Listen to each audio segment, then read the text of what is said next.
Well, hello. Yeah, hello, everyone. For a second, I thought my mic was muted.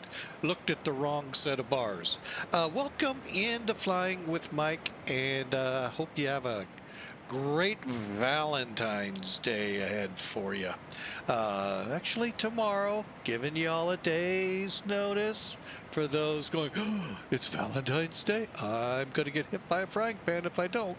So trying to help save the pain and injury that could come if you forget. But anyway, yes, it is Valentine's Day weekend.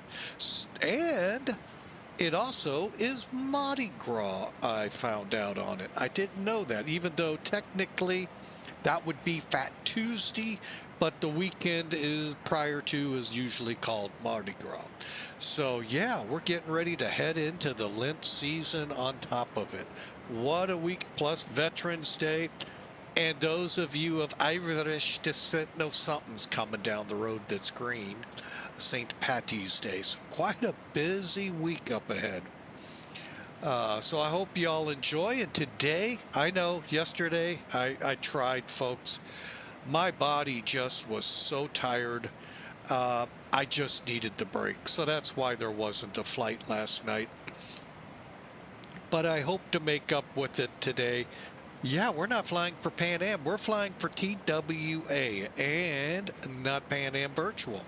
We're flying for American Virtual. Yeah, they're those rascals that bought out TWA. And, oh well.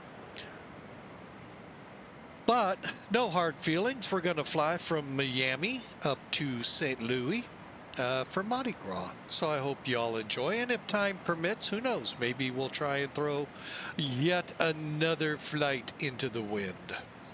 So, but that's future. Let's deal with now. Miami to St. Louis and in the Felis 747-200. Love this bird. What a great bird. I still haven't gotten the cargo one yet. I will. There's a lot going on behind the scenes outside the world of Flying with Mike. We'll get into hopefully here in the next few weeks. But enough to say, right now I'm kind of holding on purchases of any kind because there's a lot I'd like to get besides the cargo version and a couple of sceneries. So anyway, that's where we stand. That's where we are. And I hope, again, y'all don't forget, it's Valentine's weekend. Oh, you do. It's at your own peril. But anyway, let's crawl up into this machine and see what we can do. All right. As always, I love to kind of do this sometime during the flight. It's a three-man crew that normally would fly this bird, and probably for good reason. Your captain on the left, first officer on the right, and they attempted to manage getting to the right airport. Yes, there were occasions where they've landed not at the right place, but it was rare, thank goodness. Also, real quick, you can see we're going to be flying with the LTN navigation system, not the default FMSs, but the LTN. Couple of big points about this before we start the flight. One, lateral navigation only. It's all it will control when you're flying autopilot with it. So for those of you in the world of the next gen aircraft, LNAV only. VNAV, these two guys have to control. So you're going to be inputting the vertical and all of that. Secondly, yes, you can fly RNAV approaches. Again, the caveat being Mo and Curly up here have to set the altitudes to meet it. Now, do not think by what I just said, RNIP is quote legal. In the flight sim, pretty much anything goes. In the real world, no. And yes, while they could fly RNAV, they usually still took the standard approaches. Why? Mainly because it's the easier course in many cases. But just so you know, you could fly RNAV, and you could, but I believe not, it probably was not recommended in SIVA. Here's the differences between the two. SIVA is strictly lat long, period, end of discussion coordinates. Nothing else. So if you're going to a fix and it doesn't have lat long, guess what? You're not going to that fix. But you might go to the VOR, off the VOR frequency, radials, and all of that. Or even the dreaded, to me, NDB. Oh, I hate that gauge. Oh, I hated that when I flew real world. I still hate it to this day. Because I would be that crazy one that somehow ended up circumnavigating around to get to it instead of offsetting for winds to fly the straight line to it. You learn the NDB, you find out what I'm talking about. If you follow the needle, keeping it straight in a windy day, you will find you will, over the ground, have tracked not directly to it. You would have gone in kind of an arc. So, and yeah, I probably did that because I really hate that. Thank God I was only a VFR pilot. Oh, that was. I could be again. Just need to get myself with an instructor, get my biannual up to date, and my physical. I would like to go through ground school just to get up to speed on current airspace setups and go through weight and balance again. Enough of that. We're back into the big aircraft here. So, oh, and by the way, if you have zero time and flying this, that's perfectly legal in the flight sim world. The real world, yeah, no. So going back to differences, the big one, SIVA, strictly lat long coordinates. And of course, no vertical component can be put into that. You, the pilot, have to do that through either the autopilot or that thing many of us don't even see. Well, you don't even see it here. Let me bring it back. That thing in the middle called the yoke. Yeah, you know, you can do it that way too. LTN, on the other hand, while yes, you can do lat long coordinates in it, but you can also put in 5-character ICAO fixes. You can put in 3-character VOR NDBs by their characters, not by lat long. So say we're going to VOR ABC, then on to NDB 135. Guess what? You just put those 6 letters and numbers I gave you right in. By the way, NDBs, I don't know of any that have numbers, just me being kind of cute with it, see if anyone caught it. You can also put in airport ICAO. That's 4 characters usually. But you can't put in an airway name. So say you want to go from STL to IND on whatever the airway 3 or 4 character ICAO identifier. You can't put that in. You got to put each fix in along the way. So you have that option. One thing, big, huge, ginormous difference. SIVA, 9 fixes, and that's it. Until you can put them in after you've flown them, but you can only do 9 at a time. LTN, 98. There's not a lot of routes where you'll need more than 98, but just know you have that ability. Uh-oh. Oh, we have a fire in town here, and my wife's just updating. So, wow, a lot of equipment in town. Um, so that's your basics here. Now, similar to all, uh, you're not supposed to move the aircraft. Stay on the same power source with the during the alignment. Let me put that. When you move them to alignment, until you get to the code that says it's aligned, the aircraft's not to be moved, or you'll get an improper alignment, and you can read the accident investigation of KAL 007 in the 80s because of that. There may have been other factors, but that's number one they found out. The aircraft was moved. Okay. Two, you have to stay on the, so if you start on ground power, or in our case with X-plane jetway power, you stay on it till you're done aligning. Otherwise, again, not a great alignment.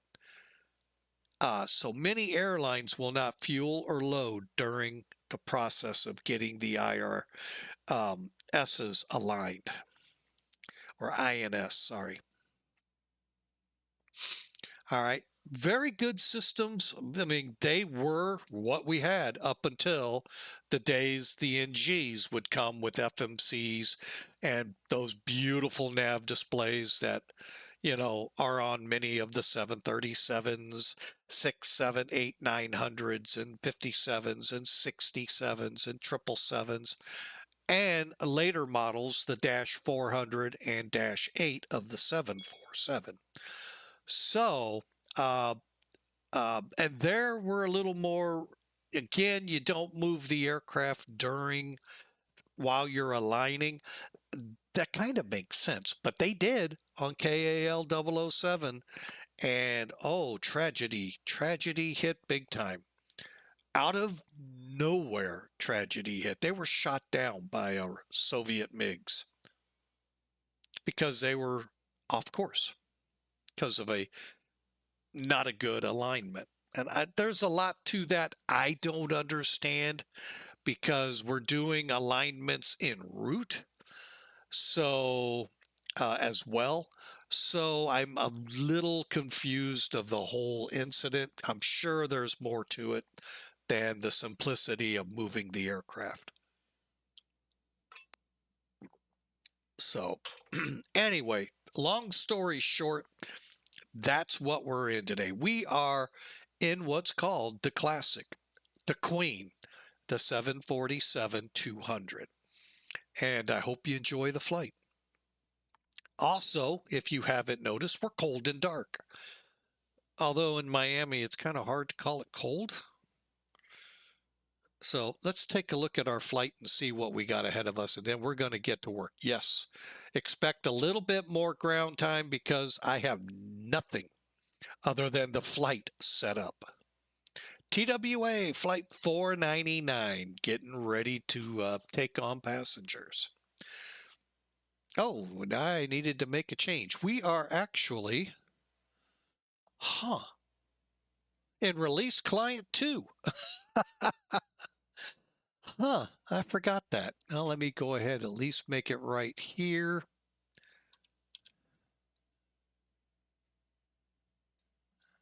Here. And let me make one change here so everything is at least somewhat giving you a better view of what we're doing. And then I'll have to work on it in flight for other things.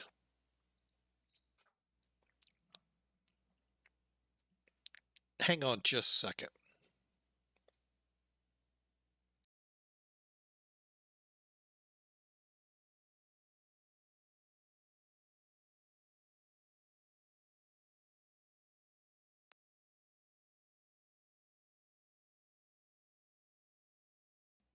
All right, sorry about that. Oh. All right, so we got SimToolkit up. Let's take a look. This is what I call, Okay. Oh, there it goes. Unofficial scorekeeper for flying with Mike. There's our pretty much straight line route to St. Louis. Oh, are you going to do this to me? Come on. Oh, we're crying out loud. Hang on. Got to reload it.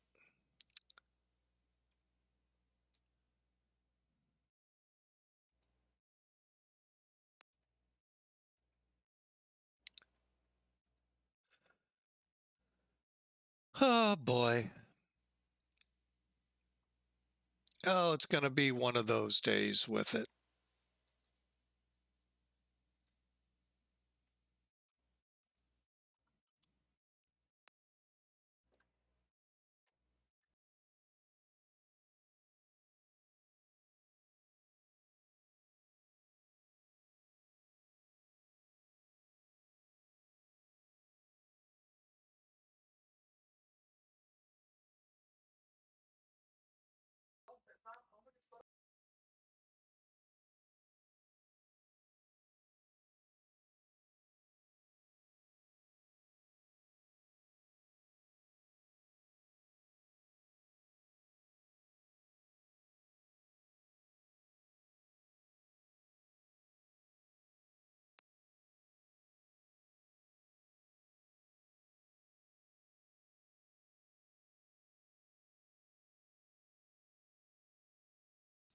Okay, I'm back, folks. Sorry about that. Looks like Sim Toolkit is up and running for us for now. Here's the flight plan. Now, the top half I say take with a grain of salt. You'll see why as we get the flight plan put into the aircraft with the weights and all. This is one thing I really like about Felis, and one thing I really hate about SimBrief, because SimBrief usually they don't even get it right to start with. And that's what's sometimes really sad. But it's better. Let me, before you all think, oh, there he goes, going negative, it's better than nothing. And that part SimBrief does fill the gap quite well. 289 will be our passengers. We'll have more cargo. And planning 26 left and 12 left in out of, let me try that again. 26 left out of Miami and 12 left into St. Louis. Let me reorient. Okay, that's right. And 40,000, we'll see how the winds really are. We may go to 36 or 38. We'll see, though.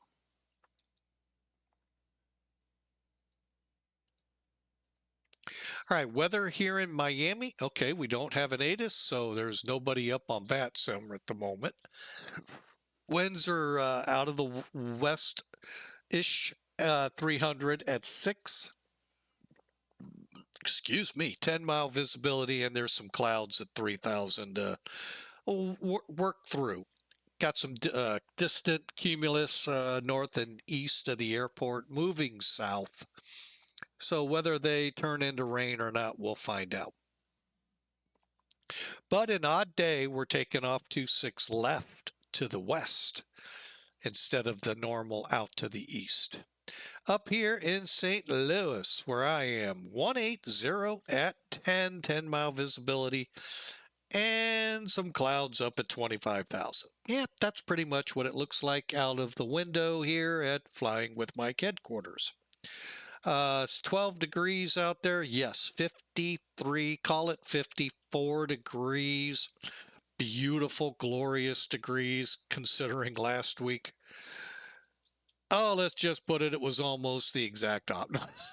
It was cold. So it's nice to see. Got another week of this, I believe, and then we'll start trailing back into winter, which, you know what, that's pretty standard stuff. See a lot of stuff on Facebook that's, oh my gosh, Armageddon's coming. Oh my, it's going to get cold in March. You know what? Usually you get a roller coaster. You're going to have cold temperatures for a few days, maybe a week or two, and then it climbs up for a week or two above normal, then back down, then back up. And in the summer, unfortunately, the same thing happens. We have hot days and cool days. Come on, folks. Ugh. It's just kind of irritating.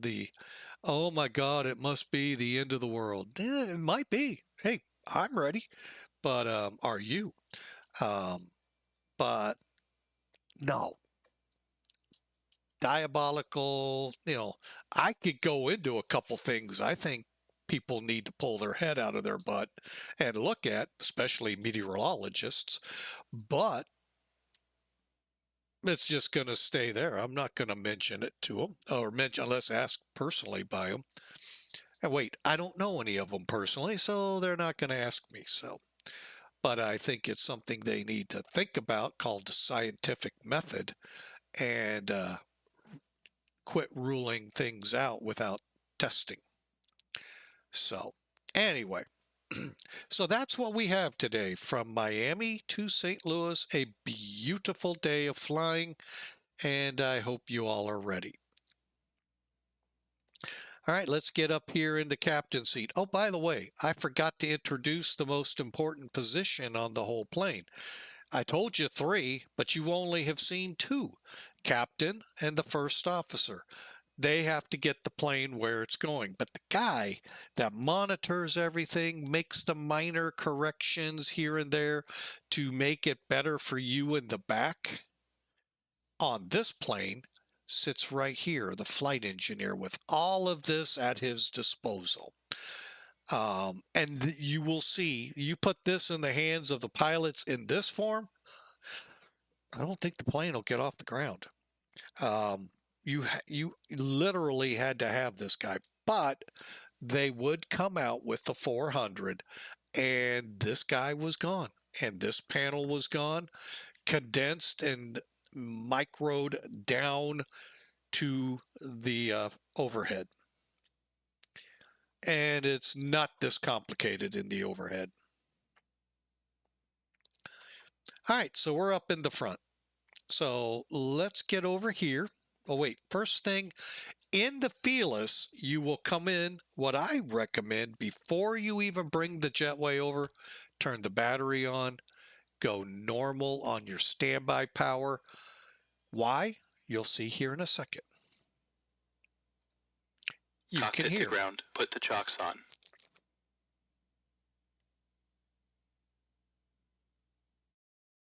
Chocks are on. Now, the J key will bring the jetway in. You can see ground it moving. power connected. And because we have ground power on the jetways, good or bad, okay, good or bad, not getting into that debate either, you automatically are connected. And then I just click connect ACU 1, and then we open up the cargo doors.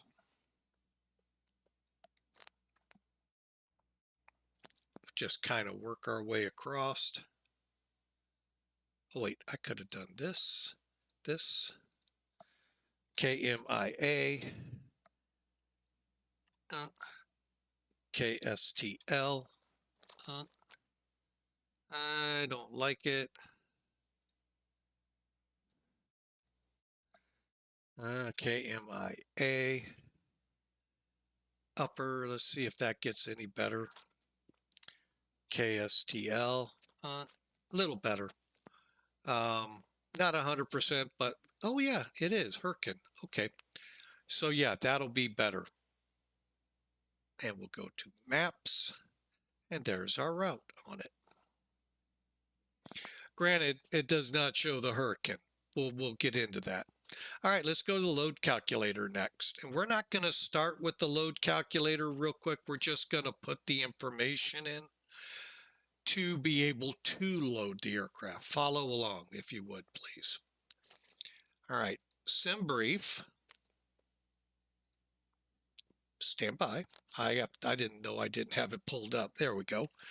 289 passengers. Okay. Okay, so how do we get the PAX count up? Very simple.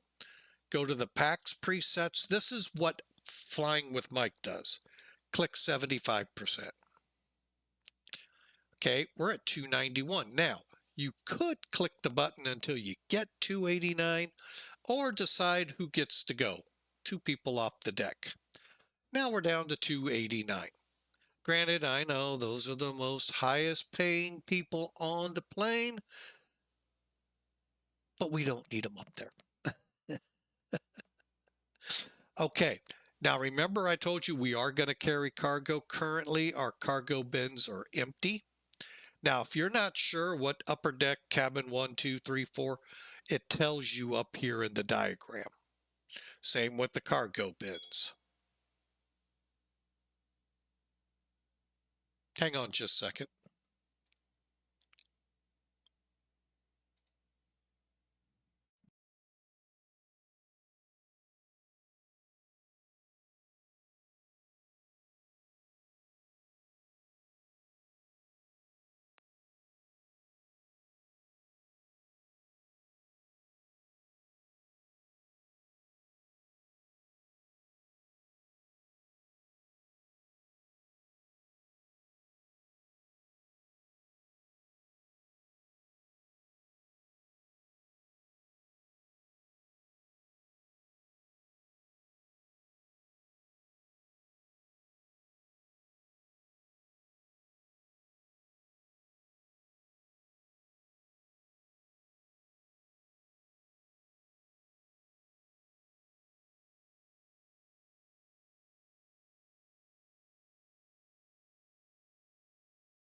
Okay, it's part of that stuff that's going on in the background. At this time, I'm not willing to talk much about. We'll talk later about it, a couple of days or weeks down the road. So let's fill in the rest. So cargo, what I'll do is I'm going to put 50% in the plane. Now, remember, it said 0, so let me just do that, 0. Now, I know many of you won't remember, so I'll help prove my point. 289 people, 0 cargo, payload matches, 0 fuel matches. Fuel weight for this, hang on, let me, let's see, what are we going for? Where's my mileage? 959,000 miles. Okay, that's cool. 66,754 pounds. SimBrief has us at 91,148. Now, granted, I haven't put in any of this data, so let's do that. Let's go ahead and take it to 40 headwind. Wow. We're going to back that down.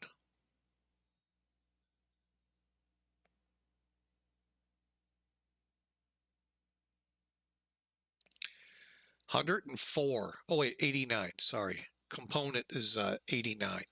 Headwind or wind averaged out here at 291. So out of the west at 104 knots. Welcome to wintertime flying, folks. These jet streams are mean as can be. Alternate for today is Peoria. I don't know if they'd have chose Peoria for this plane, but we'll go with it. And bear with me. 147 miles, so we'll put that in here. Continuous.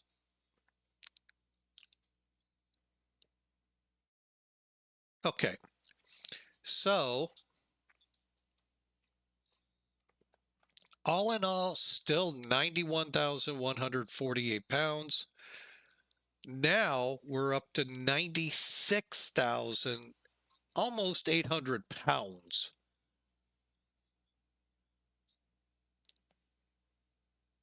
You see what I mean? We're 5,000 over, and I haven't even put the cargo in. Yeah, that's where I rely on this. And then, like I said, we're going to throw 50 pound or 50% in, which is about 60,600. We'll get the exact number here in a minute. We're almost, well, we are 12,000 pounds more than our block fuel. SimBrief told us. You don't believe me? Stand by. Here's Sim Toolkit. Hopefully it's still working. Go to flight plan. I have not touched it. As you can tell, it was last generated at 1758, almost actually more than an hour ago. 91,000. So that's why I say sometimes what I say with this plane. Just so you understand, don't go necessarily by SimBrief and then go, why am I out of gas? Oh no, center, we're out of gas. We need to land right now. A good center guy, if he was me, would say, there's a tanker at your 10 o'clock. Open up your thing and load your fuel. Then learn how to plan your fuel better. So that's why I say we disregard those numbers at the top with this plane, MD-11, and I think the 767. The rest, they're pretty spot on, but the others, not so. Now, load sheet, I promised. Here we go. We got passenger cabin, 63,500-ish pounds of weight, 60,400 pounds in the cargo bins. So we got a lot of cargo. And by the way, that's a lot of money that the airline generated. If you ever want a neat look, go to an airline's website and say you're going to haul cargo on it. Some flights they can't, some flights they love it. Because usually what's down here pays for the entire flight or very close to it, and this all becomes profit. And especially a day when airfares have to be so cheap or people won't fly you. Now, last thing about this page, it is strictly, right there is the name of the game, calculator. It's calculating what you need. Okay. From what you input here and up here. So we need 103,800 pounds of fuel to make this work. To load it is refuel and payload. Okay, I'm going to go ahead, put the fuel in. Okay, because otherwise we'd be waiting a couple of hours for it to finish. It does it real world time. We'll get this set, but not ready to go because we actually have a lot to do still. All right, so now that we have power, let's come over here and make it happen. Okay, we're on the ground power. If you don't mind, I'm going to kick up the lights a little. All around, mainly so I don't forget.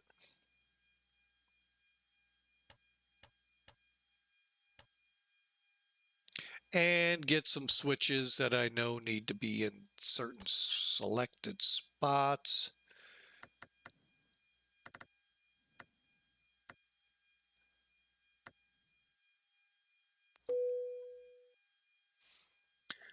Okay, come down here. We can turn this panel switch up.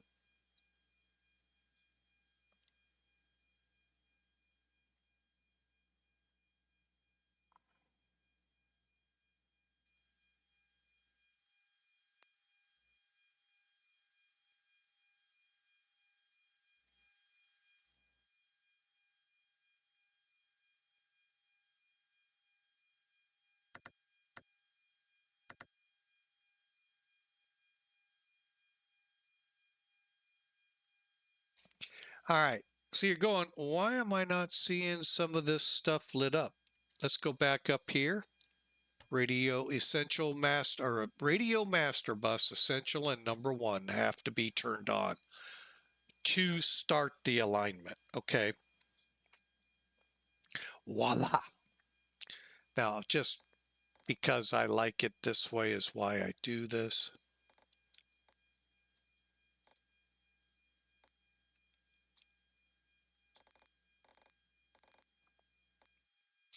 Okay, nothing is accurate there. That's set. Let's move the paddle up 5 degrees.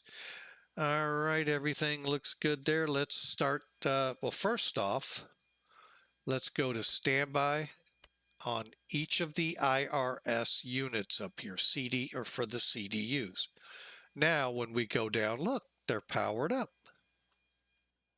but they're not aligning yet. Okay, move them to align, then nav. Now, you, the pilot, have a couple of decisions to make. You could do a quick align, or you could go in and put in the coordinates, not necessarily this, off of whatever spot. I'm just going to do the quick one. Now, when we come over here, we'll start with what they call, Brain Games called, streamer. Oh, you got to clear. Okay, there's our coordinates and it's aligned. Clear. And it too is aligned. Clear. Whoop, clear. It too is aligned. Code 1 below update is aligned. Code 10 or higher is alignment. And if you get a code after it comes to 0.0, that I don't know.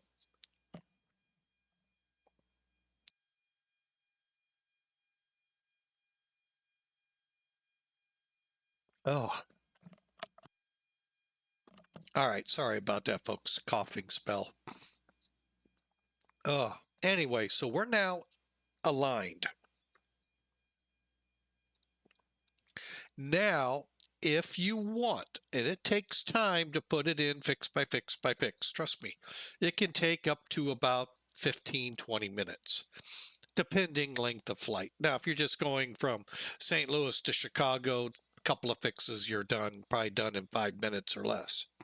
The alignment takes 10 minutes, but a quick align puts you, just like the term says, you're aligned. Now, let's go to the flight plan, because you know what? That's the easiest thing to do here. Next. Be careful. There's Miami to Orlando, Miami to St. Louis. That's what we want. Now, it's going to start not with the fixes of your SID or star. Oh, yeah, and I'll get to that in just a second. That was something I missed in my opening remarks between SIVA and LTN. We'll get to that in a minute. So there's where our route actually starts. Does not include the SID. SID stands for Standard Instrument Departure, nor does it include the star or the fixes of that approach. So let's start here. So we're going to select, let's do this one. I'm curious. Okay, so it puts Miami in. Now, this P right here with the less than, greater than on it, that's your present position. No matter what you do in the flight, say we're halfway to St. Louis and I'm just going to go back to the start on this. No. This is not here.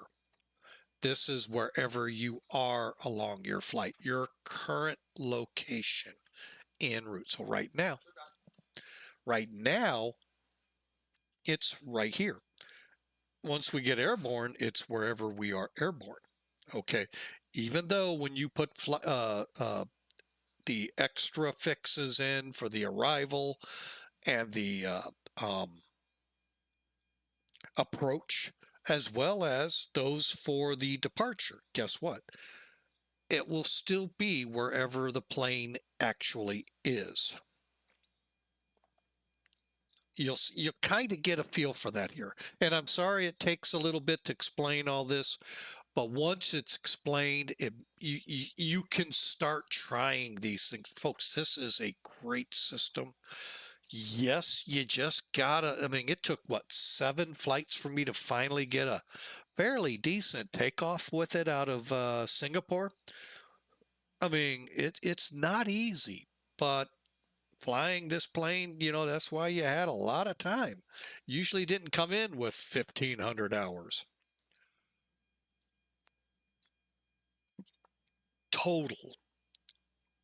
You would come in with 1,500 hours, maybe off a 737, maybe even a 767, but total flight time, no.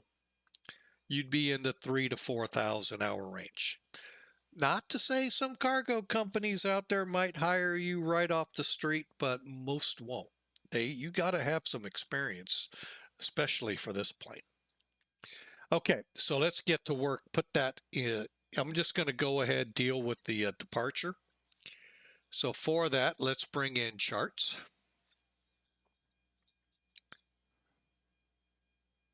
Huh. Somehow it looks different. Why? Why is it different? I don't know. Bear with me. It definitely looks different.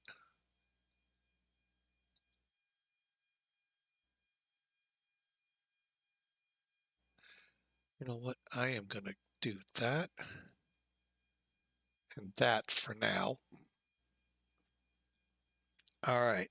So some of you have Navigraph charts, and it took me better part of a couple of months to find out about this feature. So let me show it. First off, we'll click Edit, Delete All. That gets rid of SAM 05, which we flew Tuesday. That flight, by the way, is up on YouTube. So if you miss anything in here, go to YouTube. You'll find it. I'm just going to kind of position it. Go to Import Flights. Import from SimBrief. And these are all of them that are on your SimBrief account. Now, you can clear them out. But anyway, you won't be able to clear the top one, though. And that's the one we want. All right, so each one of these things are fixed, and some of them are look like doubles. That's just because they're so small they couldn't get the words in. All right, there's a lot of fixes on this route. I think it said 3 pages worth. Let's look. We can't right now. Disregard. Why is it saying 26 left? Oh, the wind just went calm. And oh, by the way, that is a feature here. Hang on. Okay, normally you get it like this. METAR in this green box and your ATC, which is the airport terminal information. However, since VATSIM does not have a controller up, there's a chance you don't have VATSIM. But in the US, there are many airports that are under DATIS, and they will come up. So let's look at now to look at the ATIS when it's, or the METAR when it's not there, click here, the little green dot, or just click not used and go to METAR. The METAR will have your departure information. And that is what they're going by right now, real world. Calm wind, 10-mile visibility, which, by the way, it was not calm there. It was 300 at 9. So it's calmed down since. 27 degrees, 15, and departing 8 left, 8 right. Hey, it's what we all know and love, so to speak. So 8 right, I believe, will be the runway. Let's verify. 8 right. Pull the chart up. But yeah, if you just go to Import Flights, you'll get your flight plan put in from SimBrief, and you have the option to look at your flight plan. All right, I'm going to do, oh wait, VATSIM is up and running here.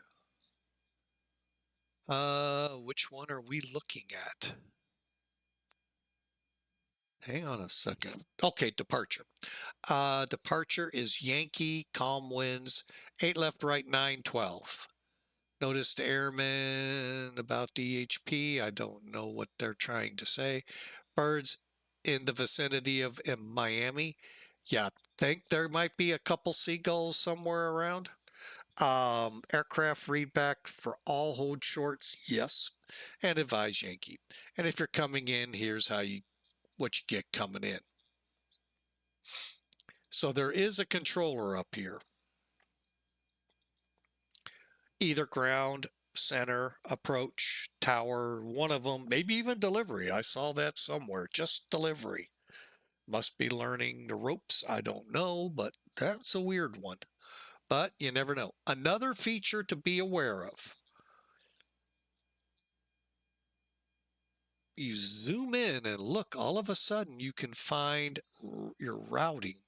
So like our case will probably be Papa Whiskey November or Papa all the way to Quebec and onto the runway. I don't know that yet for sure. That'll be whatever the controller says. So you can do that. Now we have to do something to start with.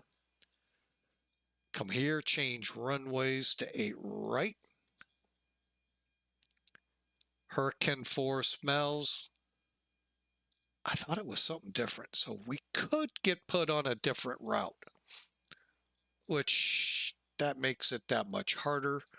But there's our departure. Now, one way to find out, just come up here real quick. Jet aircraft only. So that's a good bet. We're on the right one. Okay. And then here's your initial climb. So we talk about this a lot. You get a pre-departure clearance. It's going to have your final altitude, but it's going to say climb on SID. Guess what that means? That means you climb on SID. 5,000 is as high as you go until the controller tells you different. Or releases you to Unicom and then sky's the limit. Or space, depending, who knows. So there smells where we're going. So that gives you an idea what we're going to go to. We're going to get tower's going to tell us RNAV sea salt. So you fly out to sea salt. Now, it's not a problem on the 8s. On the 9s, you're going to come out and make a little turn.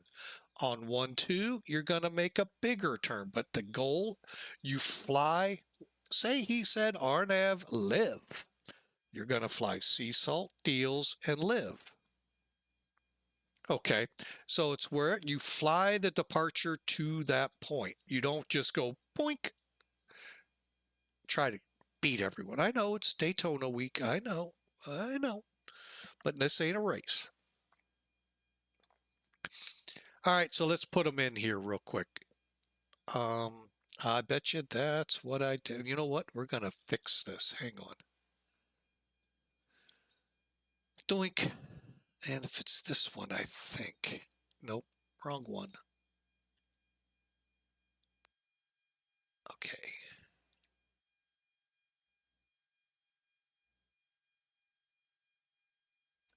All right, what I'm going to do is keep the chart up.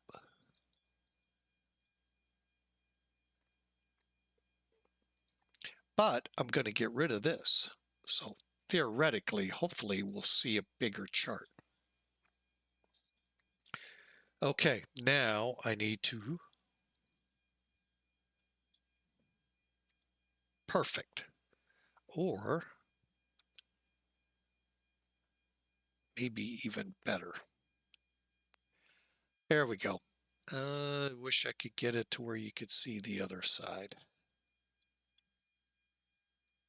Okay, that'll work.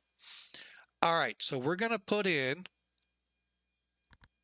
oh, there we go, our first fix, sea salt. C-S-A-L-T,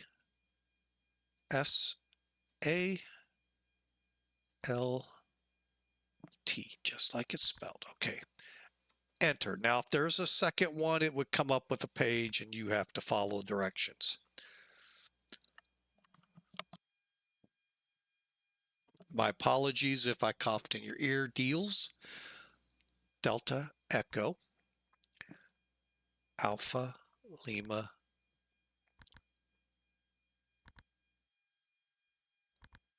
okay, after deals live, L, I,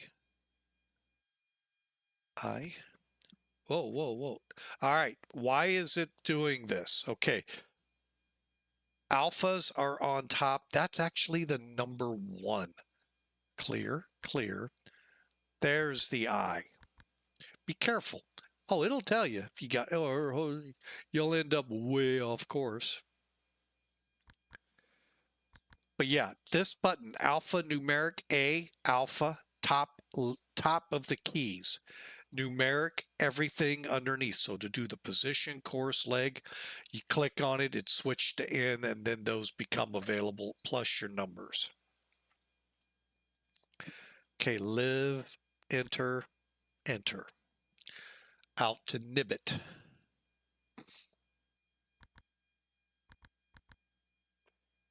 Oh, niblet.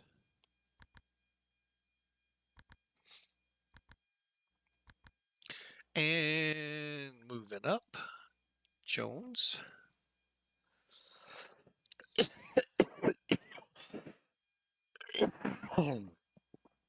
Oh, I do know I coughed in your ears. Sorry. Ouch.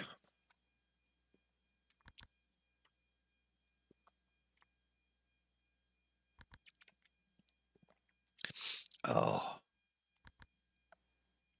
N Zulu. Hurkin. H-U-R.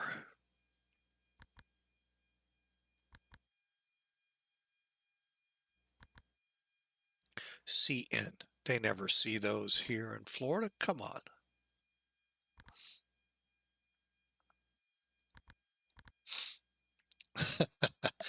Okay, easy with the tomatoes. T-H-E-U-U.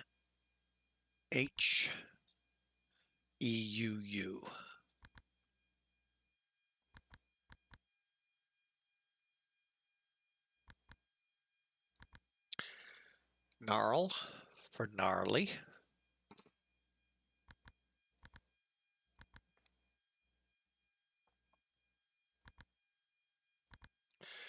And enter, enter. Oh, looks like and then we're at smells. So clear. So smells starts our route on to Patoy.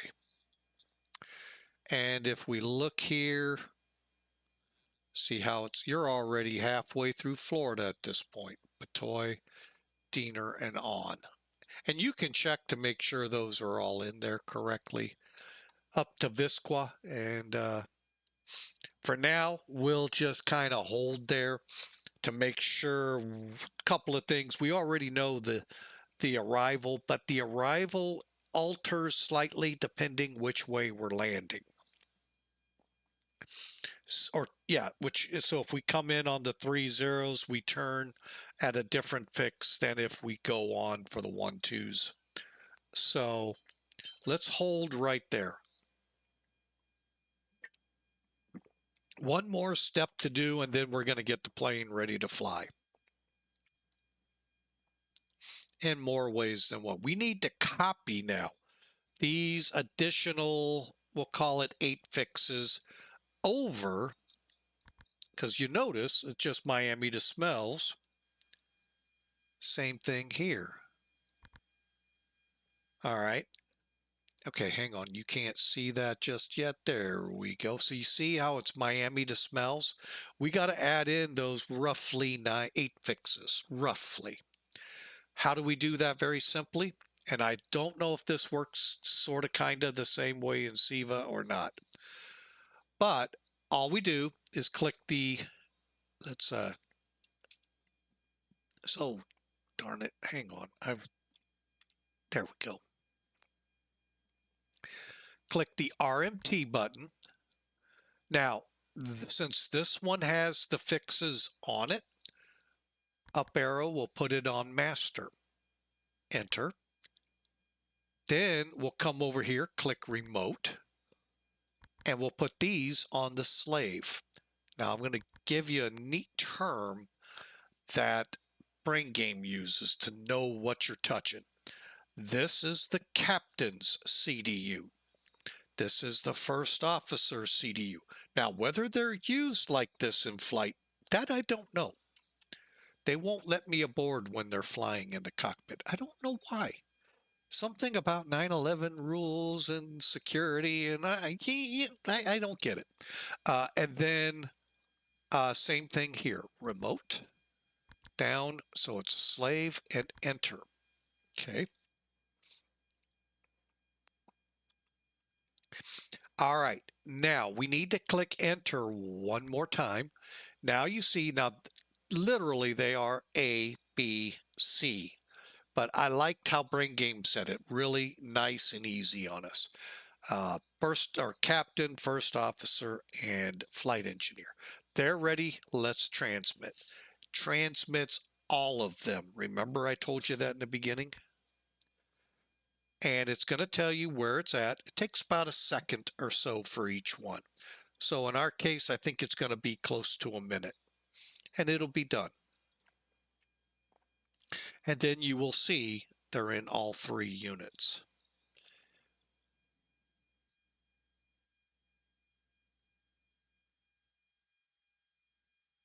Oh, 20 seconds. Okay. All right, so cross-fill's complete. So if I click waypoint, look, sea salt, deals, live. How about that? Ain't that special? Waypoint. And then come down here, waypoint. Okay, now to get it to fly there, that's another story we'll get to after pre-flight. All right, so let's start getting the plane ready to go. By the way, clicking next will show you all the fixes. So we've already filled it. Let's double check real quick. I'm pretty sure I have 103, 817. Payload. Okay, we're ready to load. So let's board, load. And that will take, whatever it takes to put 289 peeps aboard. When this number for cargo gets to that number, the doors will close. It'll be one less thing we have to do outside. All right, let's get to work. I have done none of this.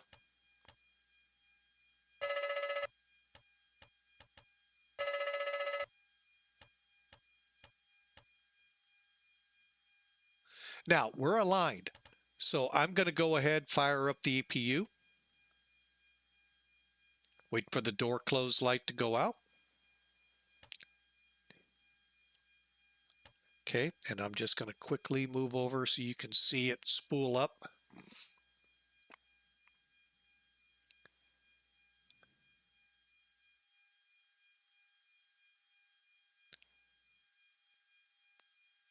All right, at 100% and everything's stable, we can start putting in the power. Okay, good, good.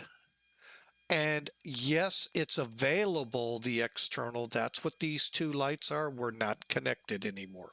So technically, I could give them the disconnect signal and they can pull the cable from the plane. However, that feature does not work in any of the flight sims.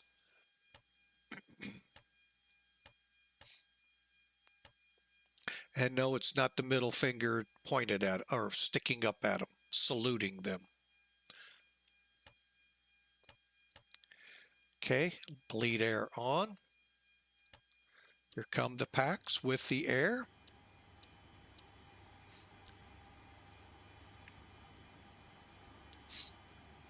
Gaspers on.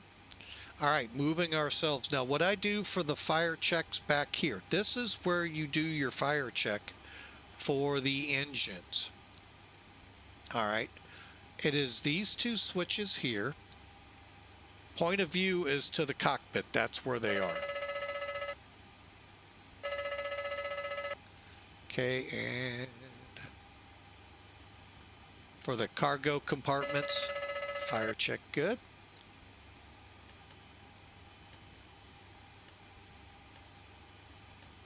Okay, then I switch back. If it says test, test it. Testing the brakes. Make sure if we get a hot brake, we know it. Doors.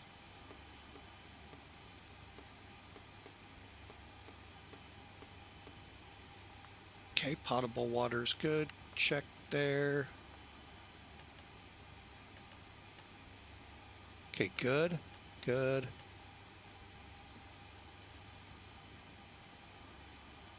And I'll show you, but will not run it, what is needed for a good.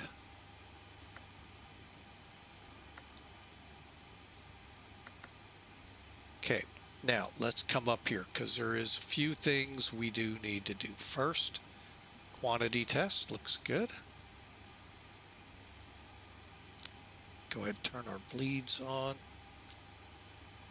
Auto. Now, when you land, the checklist will want this in manual. Okay. Now, to avoid forgetting it because you didn't run the checklists, which I'm not going to tell you you should or shouldn't, make sure you put that in auto. Otherwise, you get woke up by an alarm because you forgot to turn that to auto. Right now, we said 38. So we'll put it at 39. Current altimeter reads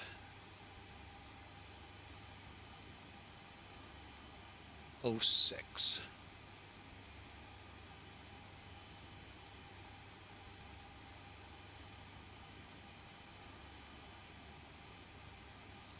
All right, now we got some fuel pumps to check, so let's do that. Okay, gauges are looking good. Okay, one more and off. Okay, perfect. There's our total reset. Good.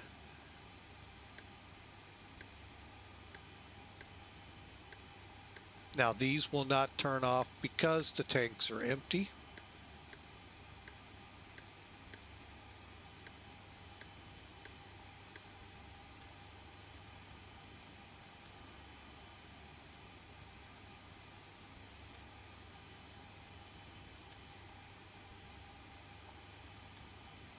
Do a quick cross-feed check.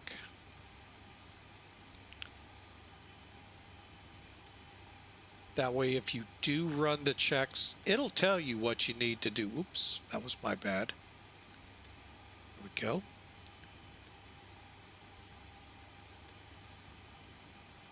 Okay, we're balanced. Everything looks good. Over here, the oil looks good in the engines.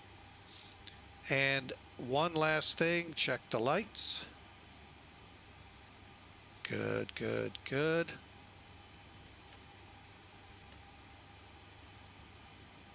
Oh, duh, I hit the wrong switch. Okay, real quick through the top, everything looks good. Nav, nav, nav. Okay.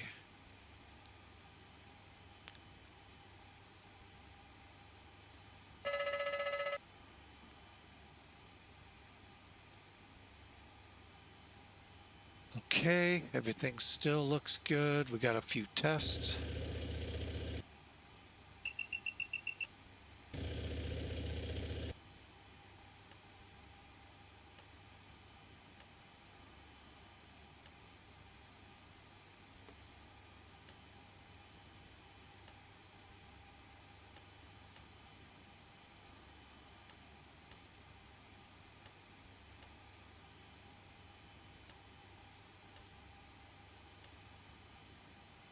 Okay, all of these look good. All of these look good. All of those bulbs are burning. All right, and down here, real quick, do the ILS up-down check real quick. We just grab an ILS. 110.3.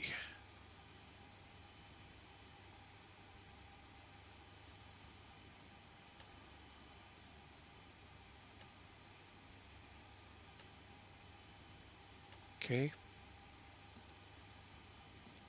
Okay, radio's good. Flight director check. Good. Speed's off. Autopilot's off. 92.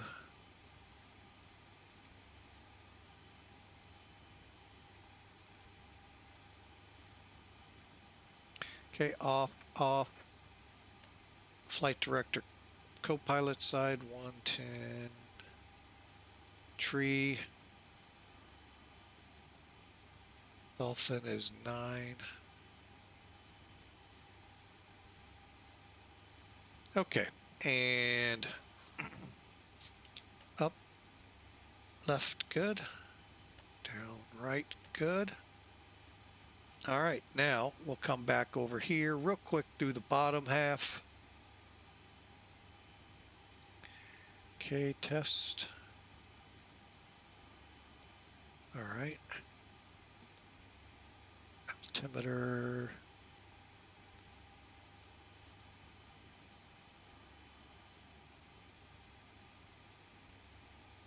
All right, the only radio altimeter test you do that'll have noise is the first one.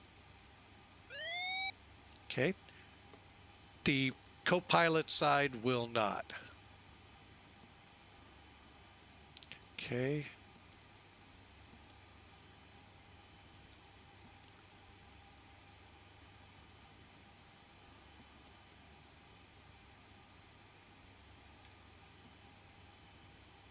Altitude check.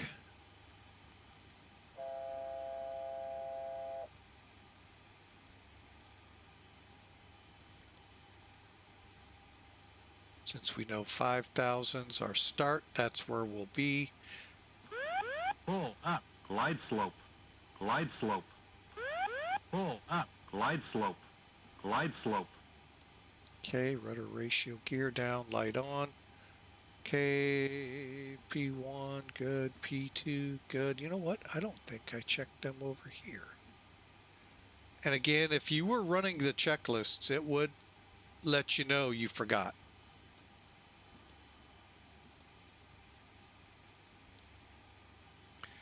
Okay, one more time. Again, you'll get no audible. Okay, off, good. Coming across the bottom. Set that to 40. Start warming it up. Okay, everything looks good. Takeoff warning good. Spoilers down, flaps up. Inner, outer are 0, 0. Parking brake set, fuel cutoff. And anything else? Okay, we're powering up over there. Okay, we're on Exponder 2000. Codes are good. All right, I think we're just about ready to go. An hour and a half into the flight, into the stream. Oh no, hour and 13. Where'd I get an hour and oh, I know where I got it. All right, and you can tell we've been loaded. Door is closed to the cargo. Main door still open. All right.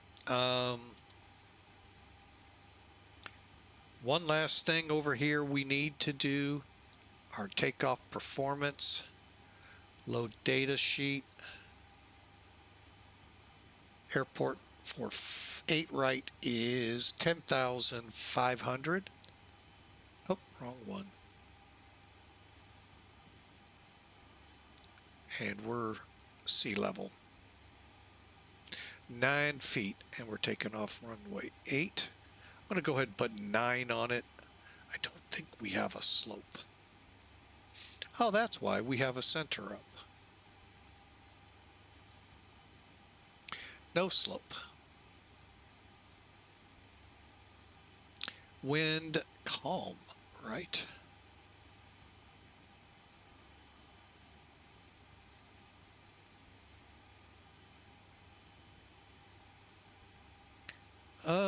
Pressure 3006. And what are we looking for? Temperature 27.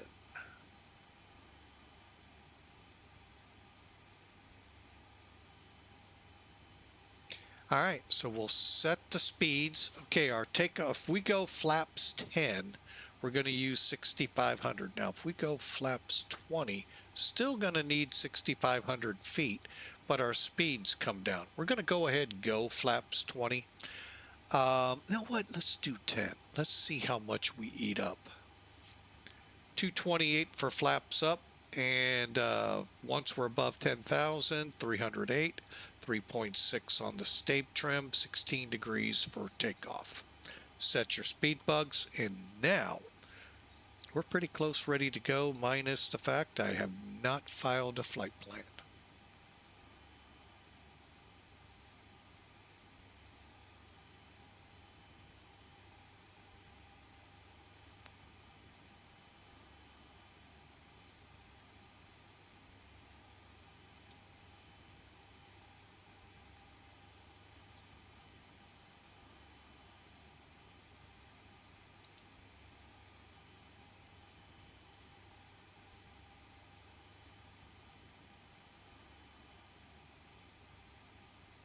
Okay, I'm just filling the data in here for my RNAV setup and what I can take RVR. And the fact so people know we're up and running.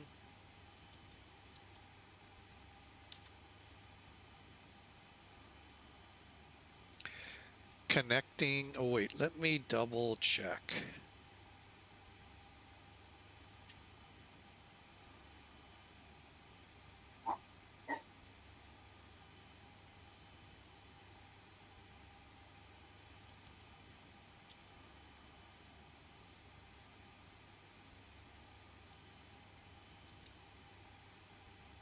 Okay, connecting.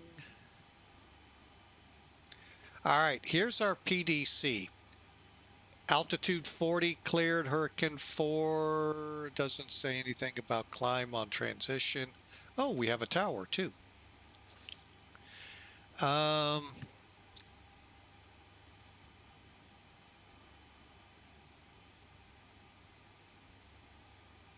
here it is. Okay, so it's saying, oh, let me bring it in here for you.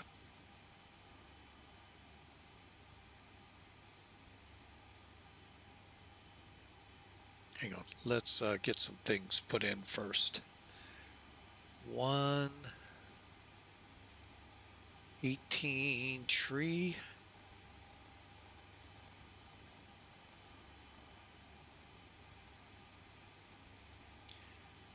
And click over. We're looking at a squawk of 33.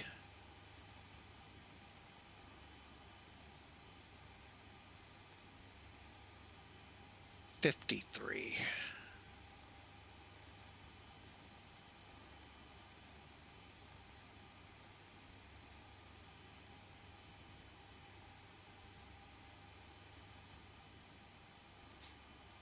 All right, now let me bring this in. I know it's very hard to read. I hope you can. But basically it's reading PDC, TWA 499, 747. I got to fix my code on the end. Miami to St. Louis. Miami, there's our routing. Miami Hurricane 4 to the Bush 3 arrival. Altitude 40,000. Squawk 3353. Now you saw most of that going in. Remarks. Cleared Hurricane 4 departure smells. Transition climb. That right there via SID means we can only go to 5,000 feet, even though it says 40,000 right above it.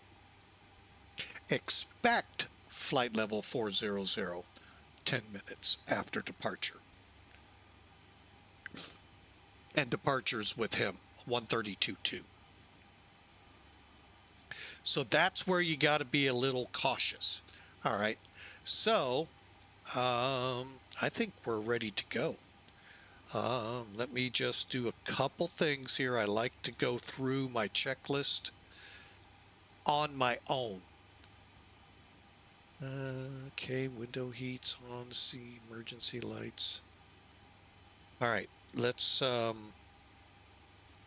get up top here real quick. Ladies and gentlemen, this is your captain speaking. On behalf of the entire crew, welcome aboard the Boeing 747 Classic. We will depart shortly after we have our clearance and the cabin crew is finished with their preparations.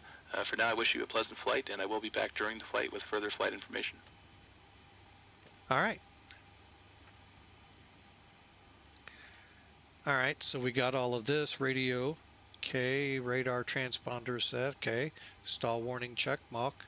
Auto brakes check are off, and they are.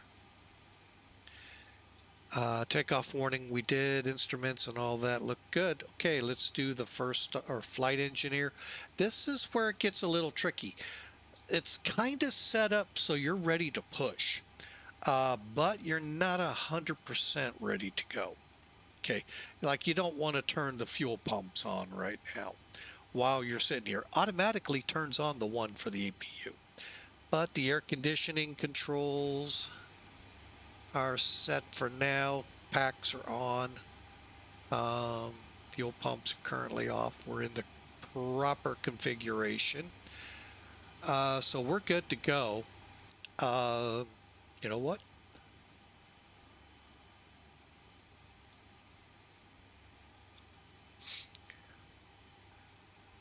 All right, next checklist, by the way, will be after starting. That one will run. Let's go here, close up. Now, the flight engineer would know that door is open. Hang on. Should know. He's got a yellow light. Now, I don't know if it opens all of them or not, but that yellow light tells you there's one open.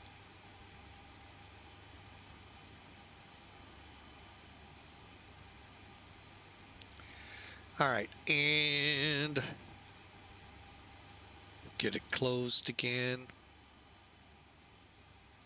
And with that, when you see that, okay, it's closed. Cabin crew, arm slides.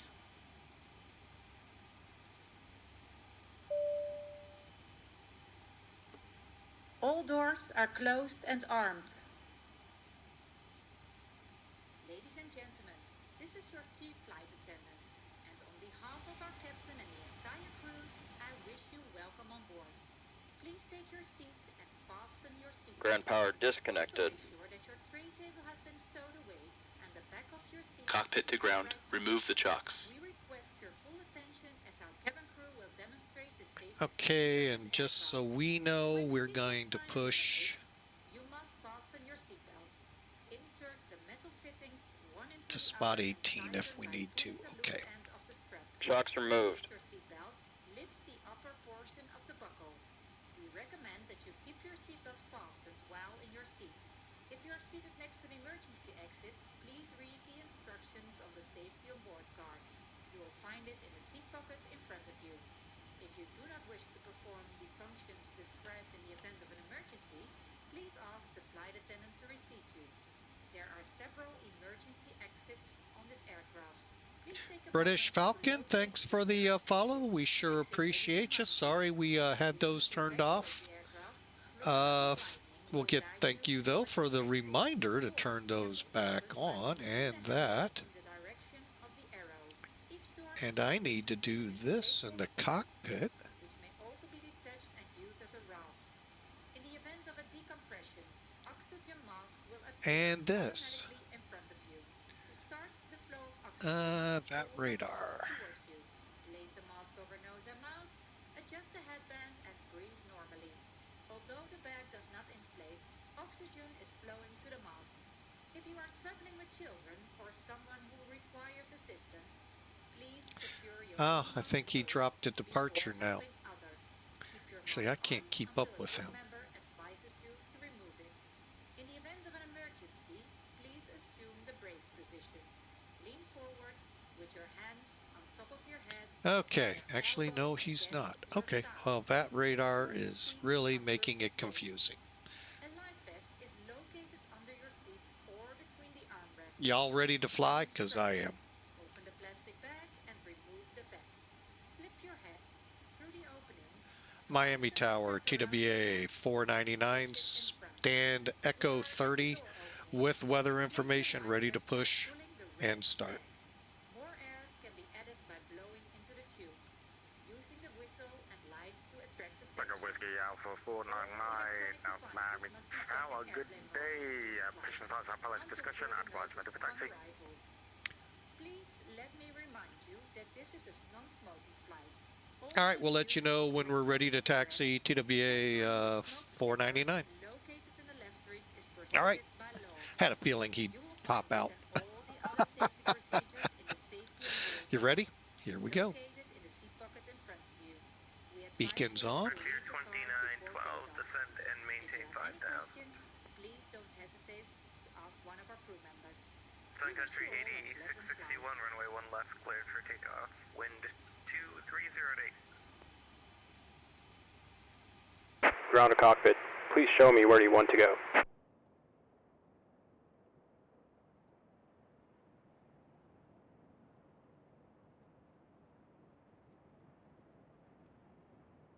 Okay, hang on.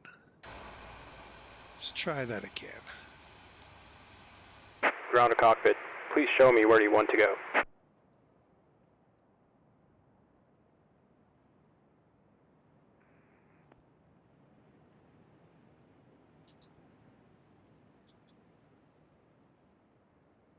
Ground to cockpit. Tow is driving up.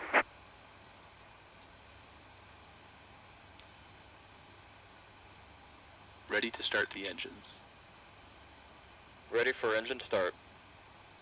Okay, we're set there.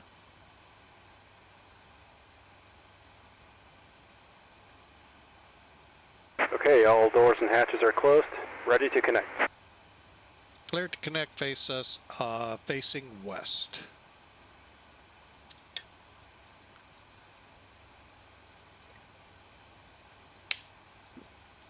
All right, while we're waiting,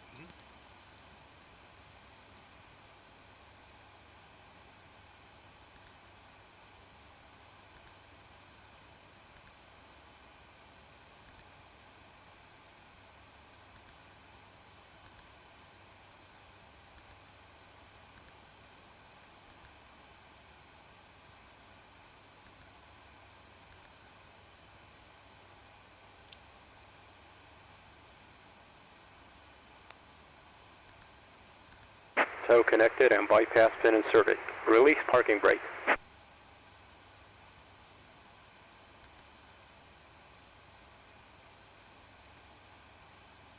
hang on.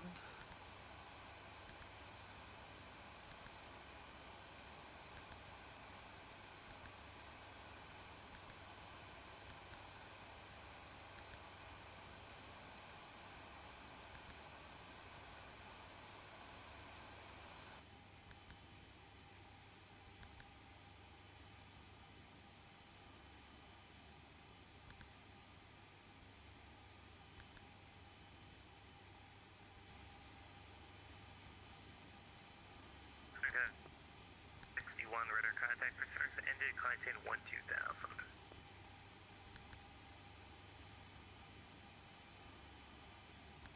Southwest 1663, descend and maintain 7000.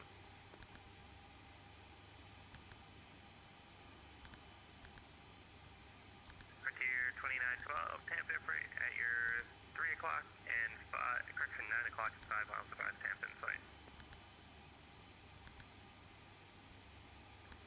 Air Canada 1326 under contact 20 Northwest Mendez. Frontier 2912, split visual for 21 left. Parking brake released. Starting pushback. And you may start engines. 562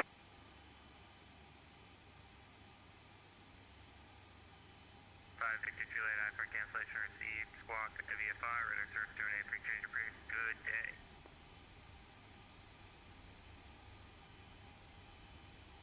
Starting engine 3. Start of Helhoven. Air 319 Sierra Bravo 9 Center.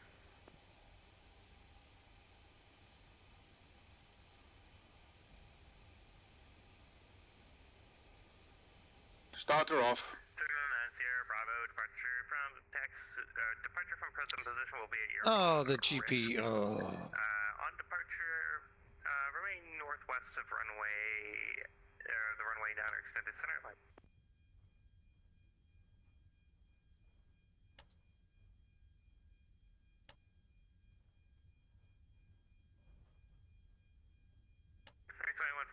Descend via Bonefish 3 or Apple Miami Line 8 East, altimeter 3006.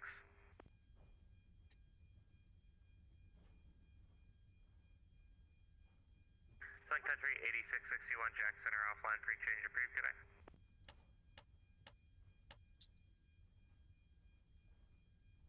Southwest 1663, descend and maintain 5000.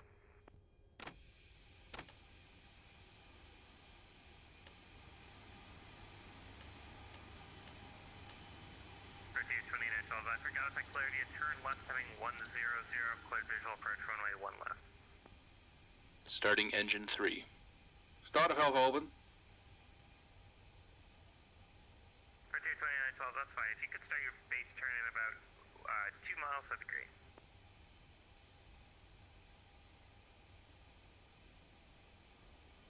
%, and 2. Fuel on. Light up.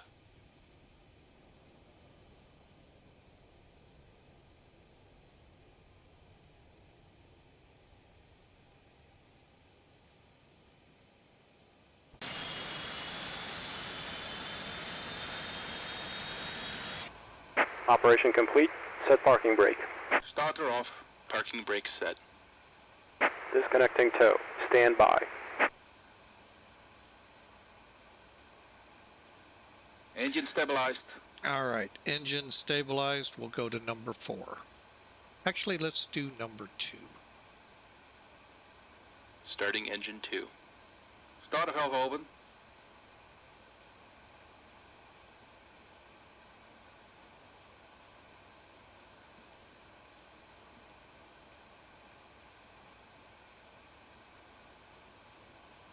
%, and 2. Fuel on. Light up.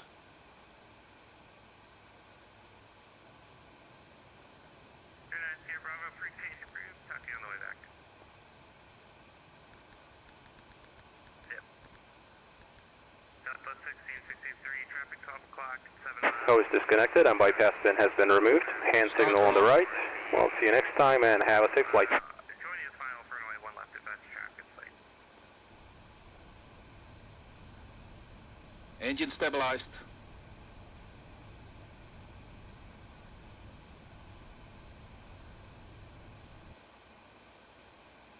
Starting engine 4.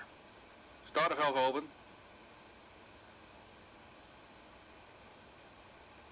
Starting engine 1. Start of Hellhoven. A little confused what's going on here, but that's... 20%, and 2. Fuel on. Light up. Good afternoon, American 958, get to pick up by your... 20%, and 2. Fuel on. Light up. American 958, Miami Tower, good day. You should have received the PDC just now. I did, thank you so much. Starter off.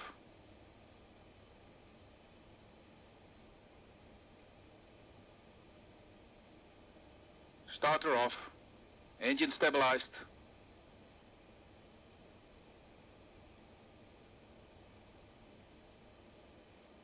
Engine stabilized.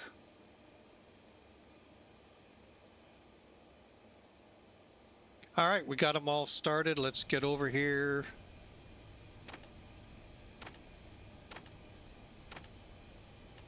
Miami Tower, American 919, Delta 42 with a Zulu Liberty taxi. What's up with number 1? American 919, Miami Tower, good day. Runway 8 right, taxi bar whiskey, no, disregard. Taxi bar Mike, altimeter 3005. Taxi via Mike, 3005, 919. There we go. Wonder why.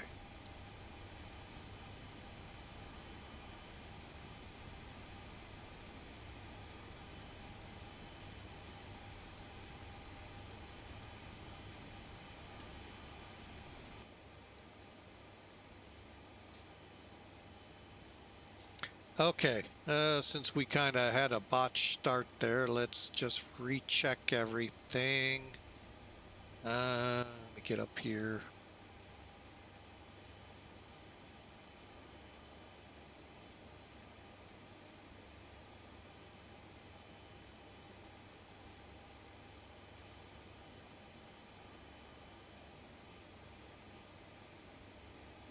$17.1. Perfect. All right, we got them both aligning now. All right, so let's flight directors on.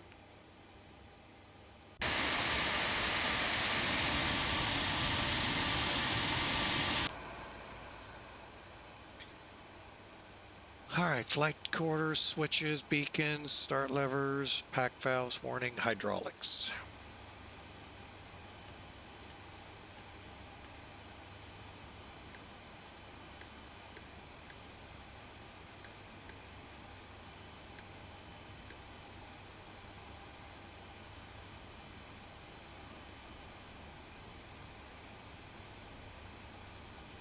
After start checklist. Flight recorder. On. Start switches. Off. Beacon lights. On. Brake pressure. Check. Start levers. Hold on.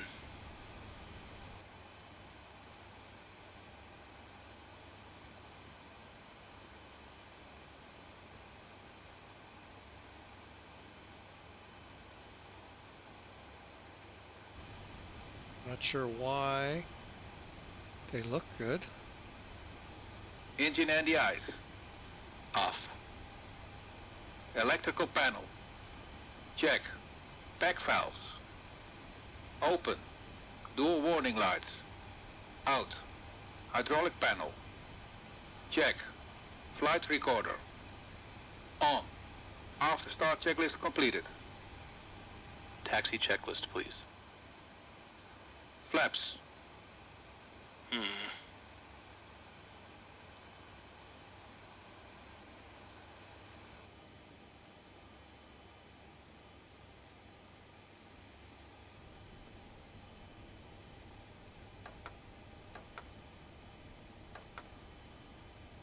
Flaps 10.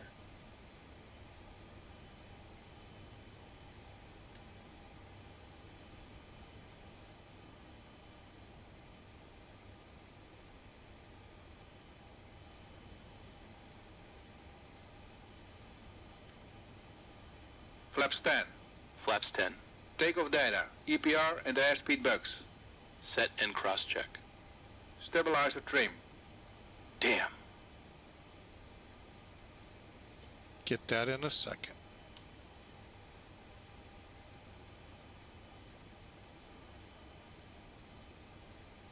American 919 ready to go 8 right. American 919, the wind is 030 at 7 on after Bula, runway 8 right, clear for takeoff. Alright, after Baller, clear for takeoff 8 right, American 919.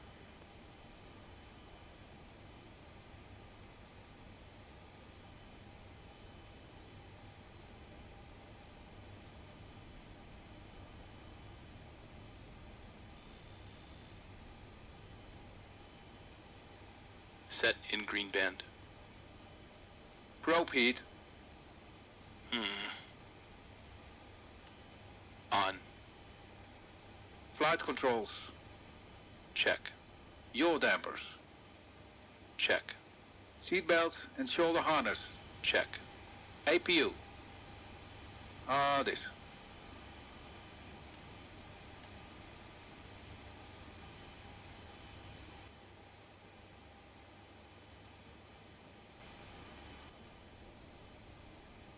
And Miami Tower, TWA 499, ready to taxi. Tango Whiskey Alpha 499, Miami Tower, confirm squawking 3353. Oh. I was, and it cleared. Sorry about that.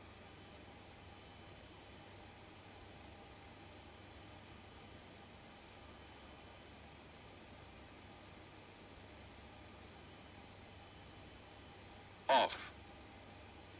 Fuel heat. Off. Totalizer and gross weight. Set. All right, squawking Flight engineer 3353 and pilot now, panels. TWA 499. Check. Aft cargo heat. Echo Whiskey, Normal.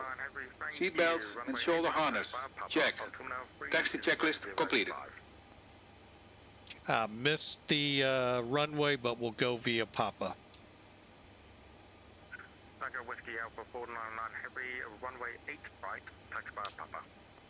8 right via Papa, TWA 499. American 919, contact Miami Center on 13212, see ya. 322 American 919, good day, Sim.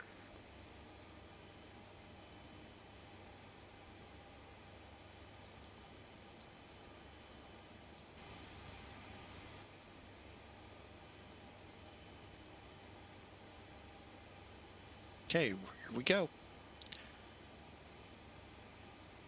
Parking brake released.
Cabin ready. Okay, we're going via Papa.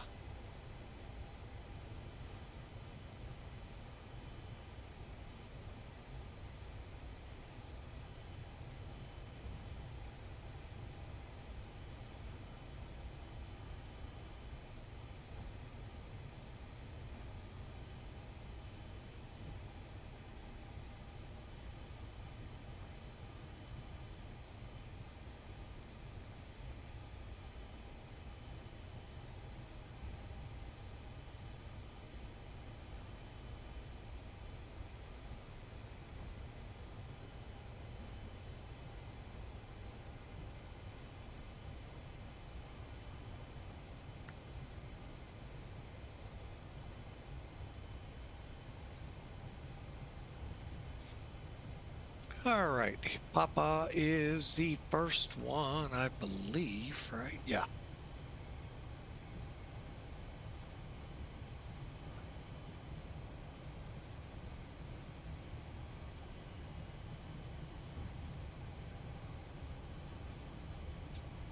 So I passed the first one.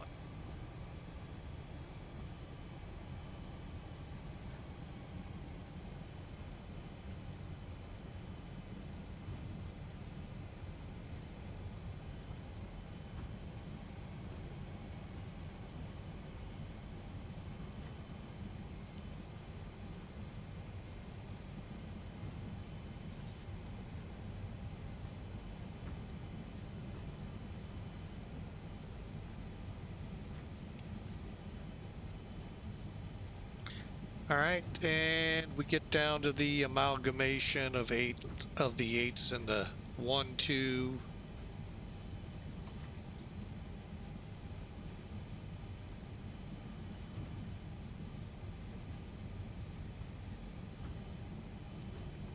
Miami Charlie Delta 2129 with Int'l Navigraph, Hotel 3 pushing back.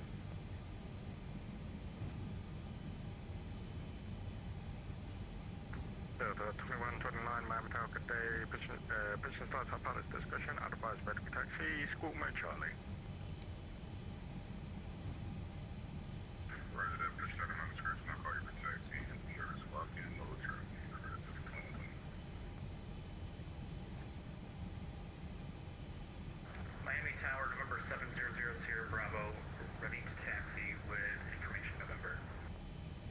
November 700 Sierra Bravo, Miami Tower, good day, runway 8 left, taxi by Kilo, altimeter 30005. Runway 8 left via Kilo, and was that a squawk code at the end there?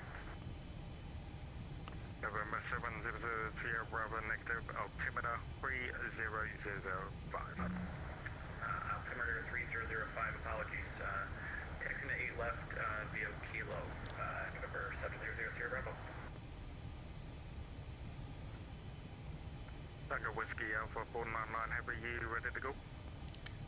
TWA 499's ready to go.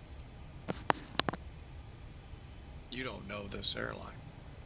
Tango Whiskey Alpha 499, Heavy, wind is 030 at 7 on nav to Diesel, runway 8 right, clear for takeoff. Believe I heard RNAV Sea Salt 8 left clear for takeoff. No, 8 right, correction.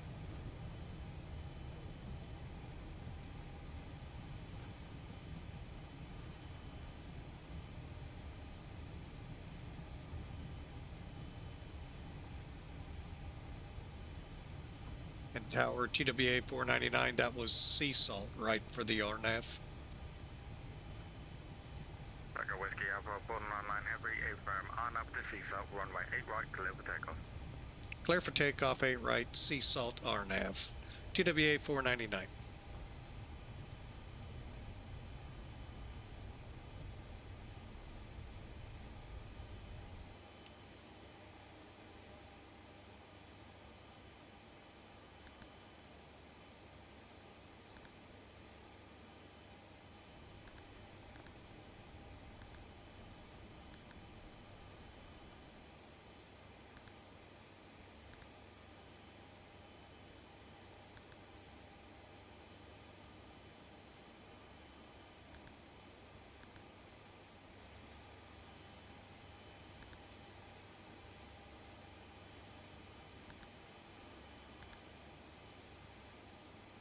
Okay, here we go.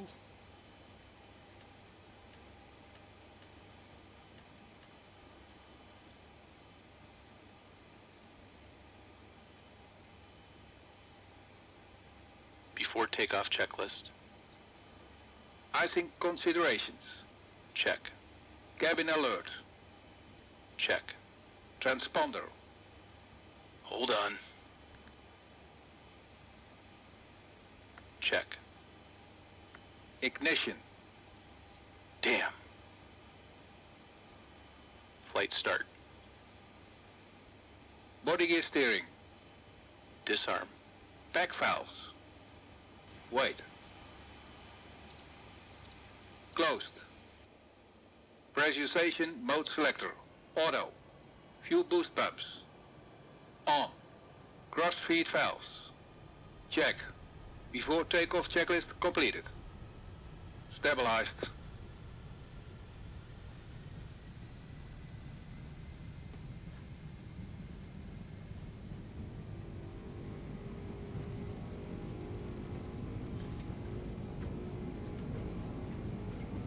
Thrust set.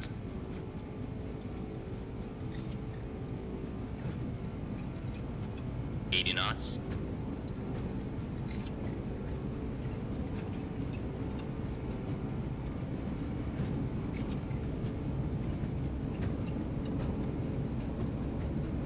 V1. Rotate.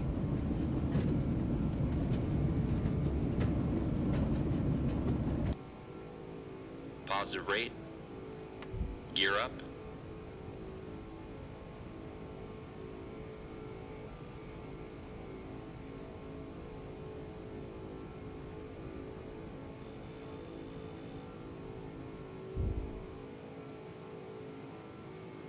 Gears up.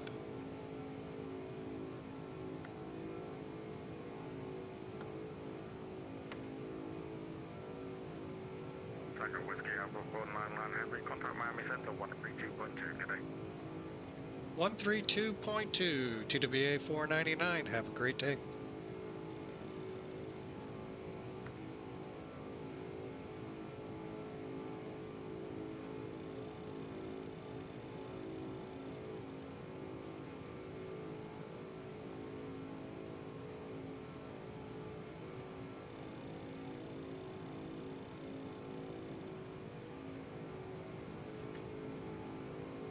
And Miami Center, TWA 499 airborne through just about 2,000 feet, RNAV CSOL. TWA 499 heavy Miami to contact, latitude 16,000. Up to 16,000, TWA 499. Link shore. TWA 499, latitude 16,000. 16,000, TWA 499. Delta 1030 heavy, RNAV elbow, runway 10 left, clear for takeoff. RNAV elbow, clear for takeoff, Delta 1030. JetBlue 1553, RNAV Calypso, runway 10 right, clear for takeoff. Calypso, right for takeoff, Flaps 1. Flaps up.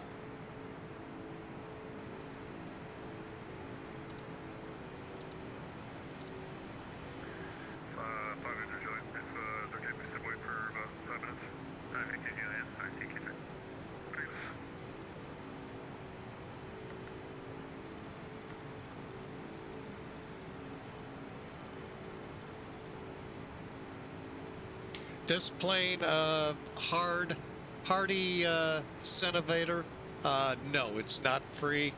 X-Plane forums, stores where you get it at. The cargo version's available now. I'm just flying TWA, which is passenger. American 2143, this will maintain 3,000. Don't be towards American 2143.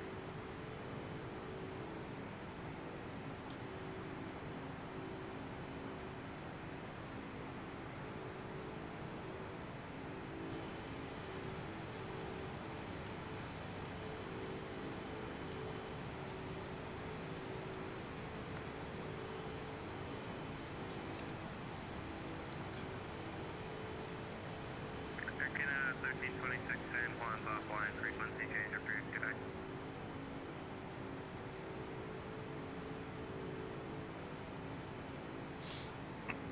And welcome aboard, by the way, hardy Seven-Eighter.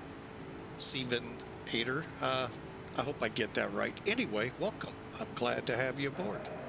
Miami Center, November 700, Sierra Bravo, through 3,000, climate via the set.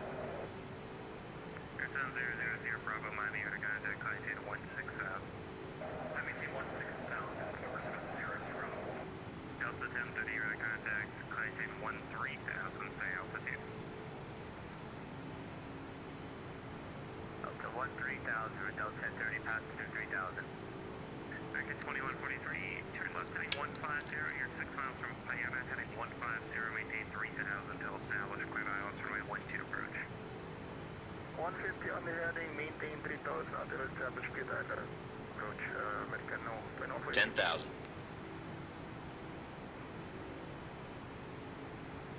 JetBlue 1553, out of contact, maintain 16,000, say altitude. At the 16,000, we're passing 2,000. Anyway, we can get a max speed at 210. We got top brakes, kind of calm down. JetBlue 1553, speed your discretion.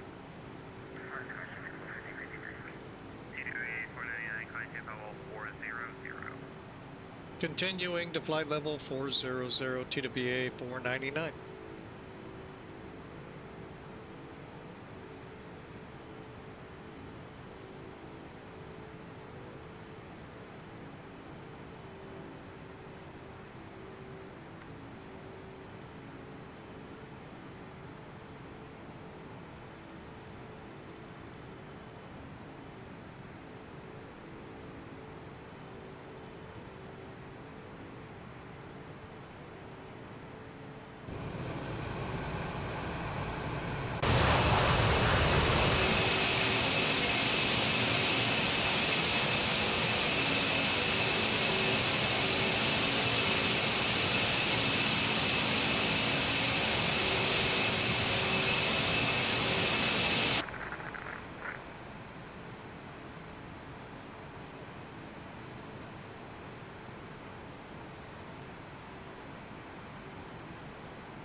All right, we're in climb and flaps are up.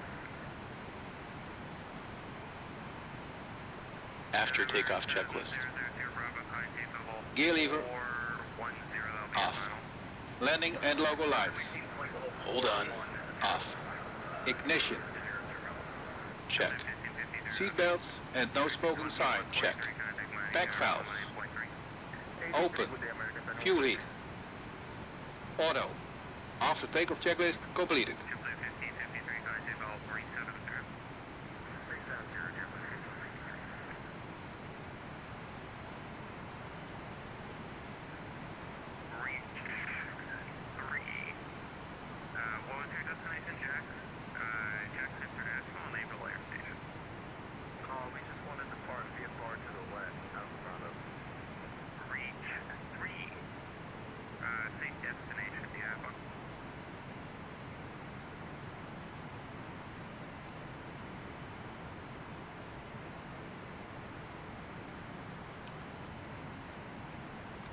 British Falcon, thanks for the great job at Tower. We thank you so much. And thanks for the follow.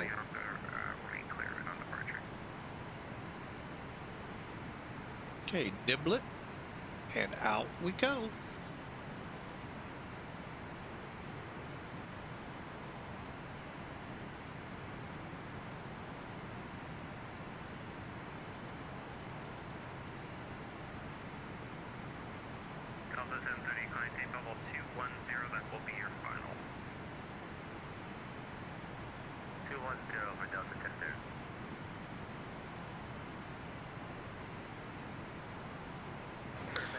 Let's go for it. I'm going to go ahead and set us for 40. 9553, runway 1 left, taxi via Juliet Whiskey.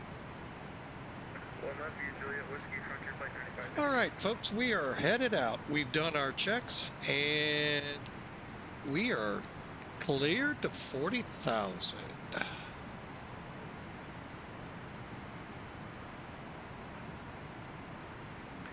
Hopefully, center and all are coming through on the VATSIM channel. We'll see. They may be a little low. We'll turn them up for now just to make sure. Of course, they'll probably go dead for the next 5 minutes, and I can't check them. But anyway, we've had a great time. Great flight.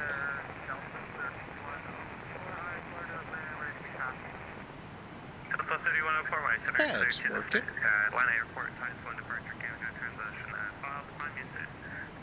And again, British Falcon, we thank you for being the tower controller there at Miami. And we'll catch you again. A little confusing when I started hearing center at the same time. I guess they were somehow on guard. But anyway, we're on our way. Through 21,000, that means, again, this is a working man's plane, so no standard buttons, folks. You gotta set the altimeter.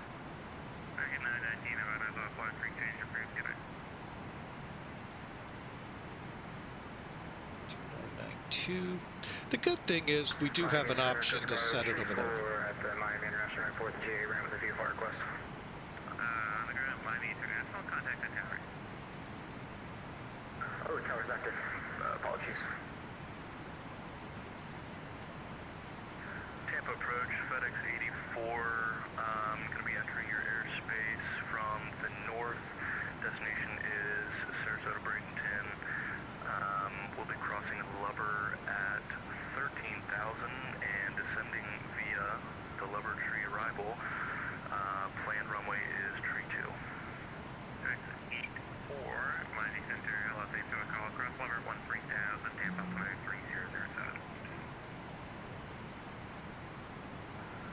Cross Lubber at 13,000, altimeter is tree 007, FedEx 84.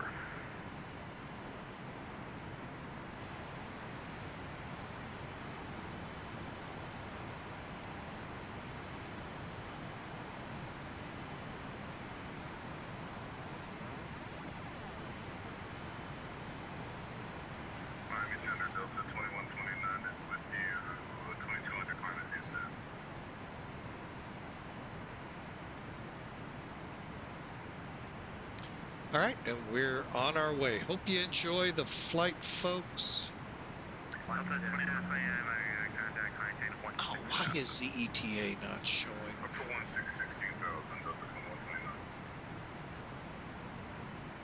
About 2 hours and 15 minutes to go.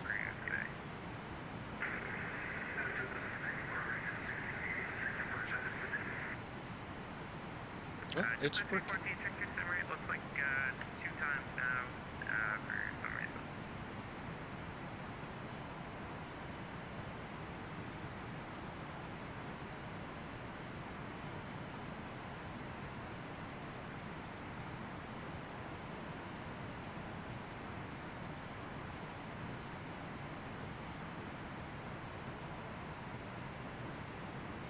Taking out 1356 free change of brief, good.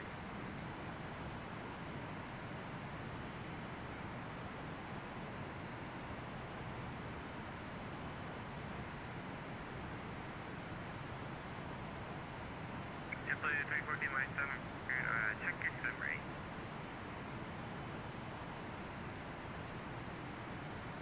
My sim rate was 2.0, but I just put it back to normal.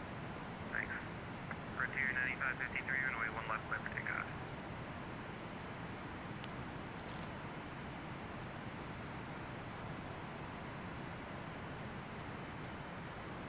Miami departure, Silver Wings 42, information blank at Lauderdale, ready to taxi. Silver 42, Miami, runway 10 left, taxi, Tango 4, Bravo. Tango 4, Bravo to runway 10 left, Silver Wings 42. Alpha 1030 to send me right to arrival Orlando landing north altimeter 3007.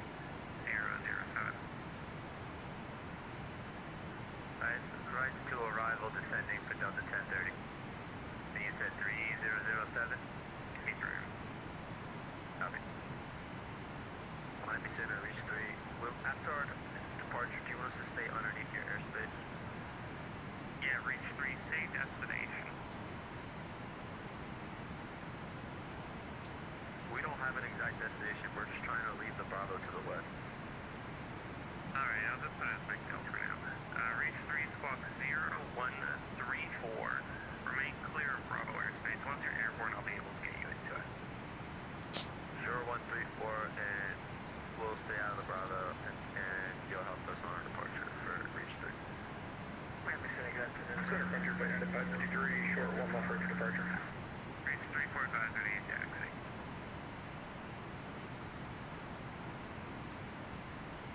Reach 3538, taxi. Okay. Frontier 9553, runway 1 left, clear for takeoff. 1 left, clear for takeoff, Frontier Flight 9553. X84, expect ILS runway 32 approach.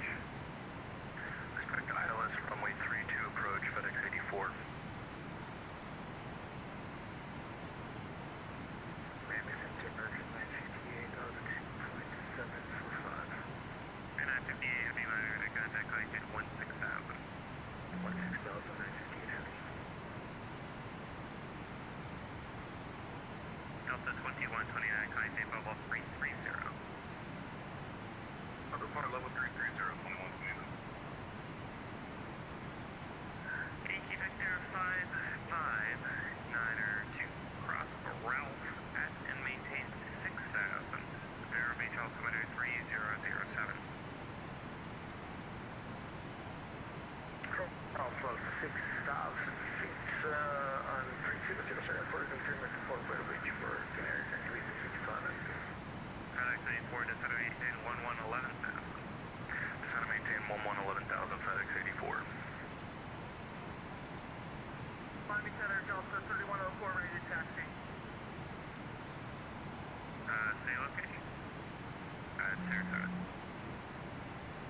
Delta 3104, runway 32, taxi via Alpha, and advise holding short. I can't see the end of the runway. We'll taxi via Alpha, we'll advise when holding short, Delta 3104. All right. I'm sorry, folks. Just kind of letting center and the airplanes take stage here, and It's because, well, we haven't had X-Pilot VATSIM for a while without having X-Pilot up on the screen, so kind of like it that it's back. We are on our way. I'm not sure why ETE is not working on our overlay.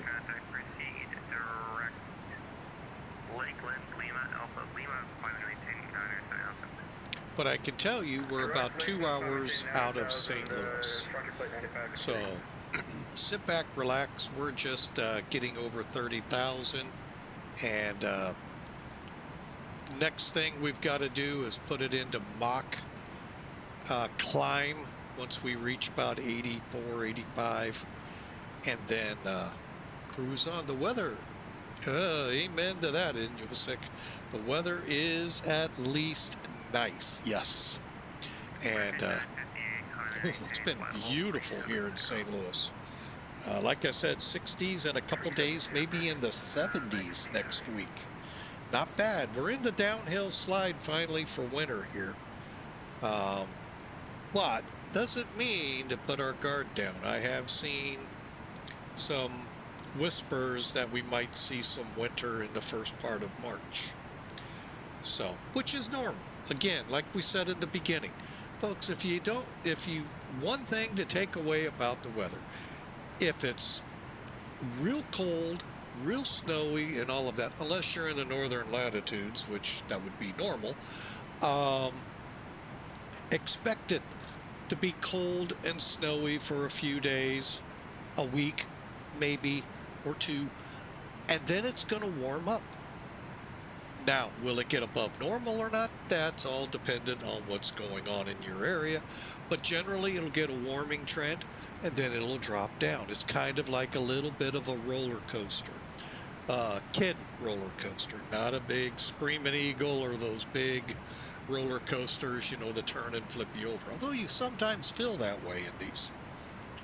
So, and the same thing happens in the summer. It's going to be some really hot days, and then there'll be some really cool days. So you just go with the ebbs and the flows, and you'll be fine. And that's what we're going to probably see in March, is we're going to head back down. Winter's going to make a last, or maybe a last hurrah, maybe not. And then in the latter half, it'll probably kick back up again. So, welcome. That's weather 101. Over 42, turn left heading 060, runway 10 left, clear for takeoff. 060, 10 left, clear for takeoff, Siblings 42. But yeah, it is beautiful here. Clear skies in the 50s, can't beat it. Delta 3104, runway 32, clear for takeoff. 32, clear for takeoff, Delta 3104.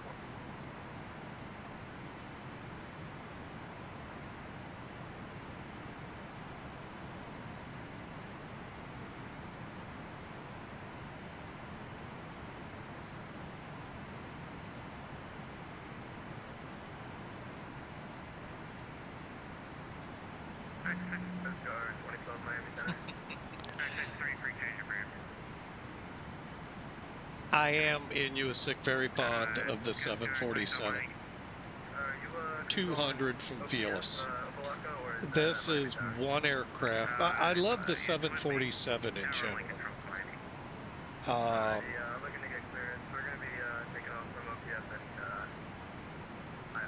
So, hang on, let me turn them down in my ears. Gets a little...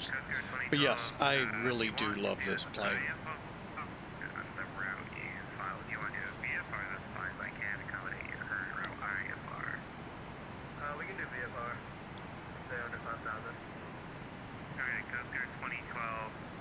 It'll be clear Bravo airspace. Once you're airborne, I'll be able to get you higher, but you'll have to be clear of the Bravo airspace at all times. 16. 4541 advisor to taxi. Clear the Bravo and squawk 4541 and remember. There we go. And that's what it's all about now, folks. You're just going to be looking for VORs that you can keep the aircraft in alignment. And you can use the same one. I try to Oh, it's getting difficult. Rescue 6501 with you, 1000. Okay, Rescue 6501, Miami altimeter 3005. 3005. Delta 1304. Might be too far. I think it might be too. Oh, it is. Perfect. And those will keep us in line all the way out to the next time I have to do it. So report to your contact, climb and maintain 5,000 altitude. And I'll use Price City and Ocala. But yeah, that's the whole deal with this plane. It's just now keeping the INS as up to date as possible. Direct B-nice, climb and maintain 10,000. 290, direct B-nice, climb, maintain 10,000, subwing 42.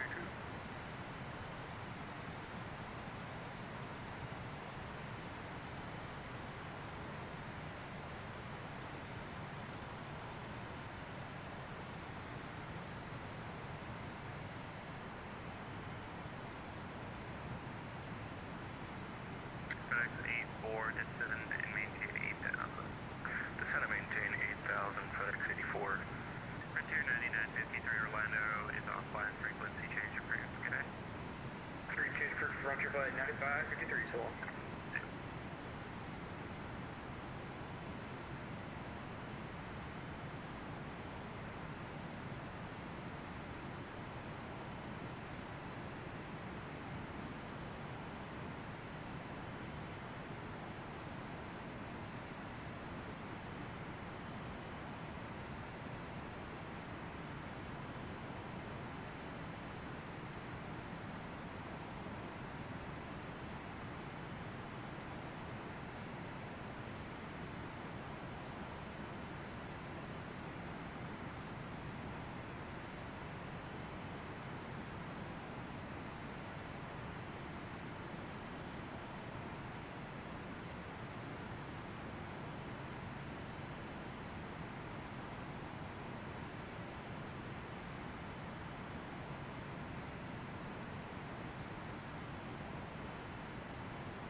Center, reach 3, ready for taxi. Reach 3, runway 5, taxi to Kilo Golf. Kilo Golf, reach 3. So you reach 3, you said you're going westbound? Westbound, correct. Reach 3, runway 23, taxi Echo. 23 Echo for reach 3. Miami Center, citation 750 Golf Foxtrot, flight level 360 inbound Roto. Oh, Coast Guard 2012. had to think there. McDill. I thought for some he said Tyndall. I'm like, why is he talking to Miami? Coast Guard 2012, make straight out departure, runway 9 or left, clear for takeoff. Straight up departure, runway 9 or left. 750 Golf Foxtrot, my center. Descend via Captain 3 arrival, Palm Beach, altimeter 300 tax. Looks like we have the Captain 3, altimeter 306, Turbo Foxtrot. Delta 3014, climb change level 200.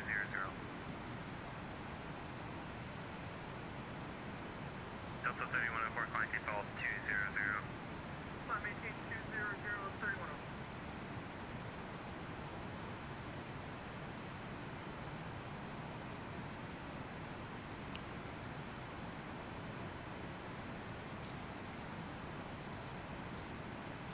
All right. Victor 5592, expect visual approach, runway 12 right. Victor, be sure approach for what to right for check week to fix standard.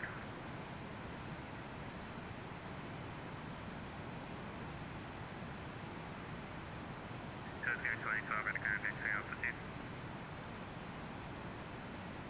We're gonna be 700. Coast Guard 2012, you're going along the coast first, right? Affirmative.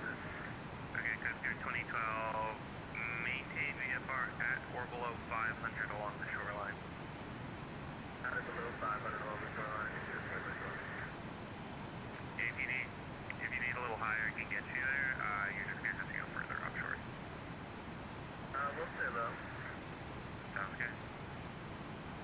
And Rescue 65, 01, we need to make a quick pit stop here at 23 Foxtrot Alpha.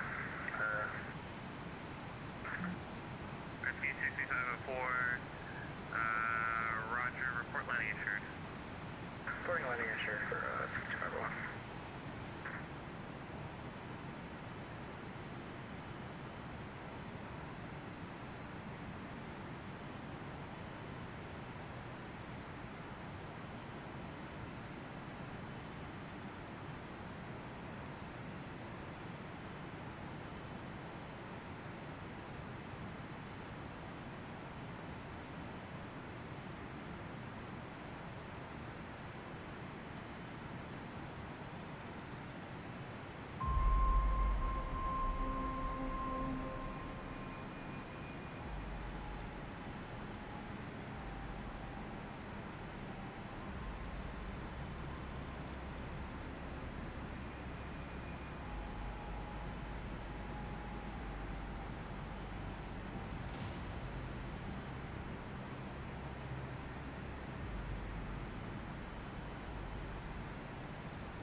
Temple 314, frequency change approved, good day.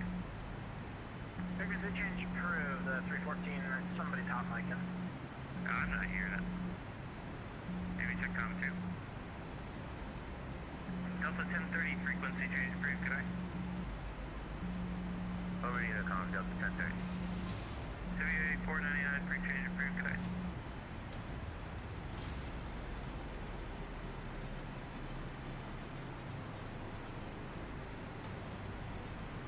Delta 3104, free change approved, good day.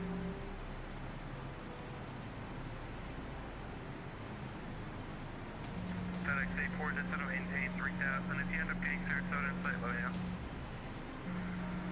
Just out of maintain 3000. Looks like the... We have to tap out. 5. Stick with us. Roger. Yeah, FedEx A4, that's what I think. I'll let you know when I descend through them, FedEx A4.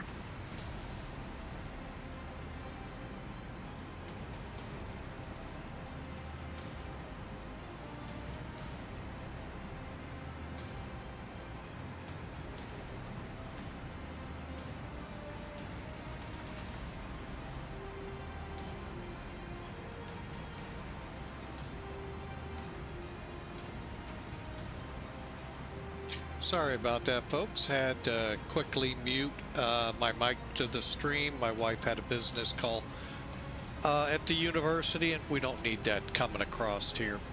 But yeah, we're gonna keep our climb. VATSIM in the real world wants us to try to maintain 500 feet a minute minimum, a little more if possible. But we're gonna ease on up to 40,000 feet and see how we do. But for now, glad to have you all aboard. If you're new to the channel, we'd love for you to hit that follow button, and that'll let you know when we go live again if notifications are turned on. If you're over watching this when it gets over to YouTube, hey, we'd love you as well to click subscribe, and they're both free, and they allow you to oh, you know what? I now know what I'm doing wrong. Hey, there we go.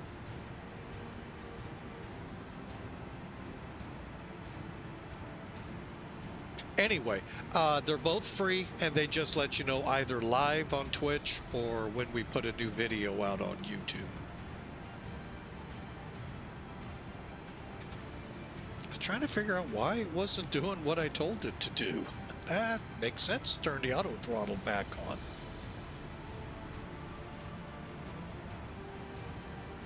So, hope y'all have a wonderful week this weekend, I should say. And just so you don't get frying pans upside the heads, for those that honor the Valentine Day festivities tomorrow, it's tomorrow. Hopefully you're prepared, either for bandage and dressing from a frying pan hitting you, or you've got something up your sleeve to prevent that, or you thought ahead. So anyway, we're cruising along, getting up there to 40,000 here shortly, and I hope you enjoy the flight. But again, it is Valentine's weekend also. It is Mardi Gras. So you know what comes Wednesday, Ash Wednesday, and so we're headed into Lent as well. And if you're in the U.S., of course, it's a holiday for the government. It's President's Day. But that's the last holiday until Memorial Day. So, until you all conjure up another one. So, anyway, but you know, I kind of support the President's Day holiday, so. All right, so there you have it, calendar-wise, what's coming up. Just don't forget about tomorrow, Valentine's Day, or your Valentine just might surprise you. So enjoy the music. I am going to make sure we get up to the proper speed here. It looks like we're about to level off.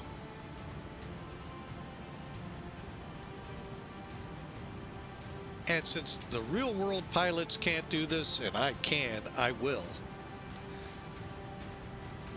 Okay, we're leveling at 40,000. We'll let the aircraft re-speed back up to 0.85 on the Mach. It'll take it a little bit. Hey, it's old, folks. You know, us old folks take a little bit to get going into gear. Come on.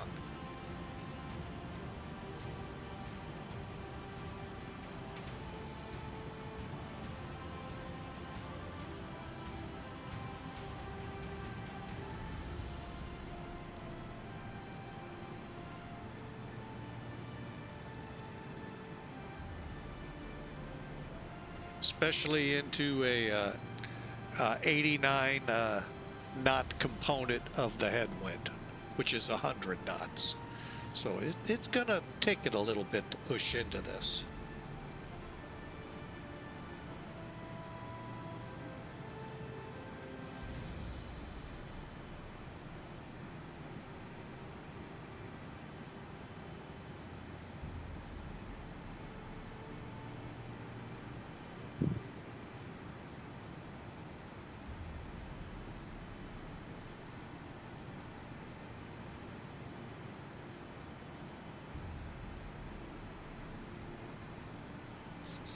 Boy, it's just taking its time to get into cruise.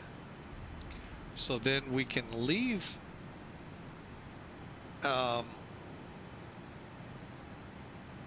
speed alone once we get there. The EPR you see up here, that's what's going to be controlled over here. Since we're level, let's go ahead, go altitude hold. Boy, we're having a hard time getting past 8.2.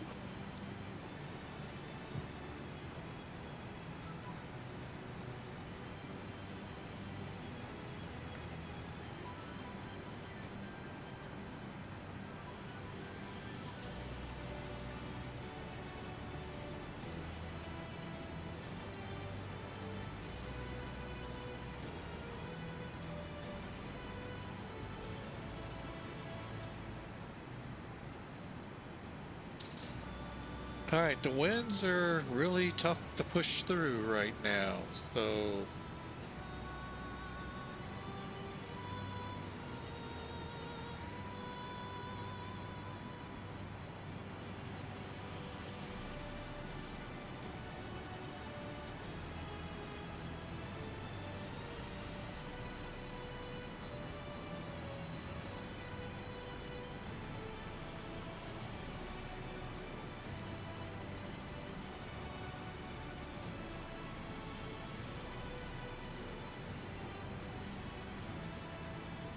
boy, Cross City isn't strong. I might have to go back to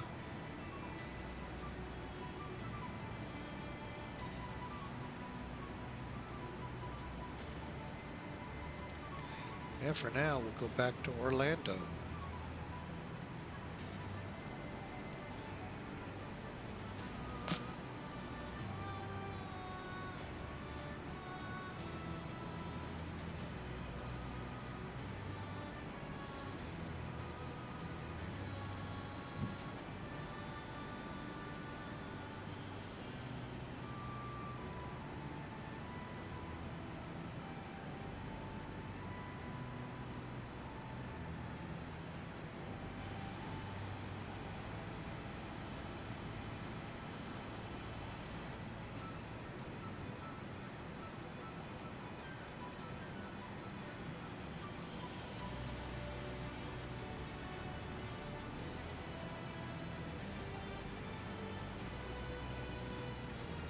Well, we're slowly getting up there.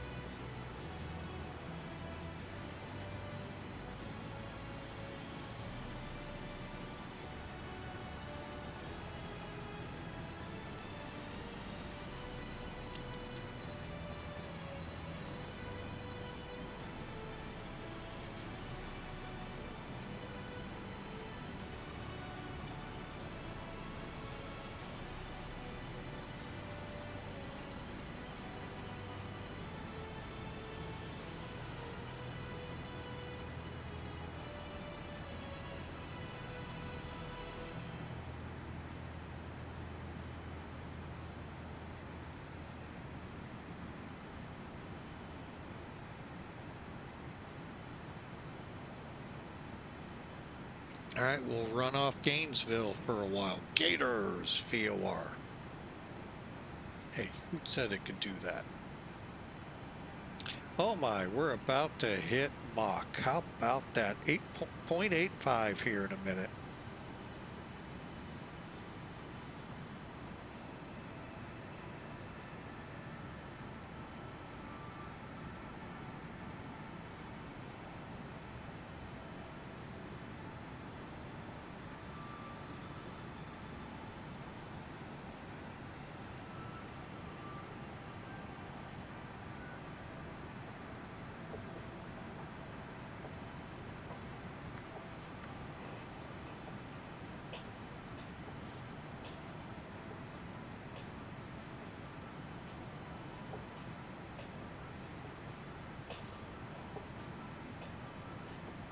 All right, we hit it. 0.85, finally in cruise.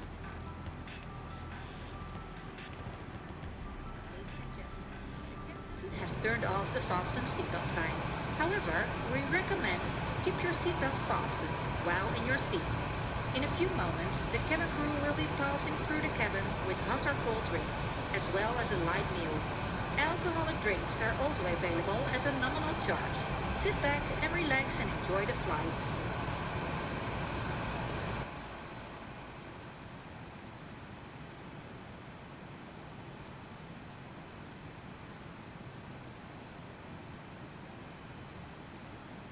All right. I am going to keep harping on it. Just make sure you remember, for those in places where they do celebrate Valentine's Day, like the U.S., don't forget, it's tomorrow. Let me help you out a little. I got a verse of the day that goes right in hand with it. Out of what's called the love chapter of the Bible, that Song of Solomon. But 1 Corinthians 13:4. We'll just do that, but if you read the whole chapter of 13, you'll get a good picture of love. Love is patient, love is kind. It, which is love, does not envy, it does not boast, it is not proud. Things, you know, what love really is. And many of us could learn just from that one verse, let alone the rest that it goes into. And yeah, love is patient, love is kind, Love does not envy, love does not boast, and love is not proud.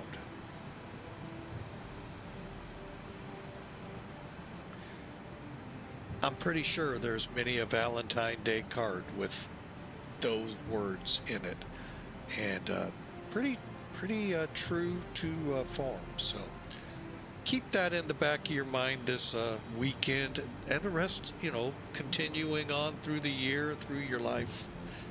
It will really help.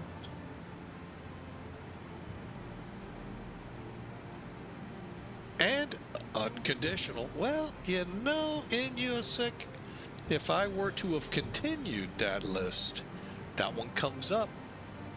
I just took verse 4. So if I get too many of the verses in there, it gets kind of tough to read. It gets really small print. So, but you're right, it is unconditional too. And I'll tell you the one that spotlights it the most, and that is God.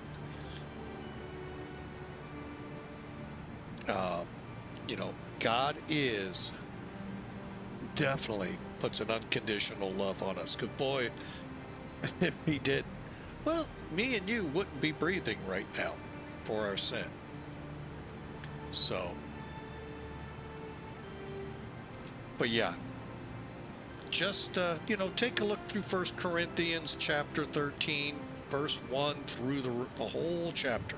It's not real long, folks. Probably take you less than 5 minutes to read. And,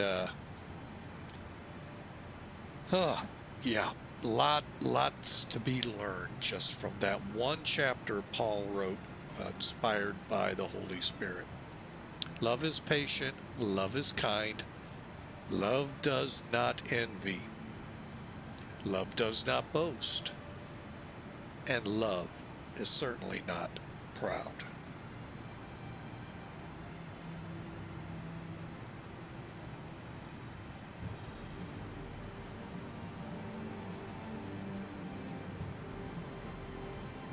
Mind came on that one yesterday. Hey, Captain Bombasso, welcome aboard.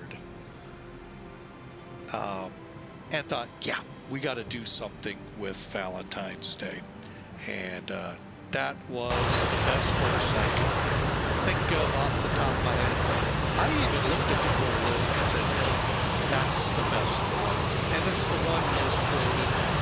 So I thought we'd give it a shot.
Still too loud? Okay. We'll pull the plane back even more. Worst case, we'll go over here and pull it back too.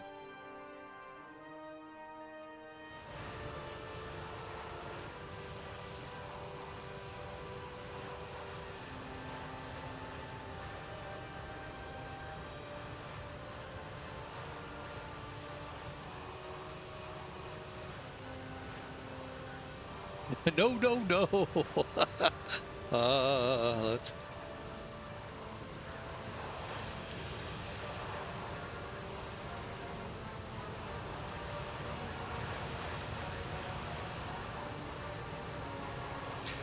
Desktop Pilot Society has delayed problems with the plane.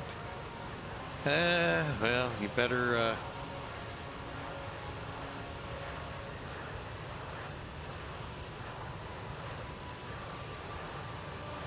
Okay, and now it's great. Okay, I'll not touch, no touchy on the volume controls. Thanks, Inuasic, for keep me on the right track.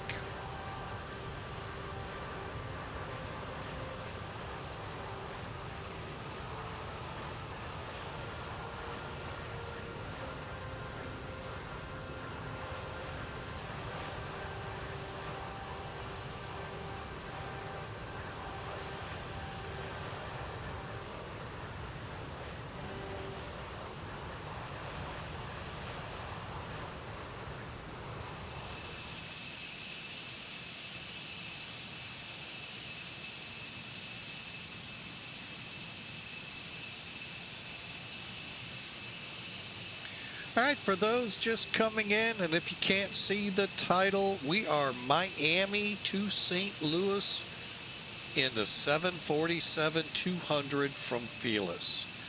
And it's an old route. I'll be honest, I don't know if the 747s actually flew it or not, but with Virtual American, they do. But in total reality, they might have just to clear up space at Lambert for all the flights. But I've also seen them parked down off by runway 6, either for inspections or maintenance or something to do inside, and then pulled back for the evening flights.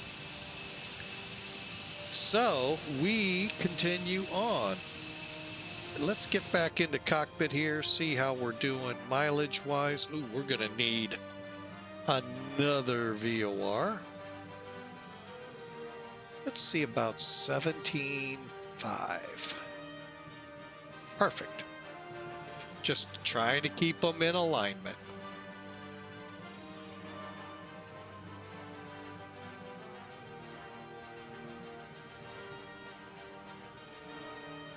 And it looks like Atlanta has come up.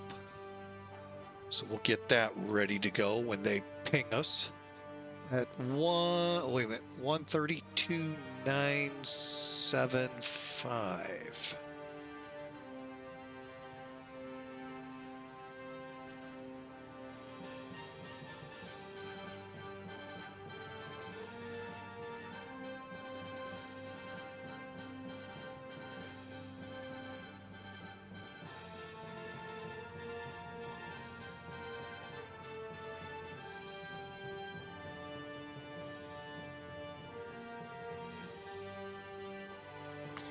And from what I can tell, here's no weather between Miami and St. Louis. It is just a beautiful run, and the way we like it. Keys? We need no stinking keys.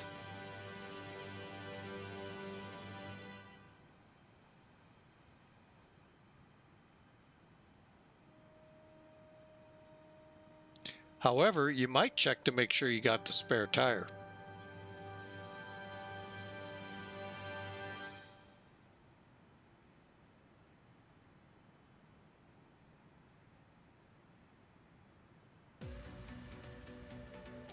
Captain Bombasso is right. If you fly G8, you will have keys. For the most part. Not all aircraft, but if it's got a prop, more than likely it'll be there will be keys.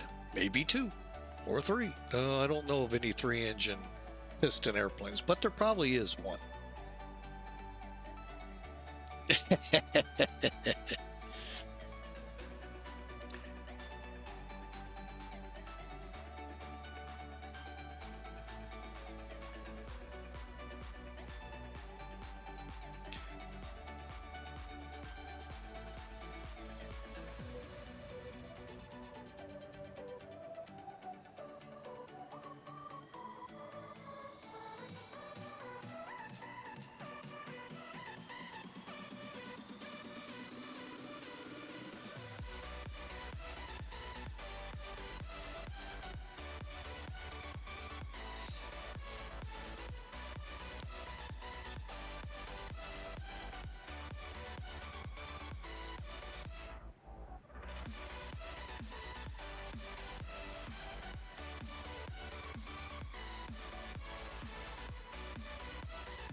All right, folks, give me about 5 minutes. I'm going to make a phone call here and see what this was all about. So stand by. I'll be right back.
Oh man, sorry about that. I had to take a phone call. Wow. Oh, when blessings rain upon you, boy, do they come down in mass. Oh man. Oh. Hang on a second, I gotta clear my throat. So, I'll get into more of it later. It's a lot of personal stuff right here, right now. So, but yeah, wow. Seems like when one door opens, a million at the same time. So that just, just goes to show that the Lord is good to those who are patient. So, wow. So how's your week going? Oh, kind of spinning here, so if I'm a little quiet, that's why.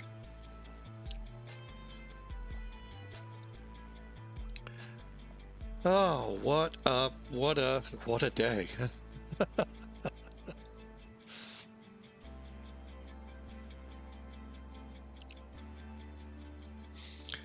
All right, where are we headed again? Oh yeah, St. Louis.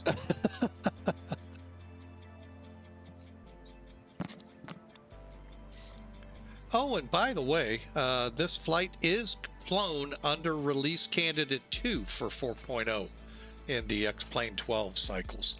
So there wasn't much reported in it. Let me pull it up here real quick. Oh, wrong button. There we go. Basically, it was an ATC fix. Something was causing a crash out of it. Also a VR crash. And then some label changings. But other than that, not a whole lot. But it is still a beta. So when you fire X-Plane up, if you check mark beta, it will update to this release client. So... but yeah, I mean, really not a whole lot changed. So it just, we're needing to get DME2 set up. Hang on. Let's go find another VO VOR. Where's that VOR at? Oh, where'd it go? There it is. Oh, and we're about to enter. How far out is that? 46. So let's try Montgomery.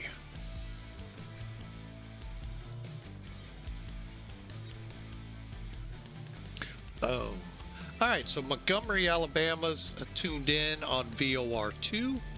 VOR1 is Seminole in the state of Florida. And we're just pushing on northward, about to enter Atlanta's airspace and cruise on.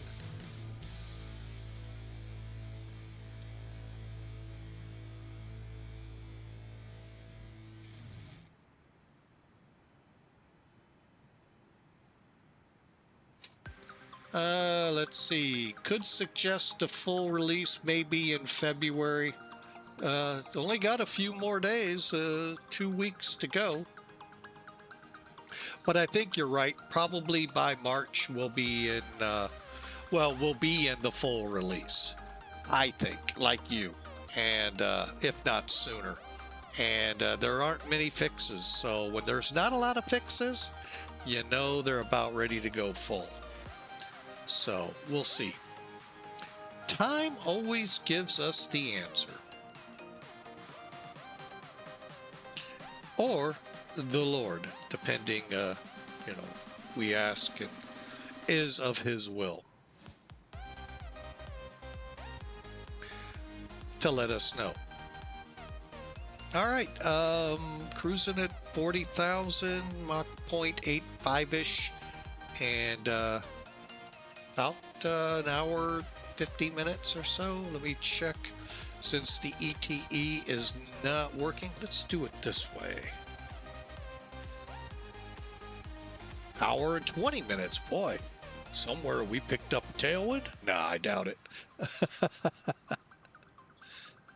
Let's find out, though. Switch over. Doing 384 with a true airspeed of 487. That gives you the meanness of this headwind we're battling, actually quartering. And 8 miles to probably Atlanta's airspace.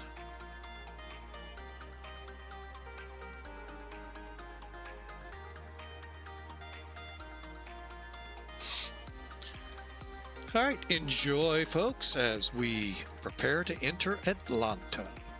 Not Atlantis, Atlanta. Let's see how busy they are. Stop talking on each other. Clipper 776, climb maintain flight level 230. Up to 230, Clipper 776. Right, who was trying to call? Vision 2 Golf Papa. Vision 2 Golf Papa, go ahead. Yeah, if you could just take a look at the flight marks in the flight plan. We're just giving you a little bit of heads up. We'll be ready in about 3 minutes, but if you could take a look at that, you can find more information in the remarks there. Yeah, I've worked you before. I'll be ready for you. Roger. Atlanta Center, TWA 499, entering your airspace from the south. Good afternoon. TVA 499, Atlanta City, order contract 400, good up.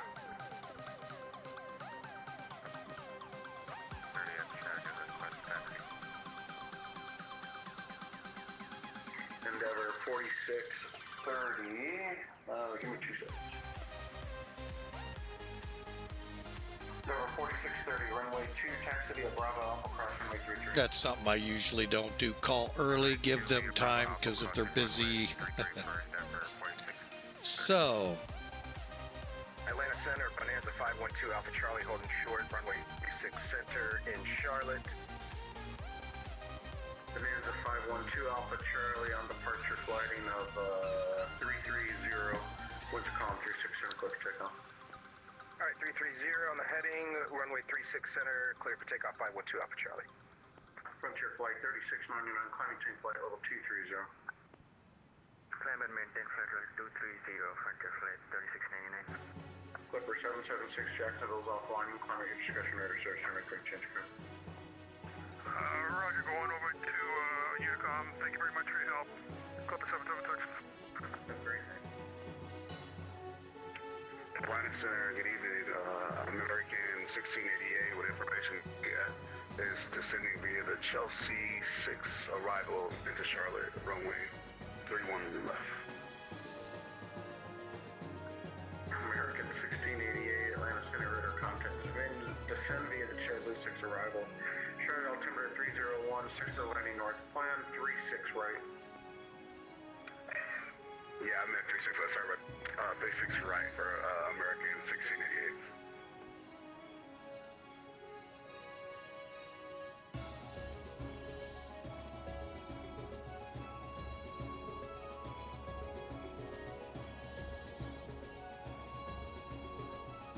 Center, Vision 2 Golf Papa, ready for that reposition 08 right, whatever best for you. With Oscar.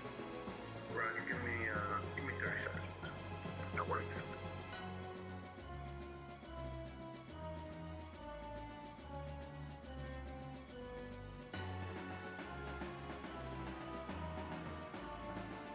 Delta 1026, looks like you already went by Delta. Delta 1026, left turn there at Charlie. Make a left turn right there. Cross from the 08 right. Then take Echo to the right. Left turn and cross from the 08 right. Delta 10, 10-2. Vision 2 Golf Papa, you can reposition runway 08 right. Reposition 08 right approved. Let you know when ready. Vision 2 Golf Papa. Thank you, traffic. We're crossing Delta.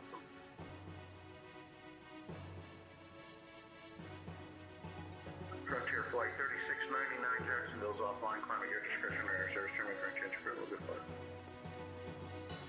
Climb at discretion, radar service terminated. Frequency change approved for Frontier 3699. Thanks.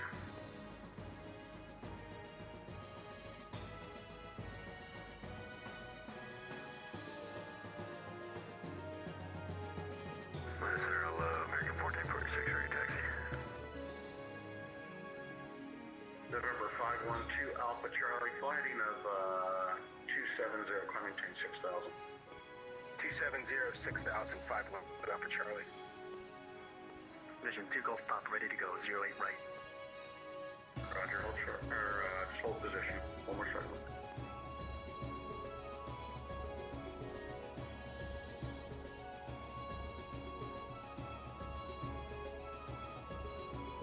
There, 41 Super, holding short, 9-5. Stand by.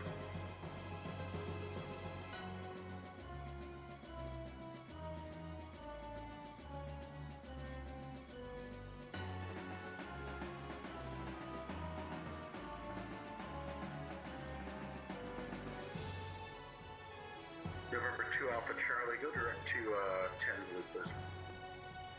Direct Tinsley, 512 Alpha Charlie.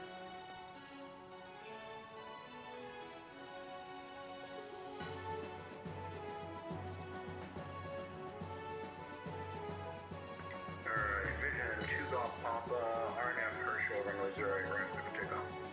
RNF Herschel, 08 right, clear for takeoff. Vision 2 Golf Papa.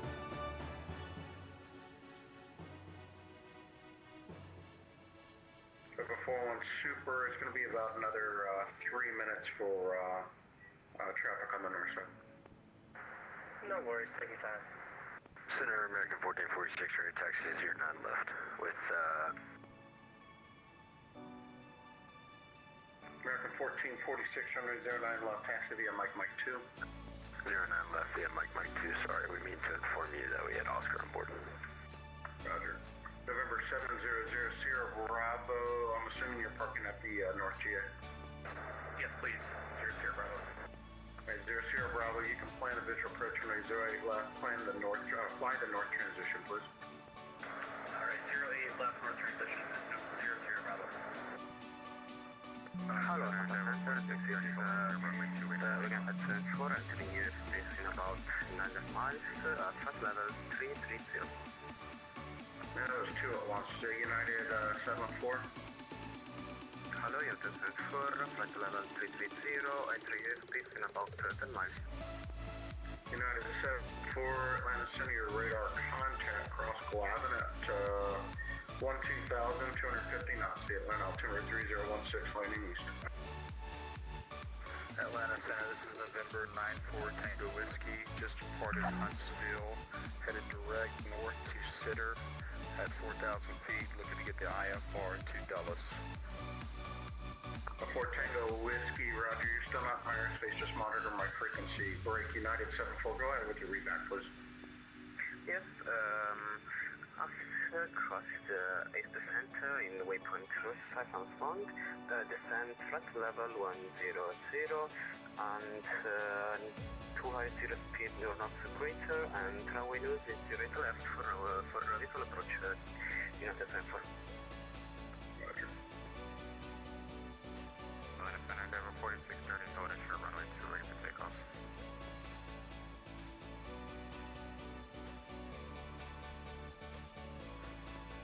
Vision 2 Golf Fox, crossing 3,800 for 10,000. Vision 2 Golf Papa, Atlanta City, radar contact, climbing to flight level 280. Up to 280, you're doing a great job, Vision 2 Golf Papa. Yeah, no worries. Easy day. Number 41 Super runway 09 left, line up and wait. Roger that. Line up and wait, 09 left for Sarah 41 Super. Atlanta Center, Denver 4630, ready for takeoff, runway 2. Denver 4630, fly the runway heading, wind 3106 knots, runway 2, clear for takeoff. Fly runway heading, clear for takeoff, runway 2 on Denver 4630. Center Delta 4953 on the north side of ramp 2 on short of Foxtrot with Oscar, taxi runway 8 right. Sorry, what was the call from? Delta 4953. Delta 4953, runway 08 right, taxi straight ahead on hotel. Arabia Hotel to 4953.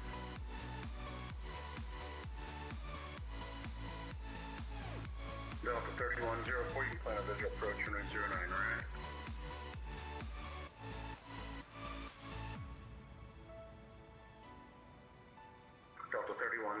plan the visual approach 09, right?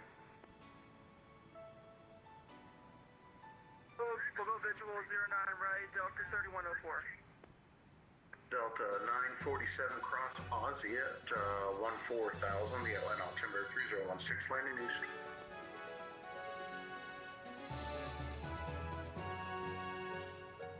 Was that for 974? Yeah, well, sorry, Delta 974 cross Aussie at 14,000, the Atlanta altimeter 3016, landing east. Descend maintain to 14,000 at Ozzy and landing east Delta 974. American 1688, land of visual approach 36 right.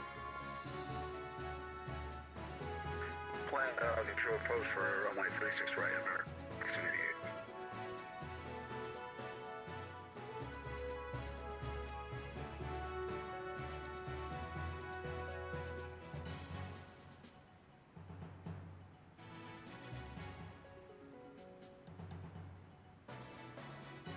November 94 Tango Whiskey, squawk 7624.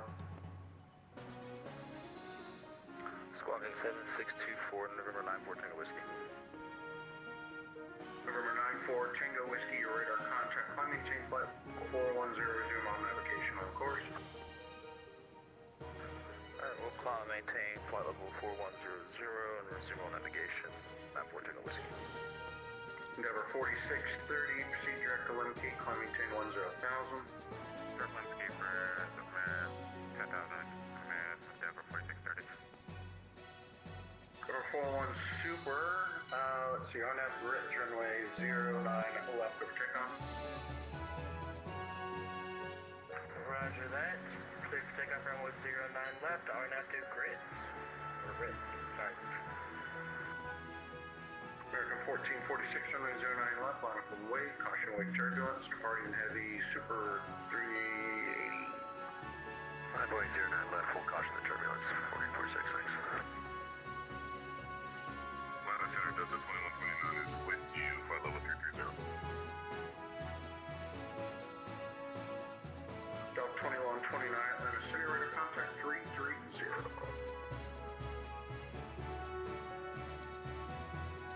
Delta 4953, ready for departure. Delta 4953, Atlanta Center, just hold short, it's going to be about 3-minute delay for traffic on the south side. Roger, hold short, right for traffic, Delta 4953.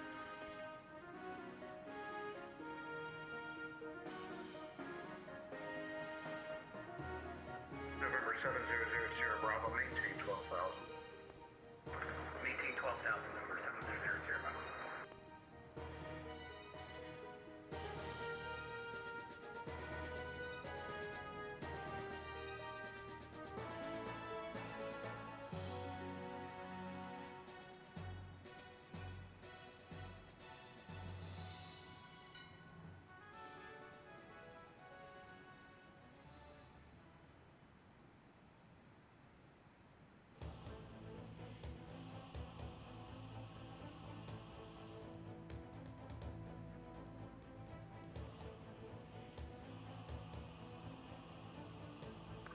Super, Atlanta Center, your radar contact, maintain 10,000, I'll fire in a couple miles.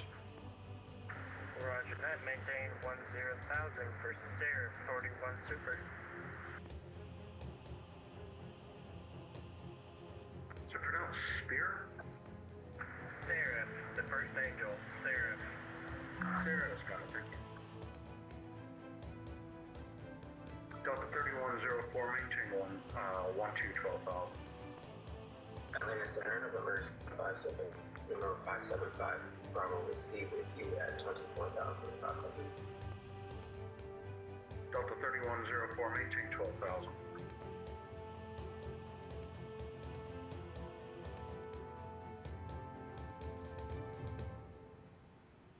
Delta 3104, Atlanta Center. Delta 3104 here, Atlanta Center. Delta 3104, maintain 12,000. Please, you can expect the visual approach 09 right. We'll maintain 12,000. Express the visual approach 09 right. Delta 3104. jumping on somebody. November 575 Bravo Whiskey, are you on?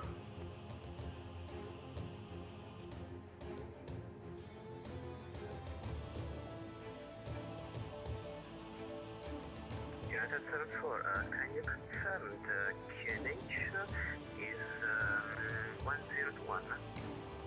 November 575 Bravo Whiskey, I repeat my attention on Whiskey.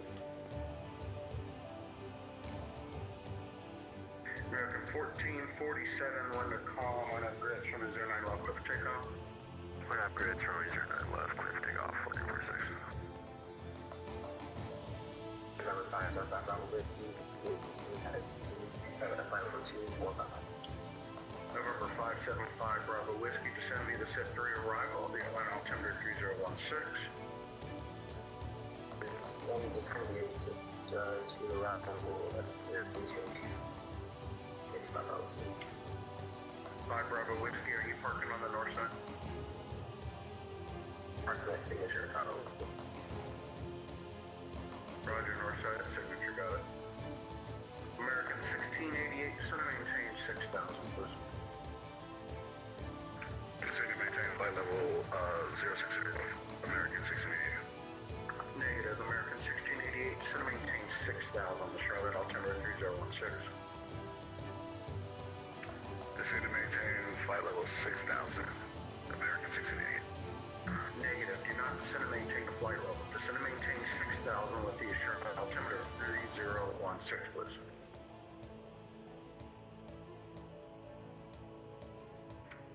Descend 6,000, American 1688. Thank you.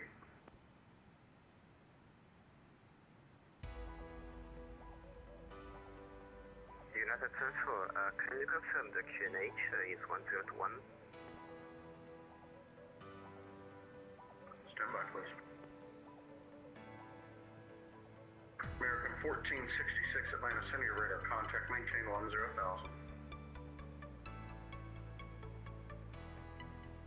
Delta 4653, the Atlanta wind is calm on that pressure, right, clear for takeoff. So 4 nav 3, clear for takeoff, from 108 right, RNAV, Herschel. Over 4630, you are ready for contact.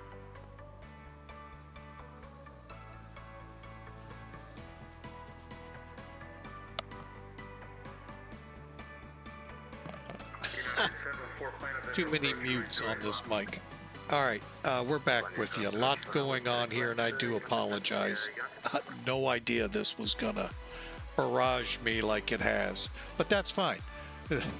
Like I said, when I get a chance to talk about it, I will.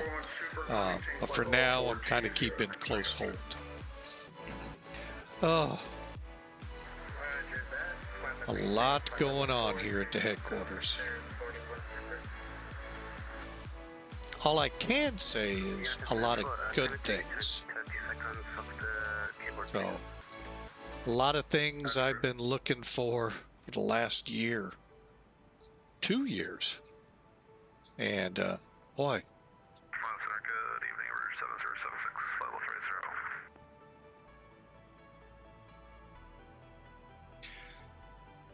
30. Oh, so we'll kind of see how everything progresses. But I will say this much, I'm glad for it. Something I've been praying for a lot for the last 2 years. So, anyway. American 1688, radar contact is lost. So, how's your day going? Hopefully, some really good stuff is happening with you too as well. So, I'm not even sure where we are anymore. Oh, there we are. Coming up to Birmingham. Which means I need to check my VORs. American 1446, call maintain flight level 290. Up to 290, 1446. About 14.4. Delta 3105 2104, descend and maintain 3000. All right. Now, you can use a VOR on your path with this LTN. I don't know how well that works with SIVA. I don't know if it needs to triangulate or not. 3104, descend and maintain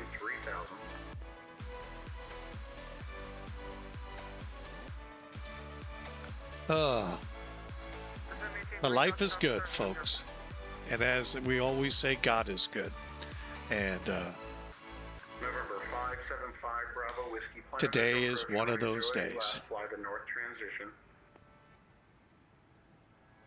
0814, fly the north transition, Bravo Whiskey. Delta 974, you can plan a visual approach, runway 08 left. Plan visual approach, 08 left, Delta 794, or 974. Endeavor 4630, you can plan a visual approach, Be, runway 08 give me 1 second, folks. Visual 0 left, Endeavor 4630.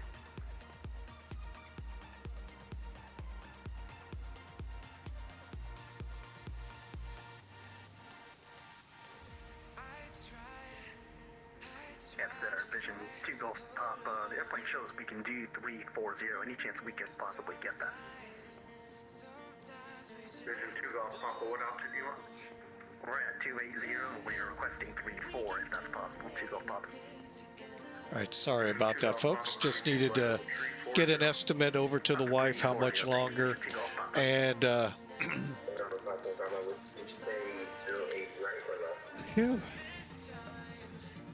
Wasn't sure the call sign there. Who was that? I'm sorry about Bravo Whiskey. 5 Bravo Whiskey, it's going to be a visual 08 left.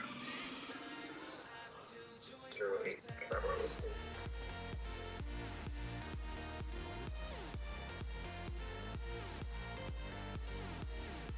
United 74, say altitude.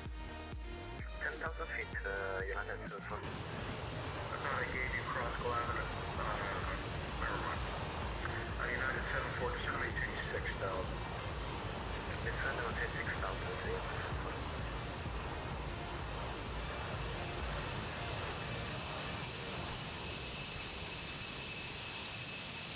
Endeavor 4630, reduce speed to 230. 230, Endeavor 4640.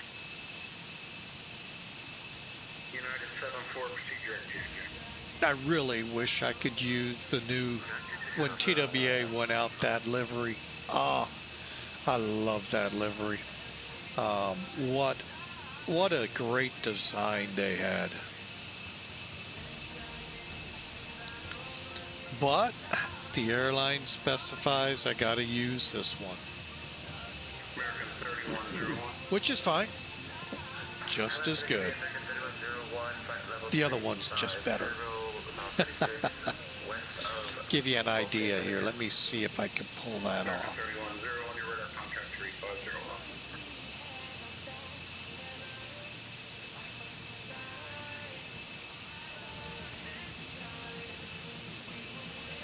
Atlanta Center, American 3303, descending through flight level 80, Up in the corner there is it. 22, runway,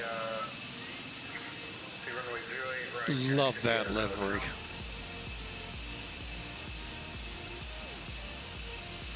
November 700, Sierra Bravo. I actually didn't think I was going to get to compare and contrast.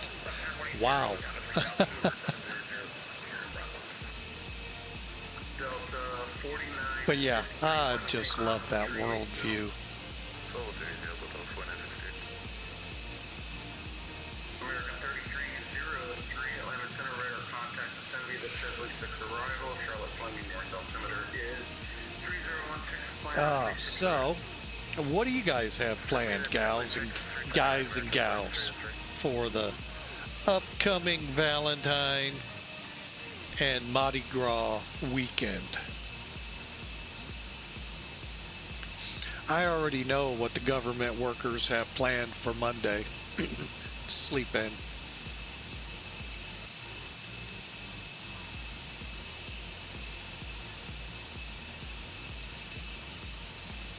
Because they won't have to report to work unless they're mission essential.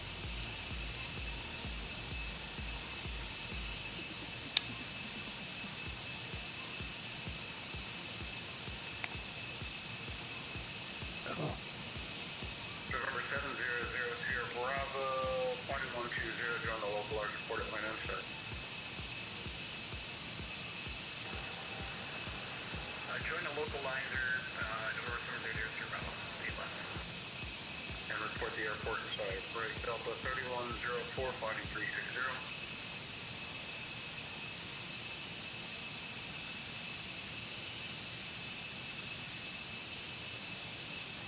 Delta 3104, finding 360.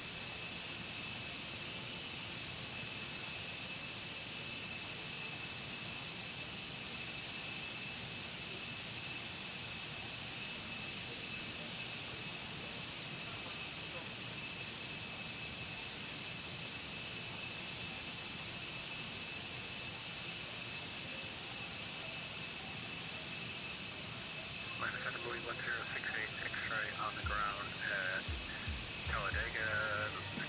Pick up our IFR in Tuscaloosa. Roger, IFR clearance is on request. It'll be just for a minute or two.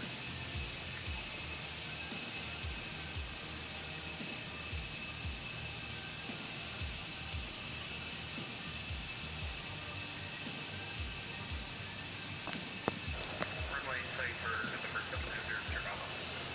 November 700, Sierra Bravo, clear visual approach, runway 08 left, 1 to com, 08 left, clear to land. Okay, clear for the approach and clear to land, 08 left, November 700, Sierra Bravo. Endeavor 4630, sliding of 180. Alright, heading up 180, Endeavor 4640.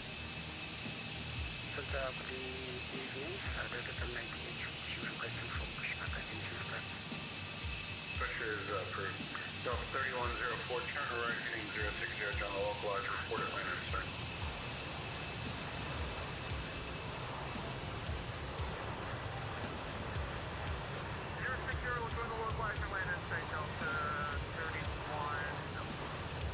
Delta 3104, clear vision approach, right 09, right, lunch con, 09, right, clear to land.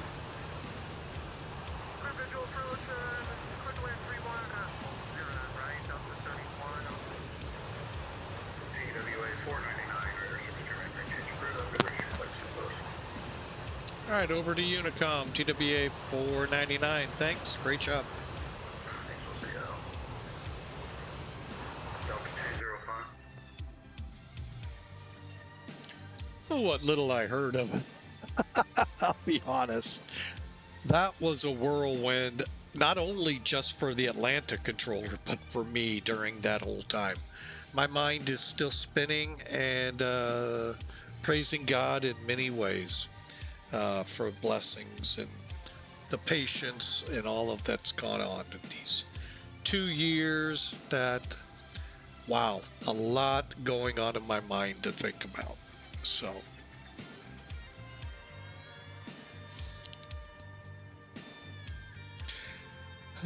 but I do hope with Valentine's Day, you know, keep this in your mind. I mean, and this is not just a Valentine's Day verse. This is an every day of your life verse.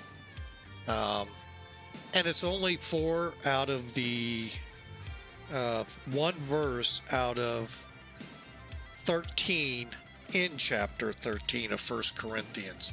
And I know many of you are like, well, the Bible doesn't mean anything. Well, this chapter really does. They kind of call it the love chapter. And starting in verse 4, we get a description of love by St. Paul. Love is patient, love is kind, it does not envy, it does not boast, it is not proud. That's the verse I have quoted up there for you. And if you're having a hard time seeing it, I'll get it to come up in text for you there. But it continues. It does not dishonor others. It's not self-seeking. It's not easily angered. It keeps no records of wrongs. That's a big one right there. Love does not delight in evil, but rejoices with truth. It always protects, always trusts, always hopes, and always preserves. Verse 4 through 7. And love never fails, starting into 8. But at the end, verse 13, But now these three things remain: faith, hope, and love. But the greatest of these is love. And Inusic brought one up too. Love is unconditional. And that's God's love. Very unconditional. So things to really, live by your entire life. To be patient with others, to be kind. Don't envy, don't boast, and don't be proud. Be humble. That basically, love just seeks to honor. And I hope that's what you do. And I hope for those of you out there, you don't forget this with your significant other, or, it can become painful Valentine's Day when you forget. And you can't say you forgot because I've told you about 3 or 4 times. And don't worry, there'll probably be 3 or 4 more times to the end of the stream. So,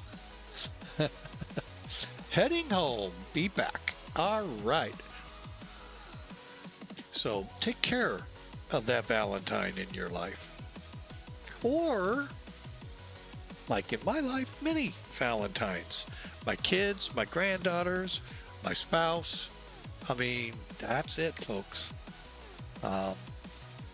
So I hope this sticks and keeps you going, and provides a great memory this Valentine's Day. Now, I know for me it will be. Unfortunately, had nothing to do with Valentine's and more to do with God's blessings. So.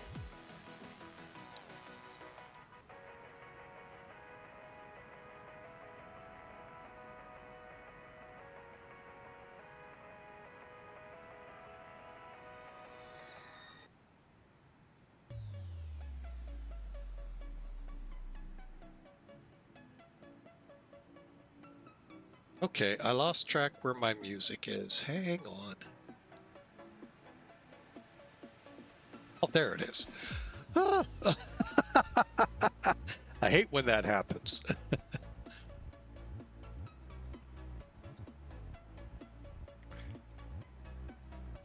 Oh, I can move that back now.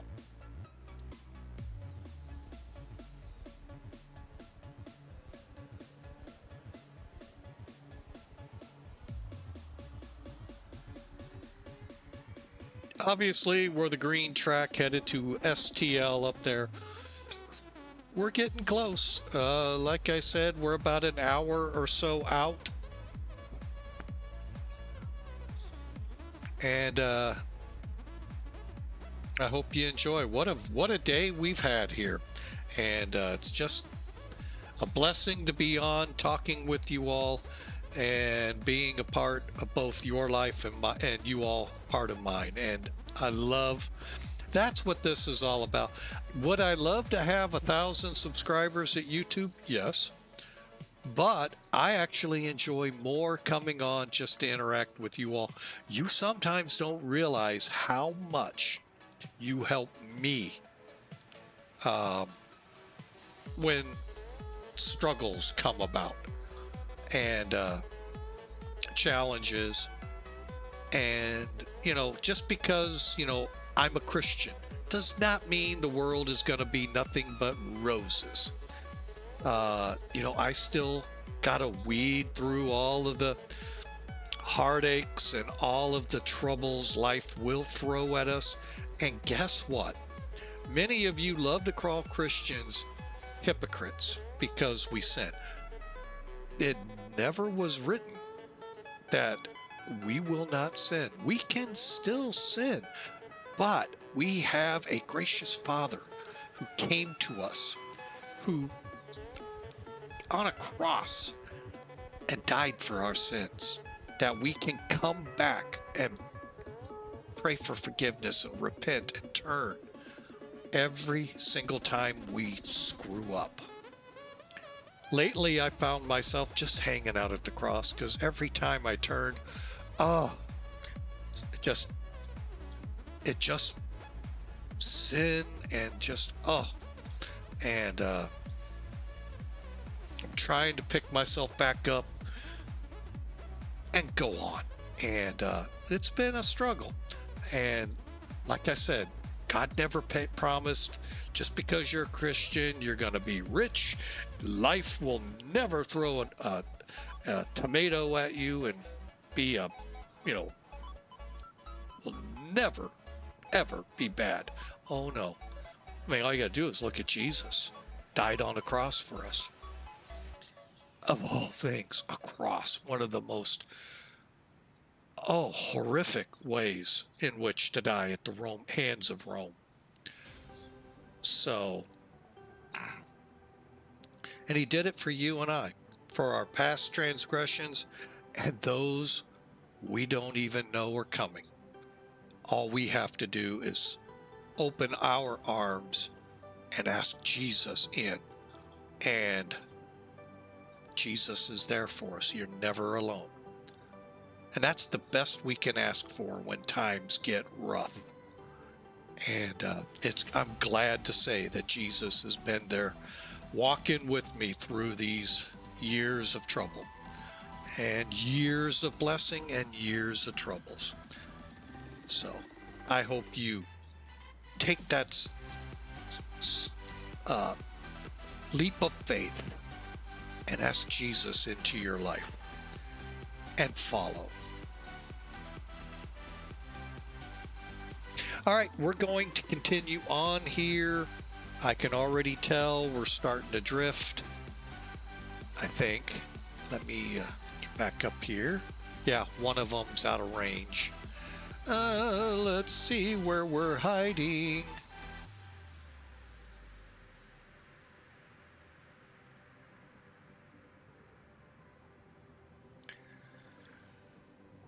Okay, so we're still pulling in Birmingham, but boy, we're gonna need at least, can't guarantee Memphis.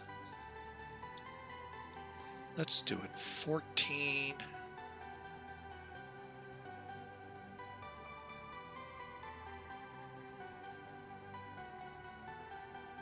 Okay, and what the heck? Let's give it a try. 16.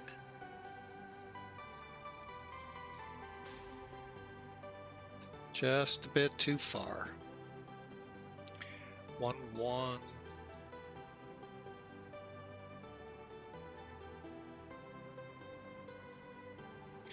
Just a bit too far for that one too, unless it's not the right frequency. 116. Can we get 14-1?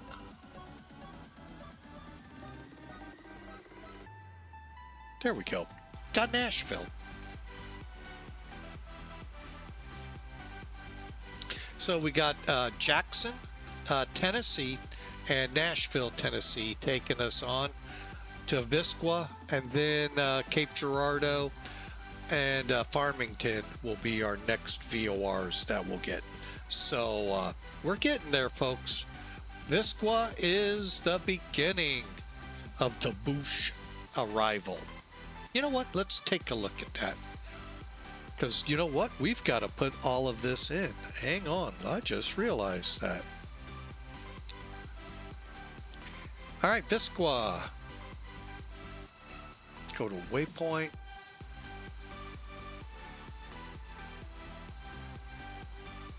All right, and is it clear? No. No! Okay. Enter. Hang on, Bush 3. Let me get that back in here quick. Visqua. Where are you? V I S Q. Clear, that's not Q. I believe A. Visqua. Enter. Next up, Scorch.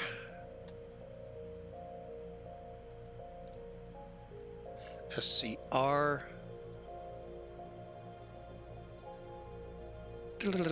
C and an H. SCR CH. Enter, enter. Cape Girardeau, C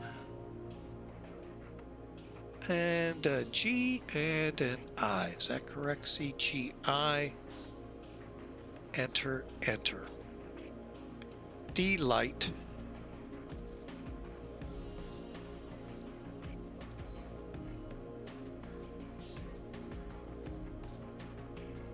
DLITE. Enter, enter. Oosh, I think is next. Nope, FATS.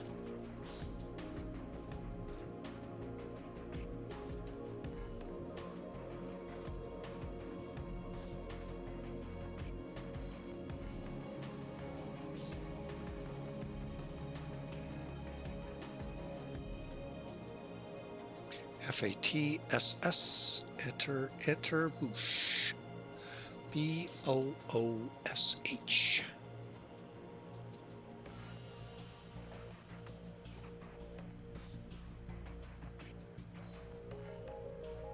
Okay, real quick here. 15 minutes ago, 1, 2 left. Okay. So, cue ball.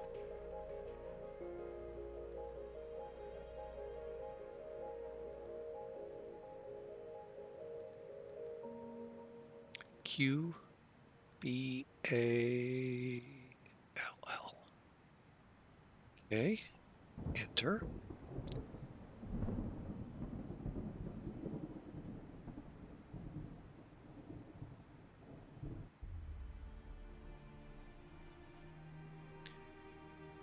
OJ. OJ.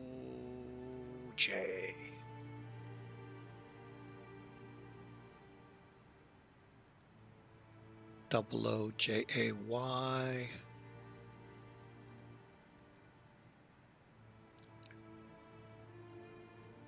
PET.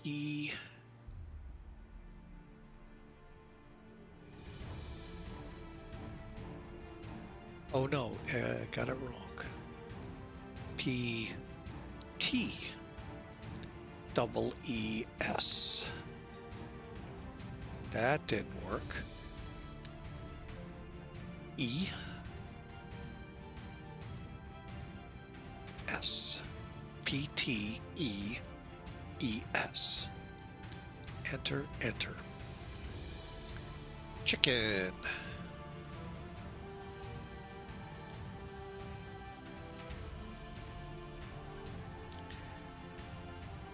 IKN.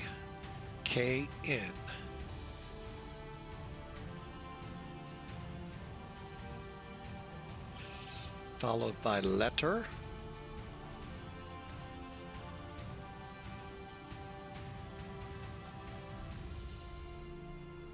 Nope, got it backwards. RR. RR. Name the show. RR.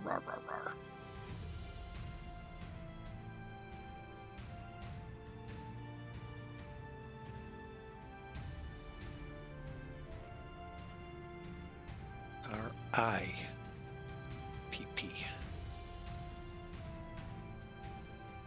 And J-Buck.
Okay, now we got to do exactly the same thing to copy this over.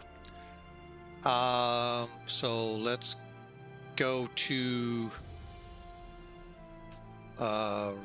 waypoints.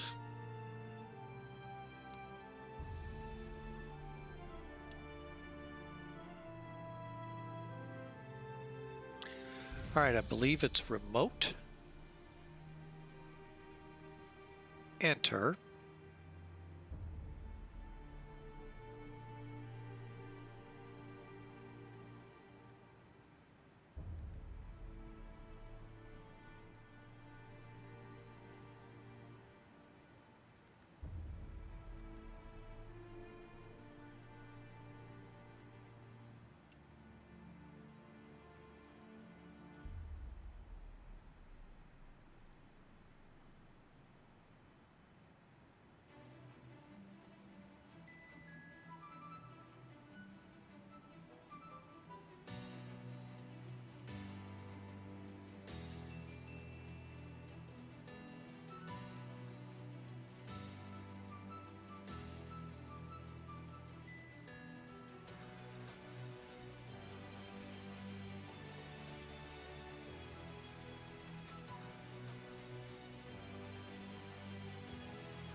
And there we go. Now you saw that we've got the arrival put in. Now at scratch or just before it, we are going to start our descent to, let's,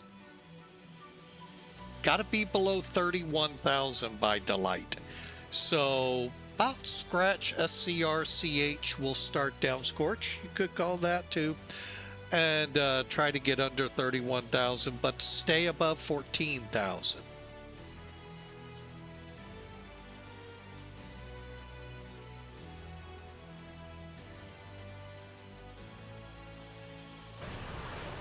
As we begin to get into the arrival portion of this flight.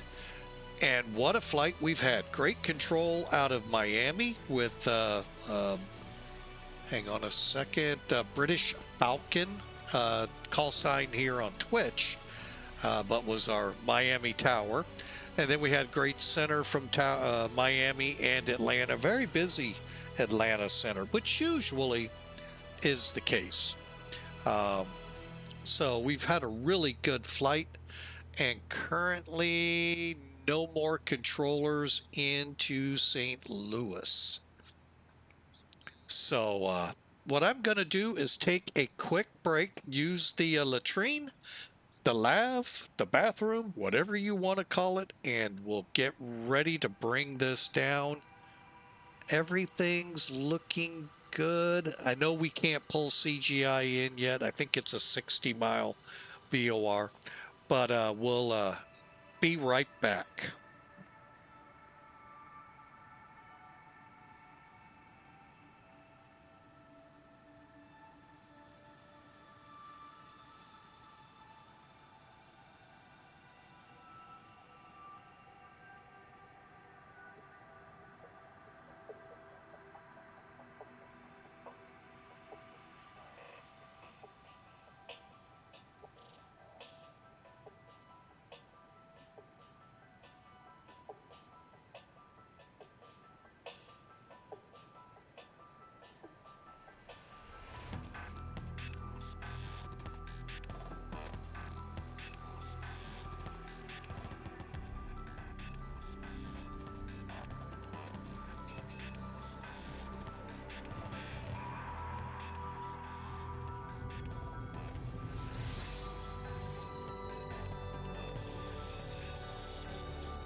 All right, we're back, and we're, what are we, 13 miles from Visquis? Let me check. Yeah. One thing I wanted to cover today, and, well, life got in the way. Hang on a second. The Olympics. That has been amazing last couple of days. Hang on a second. Can't read that one. 17.5.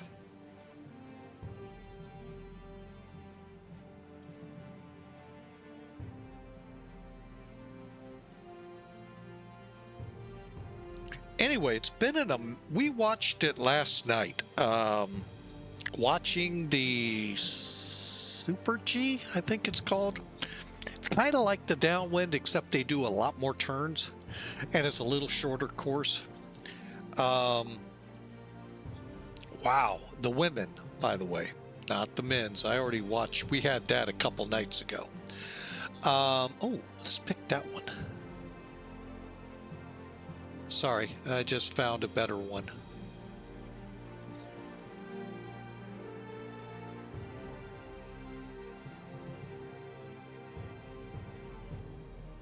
Okay, maybe not. Wonder, would it pull in? Oh my goodness, it is. Hang on, I'm 13.1. Okay, let's get into it. All right, yesterday watching the women on the Super G.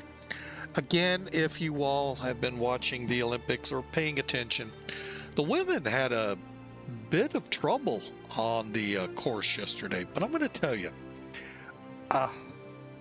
you know, the big story that came out was, I don't know her name, so forgive me. I think she's Italian. Wait a minute, what do we got here? Okay, descend and maintain flight level 300. Okay, we'll do it now. She had a horrendous crash a few months before the Olympics, I think is how the story went. and broke her leg in several places. And skied literally, not literally, she had done a couple practice runs and all, but she skied to gold last night. And that was amazing, considering after her and I think a couple of others, they either shot off course and couldn't, just decided not to come back in, or, wiped out. And one wiped out into the snow fence, which thankfully she was fine. But man, that course got really treacherous. As did the, whatever they call that thing where the snowboarders go back and forth, do a couple twirls here and there. That got treacherous too. The women kept, falling, and it's just like, wow. And granted, they had a lot of snow coming down. The others had a fog, and it was just unbelievable. And a testament to, like I said, that Italian lady, I wish I knew her name. I think she was from Italy. What a job she did on that. And to know that she broke her leg in 7 different places and is there in the Olympics. Whew. Kind of, sort of like Lindsey Vonn, except unfortunately we know what happened. She hooked a gate and tumbled, and increasing, and the injury she had to where she couldn't. And but that was just an amazing stories yesterday, and just loved watching the Olympics last night. Hope you all did too. Those that, I guess you could say have access. I don't know how that works worldwide. But yeah, that was just amazing stuff to watch. It always is.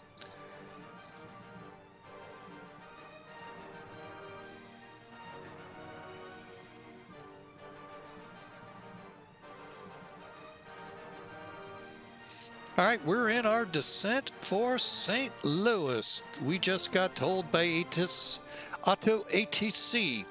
descend and maintain flight level 300. So we are.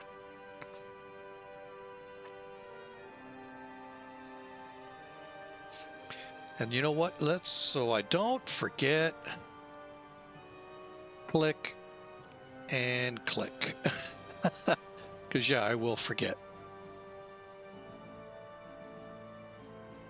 Huh. Must have came off the other one. Okay. So we're coming over CGI right now. That should actually be in range 12.9.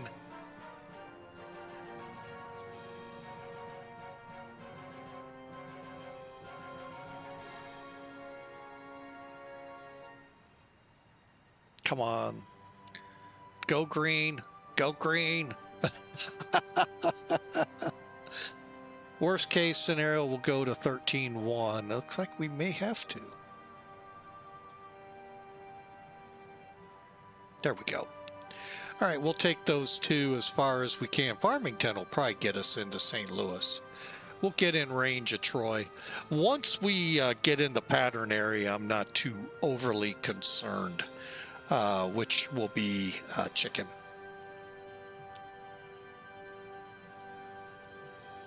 And then we'll tune up the ILS and bring her in. But yeah, I wanted to get some people's takes on the Olympics last night. And if I missed your comments, my apologies. But yeah, it was really interesting.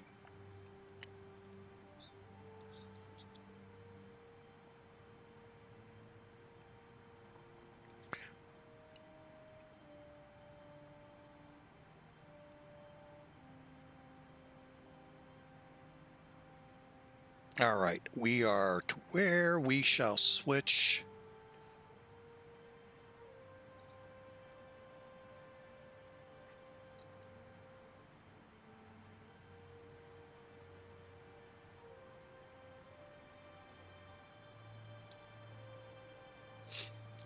as we ease on down to flight level 300.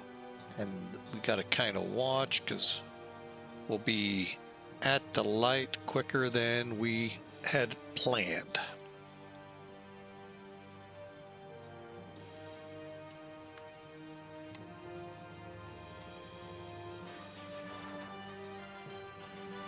All right, so 48 miles from Bouche, we'll begin our descent to get under 14,000 and then set up for our arrival. All right, we're now holding by throttle power 290 through the rest of the descent. Not controlled by the pitch because that could get us way out of whack altitude wise. So it's just better to set by the altitude. We have the altitude select showing in the display here, and speed. So we're doing good so far.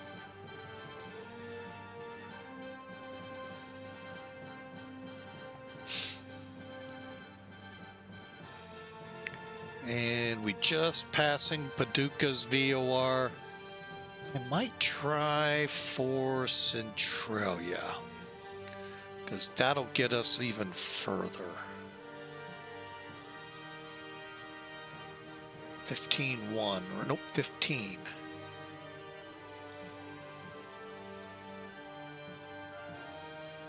Perfect. All right, so we got Centralia, Illinois, and Farmington working us into the approach. I'll probably switch Centralia here soon to Troy. On your chart, it will say Toy 116, I think it is. 116, yeah. So we're getting there, folks. You know what? I haven't done mine yet. Let's put our predictions in if you have any. 1,000 to level off.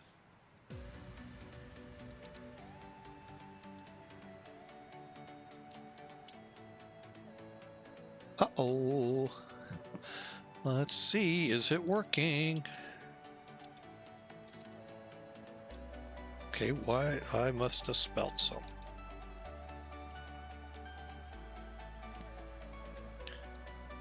There we go. I spelt it wrong. Oh yeah, put two I's in there. We'll do it all the time. As we level off at flight level 300, and we are 7 miles from Cape Girardeau and 27 miles from D-Light, which we had to be under 31,000. So we're doing good.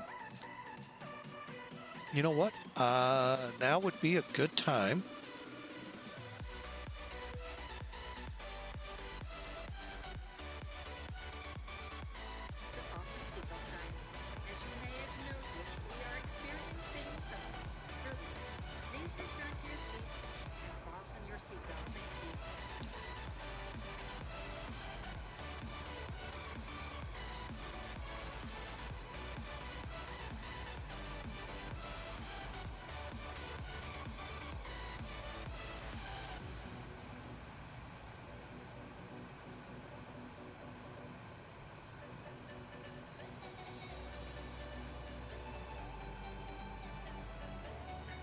All right, so look forward to seeing what maybe the Olympics have on tonight. So kind of a shame that you know, the host network in our country isn't going to carry the Olympics through Saturday or Sundays, only the prime time. That's kind of, you know, a little change, and just kind of weird, not, you know, that we're not gonna carry them.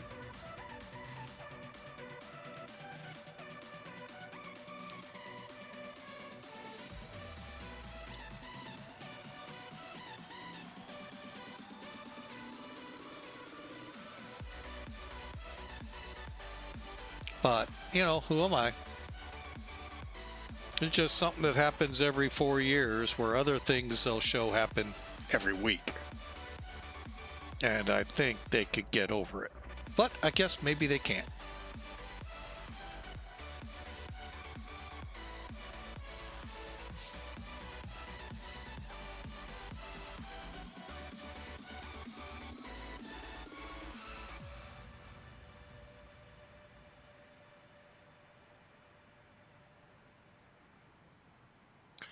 All right, let's go ahead, put a kibosh on the music as we prepare for our final descent into St. Louis.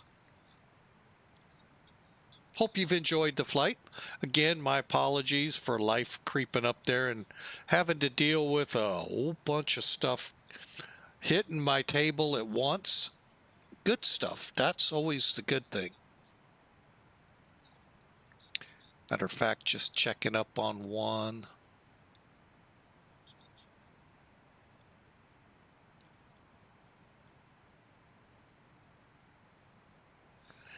Oh.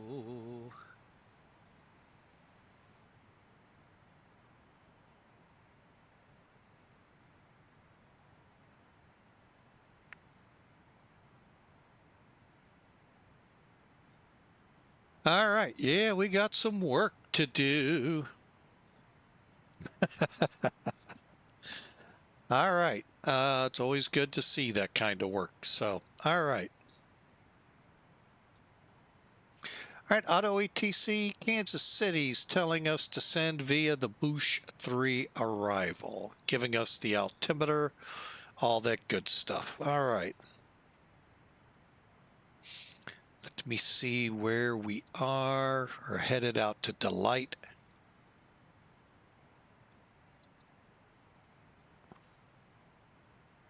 All right, 22 miles to 28 miles to Bush. Let's start that descent. 14,000.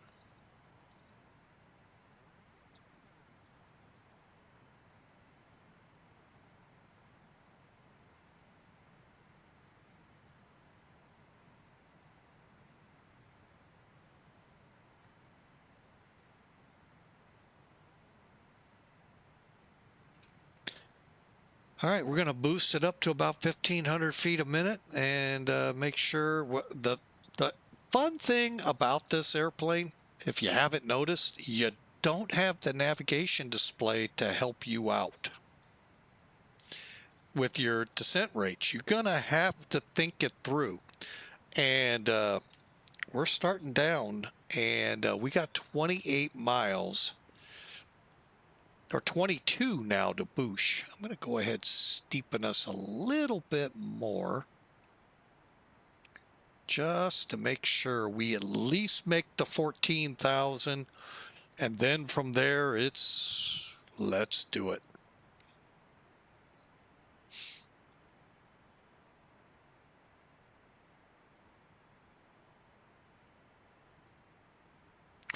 Oh wow, Atlanta Center went down. Oh wow. Oh, I know a lot of people not happy with that one. Miami, I think, is still up. Yeah, they're still up, but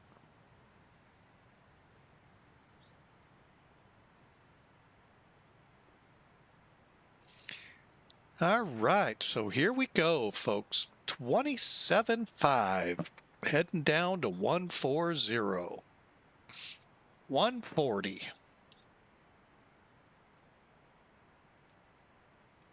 So far, about 2 hours and 20 minutes since brake release, and we're approaching St. Louis.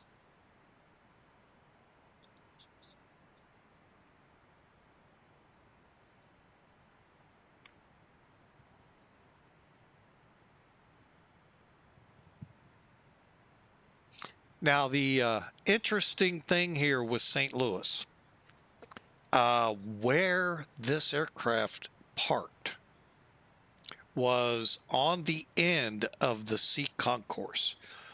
There were two, usually on one of the corners, but not to say they might, well, they probably would push around the other side. But usually there were no more than 2 on the ground at once. Usually. I don't know if they could put one in the middle slot. But also that's where the international would go in and up to customs, you know, bypassing the main crowd down below. But we're not an international flight, so that's, yeah, but that's just how it used to be. Today, customs is in a whole different location. So anyway, it's a fun place. Lambert's fun. Get ready for changes. Like Kansas City. I guess Lambert has to follow Kansas City and can't stand on its own. So, we'll see how it turns out. There was this thing called W1W that happened many years ago that took a lot of people's homes because of a new terminal. The new runway portion came in, but the new terminal never happened. Kind of curious how that plays out.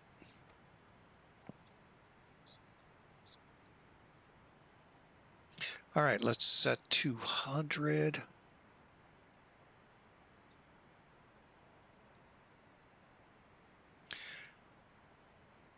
Okay, and the boost is going to put us 5,000. So UB could be where we turn, or towards Felis, which is 3,500. That could happen too, so we'll see. Speed-wise. Okay, we need to be slowing to 280.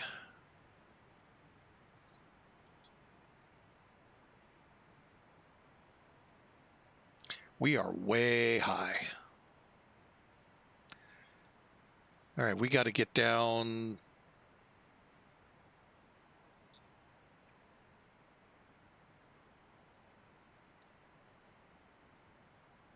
$10,000 feet in about 10, 11, 12, 21 miles. So hopefully we can do it. We got 7 to Kubal. I don't think we're going to get down.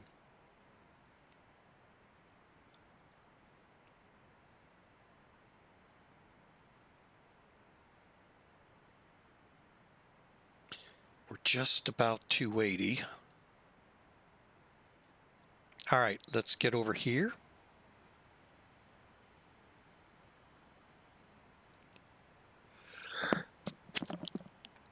Oh, sorry about that, folks. Oh.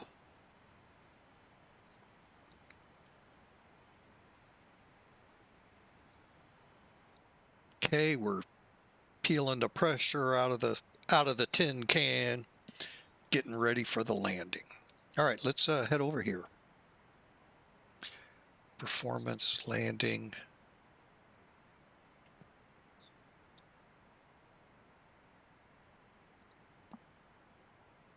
$9,000.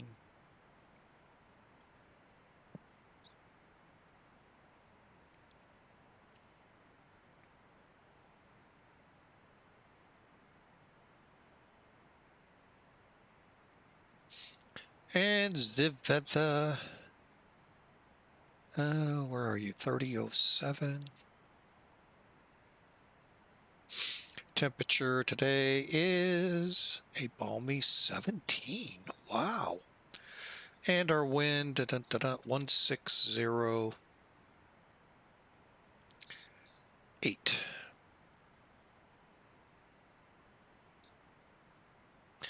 All right, for flaps 30, we're looking at a landing speed of 138. We'll come down at approach 150 to 148.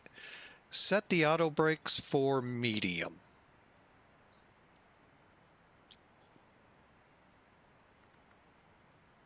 Cabin crew, prepare for landing.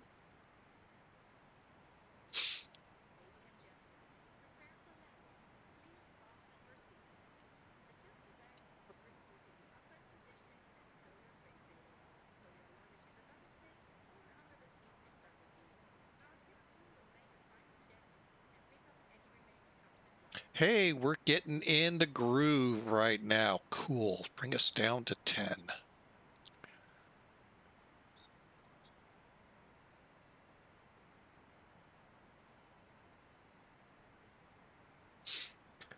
All right. And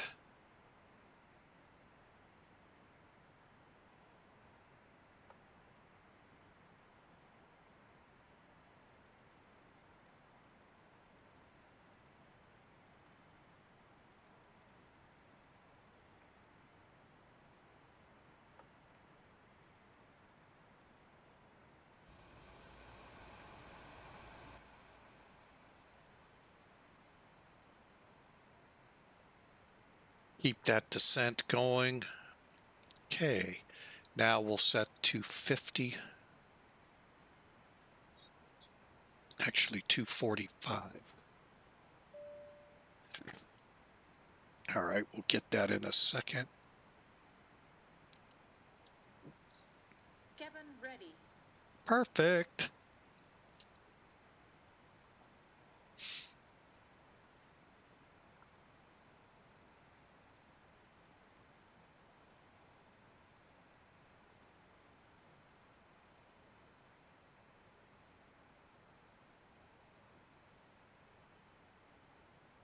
So again, I hope y'all have really enjoyed this.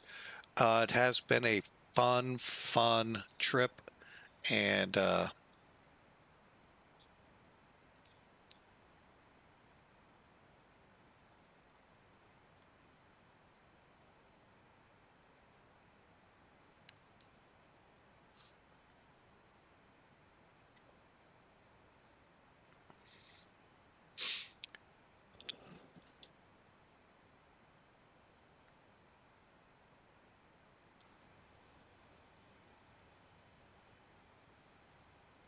level off.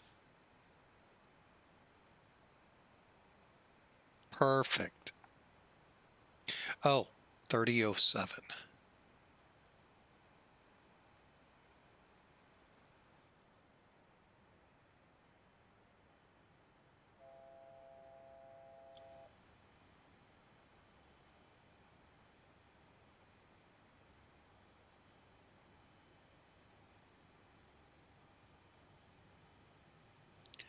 All right, and that'll keep the pressure coming off, and we can turn the speed brakes off.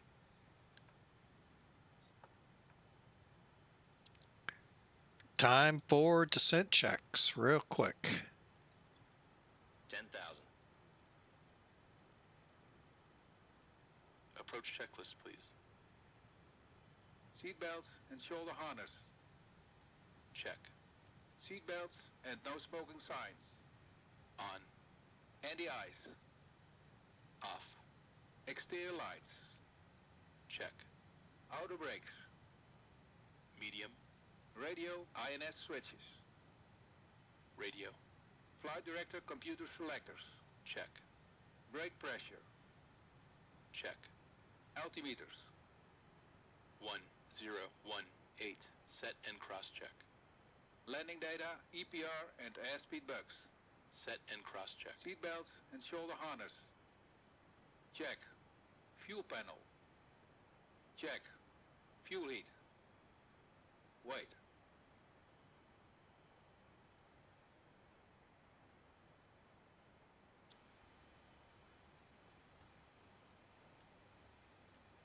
Off. EPR computer. Let's see. Go around. Cabin altitude. Check. Circuit breakers. Check. Approach checklist completed.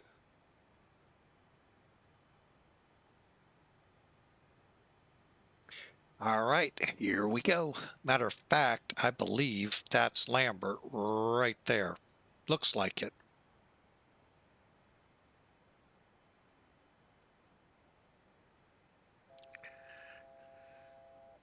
All right. So we got to come over, check in at 8,000, then descend to 5,000 and slow to 210.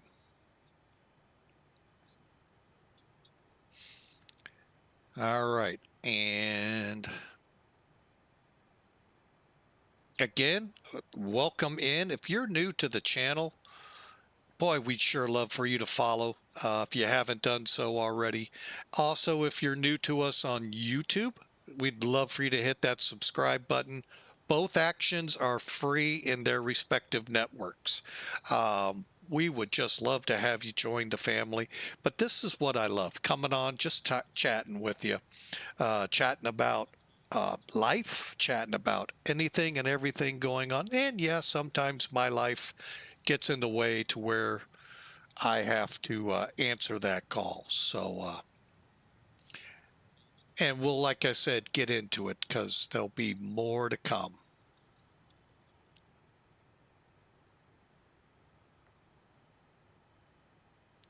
Slowing to 210.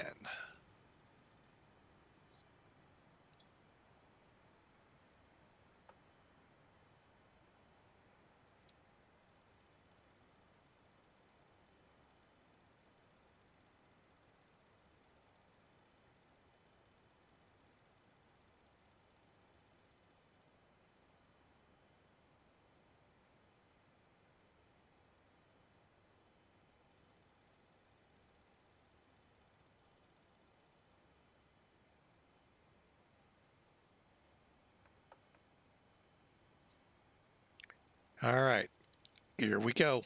We're now needing to set 302. And I'm going to tell you this, I love the inbound heading on the ILS. It's 123. Heading of 123. Buckle my shoe.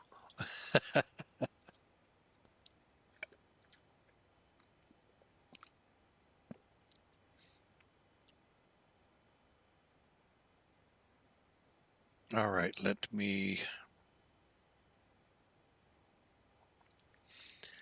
All right, so Ferris is there. So if we start the turn at Ferris, if we're able to, we can make the ILS.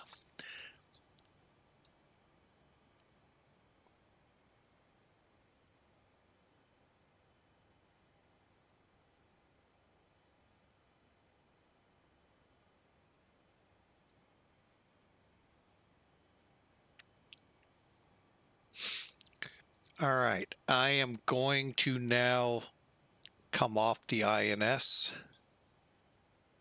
We'll be going to heading here shortly. We need to set 108.9er, right? 12 left, yes.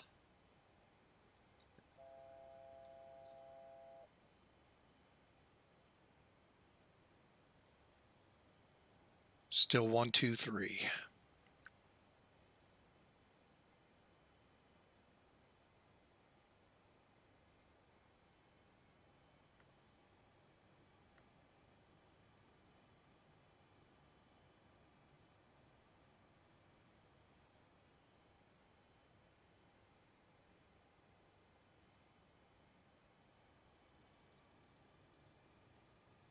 Okay, we're just about to cross J-Buck.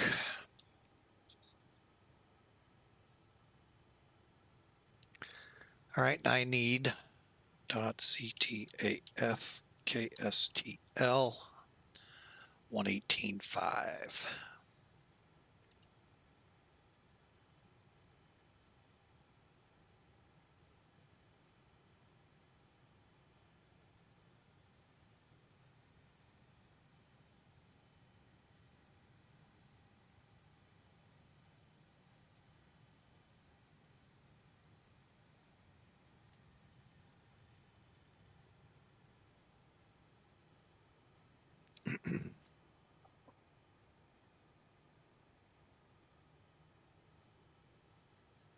Yeah, St. Louis traffic, TWA 499, 5,000 feet. J-Buck getting ready to make a right base for 12 left.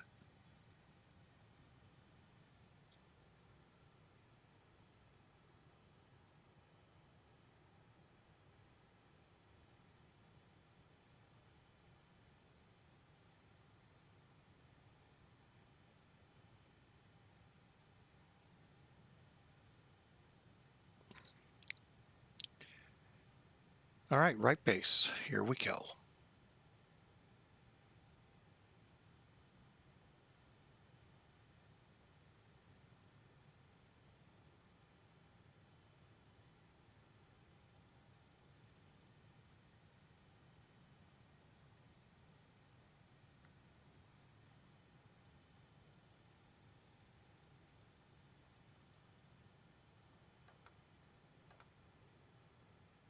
Flaps 5.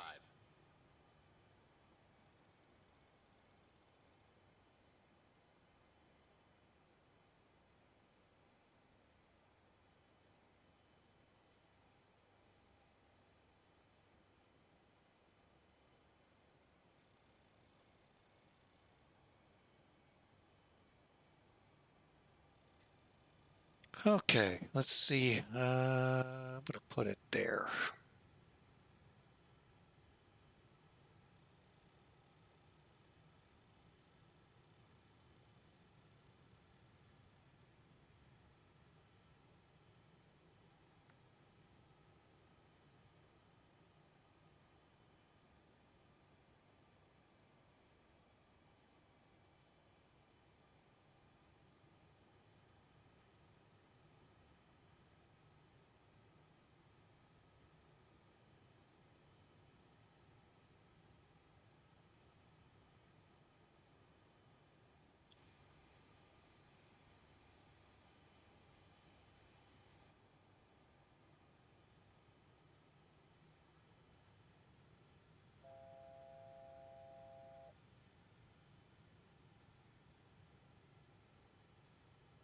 Localizer alive.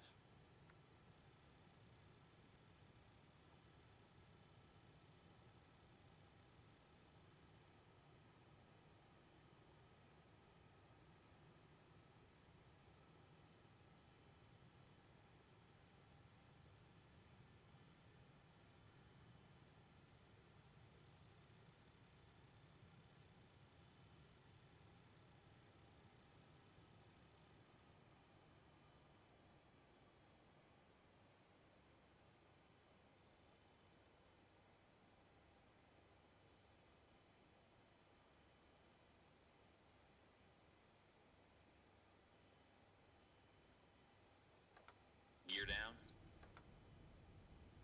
Flaps 20.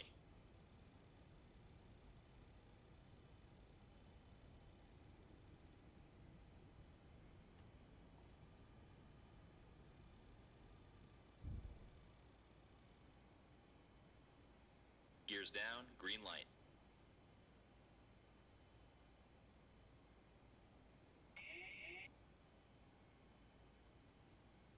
St. Louis traffic, TWA 499, 10 mile, or correction, 7 mile final, 12 left. Flaps 25.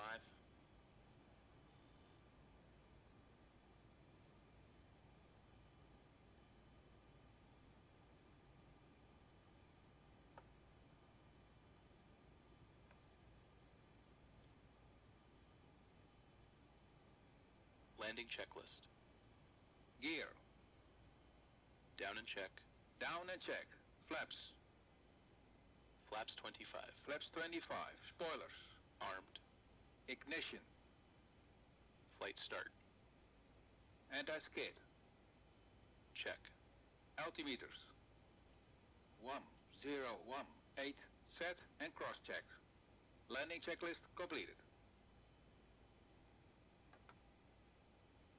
Flaps 30.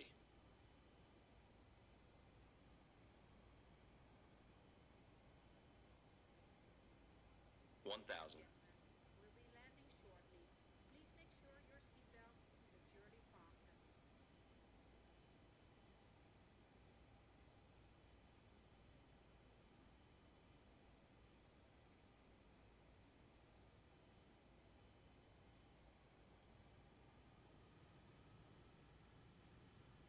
$500.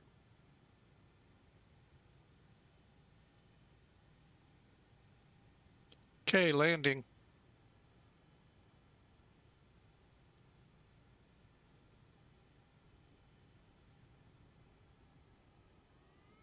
Approaching minimums. Minimums.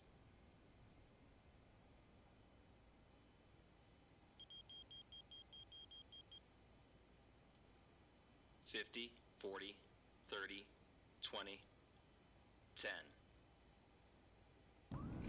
Parking brake set. Auto brake off. Check reverse. Parking brake released.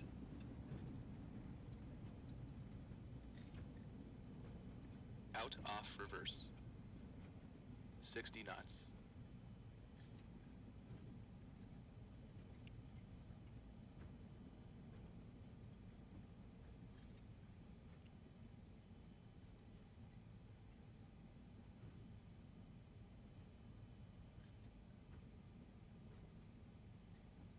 And St. Louis traffic, TWA 499's off, 12 left to the terminal. We'll switch to ground.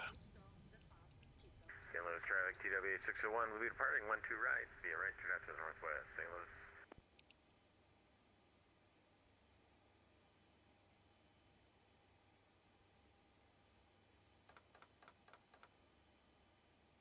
Flaps 1.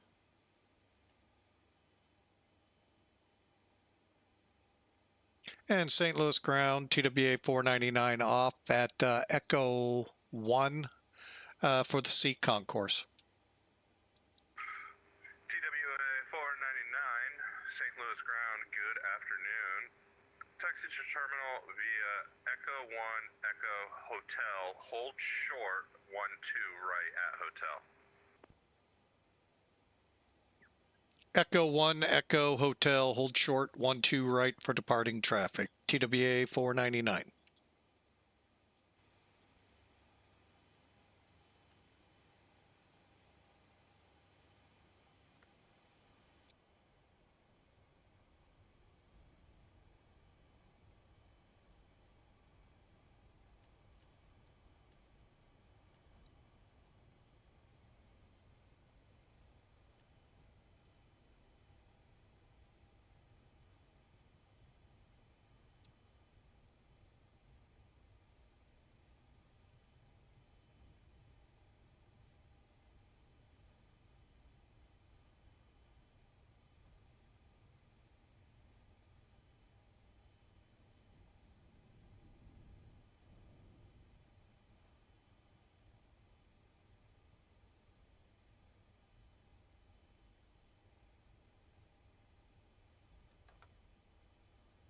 Flaps up.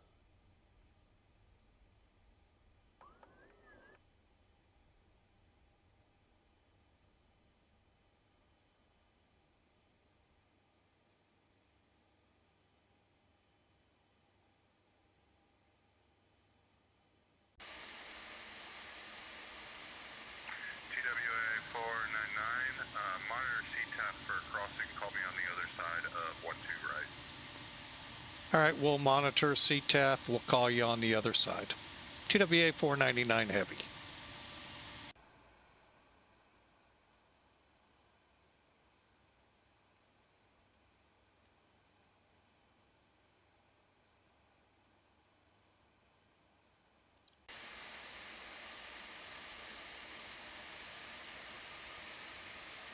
TWA 499's holding short, 12 right. Anyone on departure? 601, we're clear, 12 right, we're departing. All right, we'll be crossing 12 right, St. Louis traffic.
St. Louis ground, TWA 499 off 12 right on hotel for the Charlie terminal.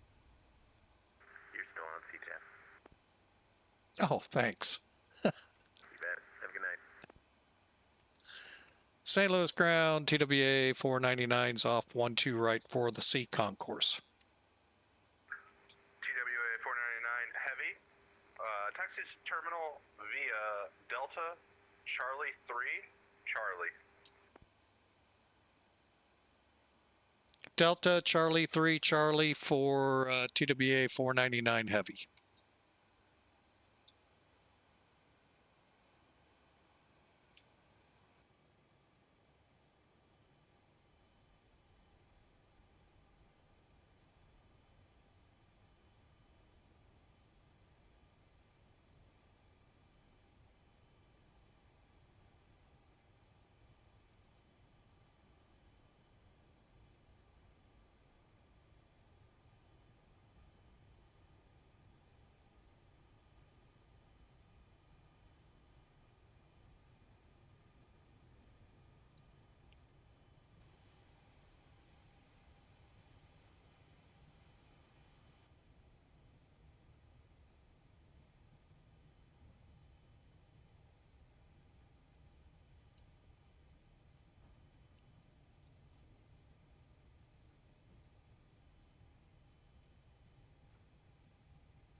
Yeah, it's always fun when the scenery doesn't have anything to go by for these Charlies.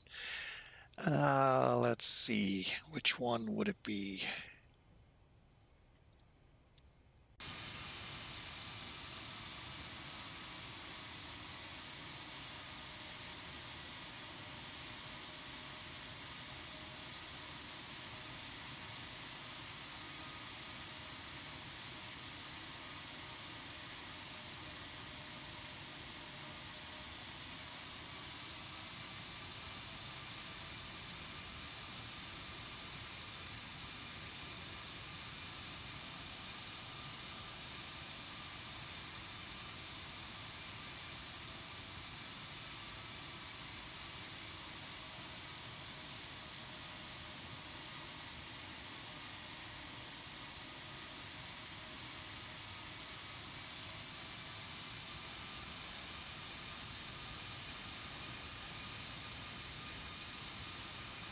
All right, we'll take this one straight up to it.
Parking brake set.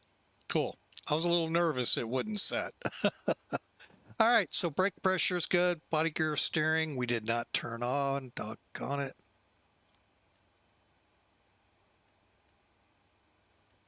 Okay.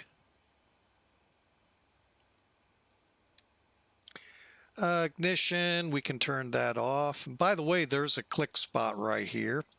And engine, anti-ice radars, flaps, spoilers down, trim. I believe we're at 7. Oh, we're a long way away.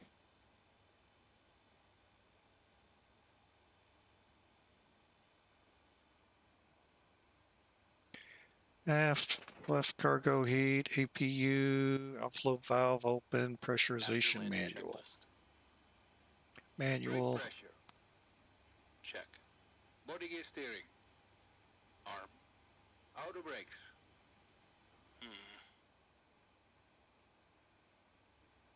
Oh. Dang it. Ignition. Off.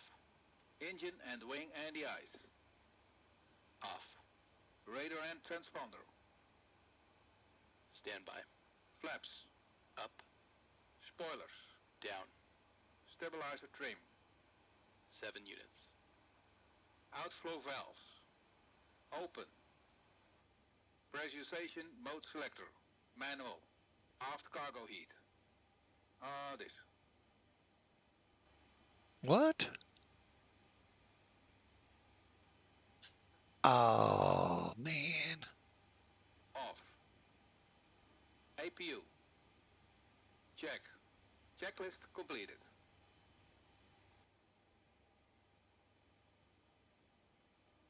All right, with the APU on.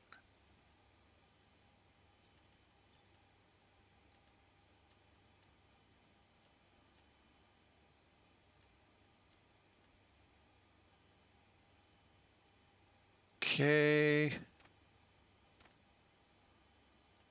Leads on. All right. Let's shut the engines down. Why don't we?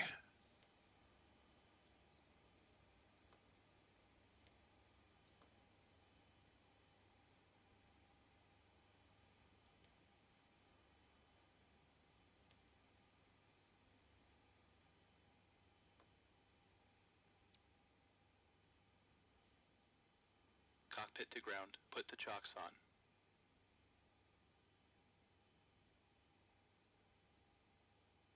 Chocks are on.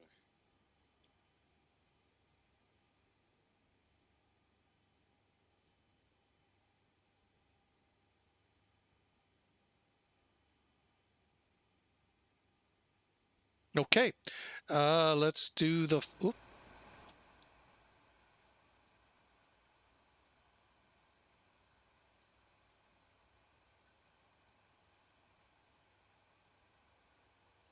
All right, beacons off. Oh, no, it's not. Now it is.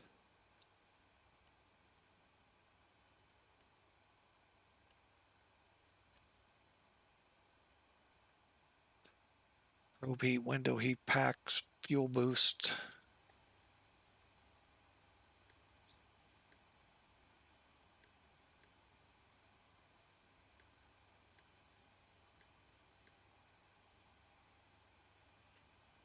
All right, the hydraulics. Oh, hydraulics can be turned off.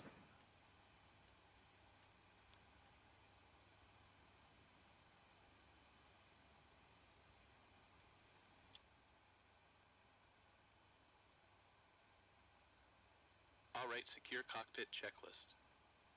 Brakes. Parked. Beacon lights. Off. INS. Align. Probe and window heat. Off.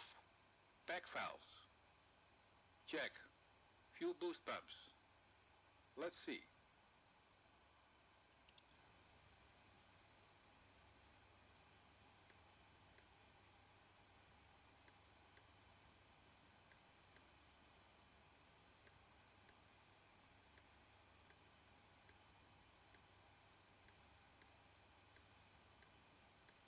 Off. Reserve tank valves. Closed. Hydraulic panel. Check. Oxygen. Check. Flight recorder. Let's see.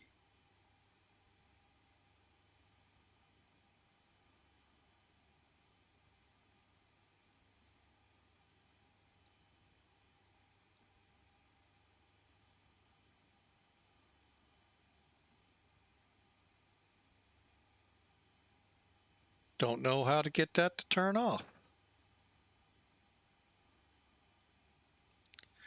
Huh. Do we got an engine running out of curiosity? No. Huh. Anyway, well, we're in the gate. That's all we're going to call it. All right. And we'll go here. Cockpit to ground. Connect ground power.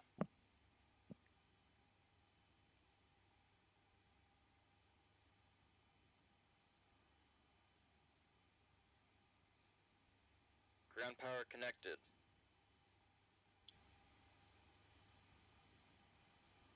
I had this one other time, and I can't remember.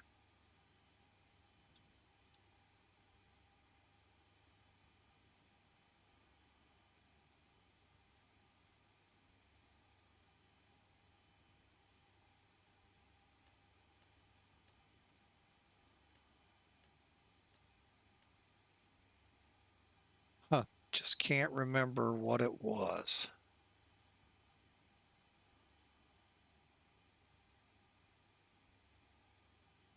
Oh, well, we're done. We had a great flight. Let's just say that. Oh, cancel. All right, let's take a look at it. Real quick, I don't know why the parking brake was set. That one caught me off guard just like you all. Why? I have no idea. Hopefully that doesn't affect anything. We got a 253 on our approach, so that's good. So hopefully that doesn't play into any troubles over at VAMSIS. We're about to find out. I don't think we're going to get a stable approach out of it. Not worrying about a livery. Unstable approach. Yeah, I kind of figured that. Yeah, we ended up a little high, but in essence, we still recovered out of that pretty good. That's fine. That's something you need to be aware of if you're thinking about joining Virtual American. They have the ability, you know, we get scored points for our flights from engine shutdown after parking so that you don't just come off the runway and snap it. Like, you know, we can do at some VAs and call the flight done so that way if there's a crash to desktop, there's no problem. The flight length, we get, you know, different flight lengths give us more or less points. Starting points, landing rate safes, connected to a network. Geez, I can't, especially on the long routes. So you can even get ginged for the APU not being turned on, or, you know, I've seen some weird things come through. I don't know. You know, I don't see a lot of those anymore. So I wonder if they've kind of whittled those away. But the stable approach, that's something they're pushing right now. And usually we get it. But like I said, today we were a little high, and that's what happens. So, hey, you know what? I'm not going to complain. So, but anyway, and the other is like right now, it's awaiting a review because TWA. Even though I've flown this flight and this aircraft in Virtual American, on Virtual American TWA flights, well, you know what? It may not have been Virtual American. It may have been Piedmont.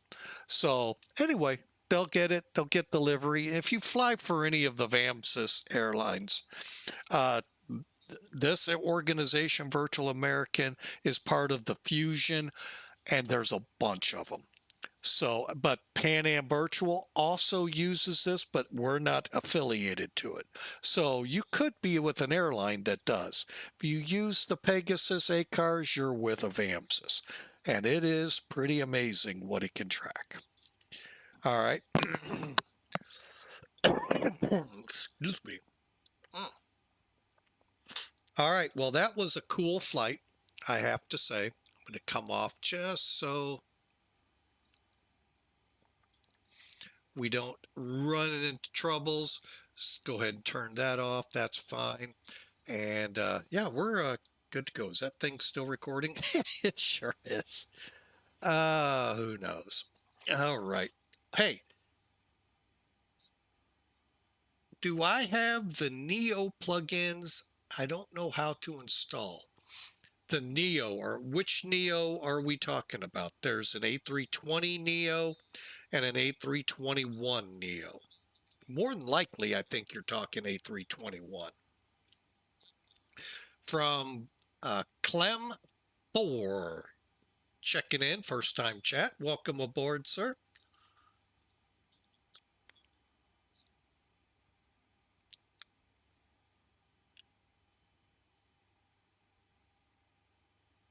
No, the Neo for the quality of the game. I'm not certain what you're referring to. Neos for us, new engine options for the quality of the game. I don't know what you're referring to because X-Plane 12, I'm not even certain what that is. But let's take a look at the flight here. We're going to step outside to do that. Oh, wait, let's start unloading. That would be a good start. Payload. Uh-oh. Let me go look. You sent a link, I'll bet. That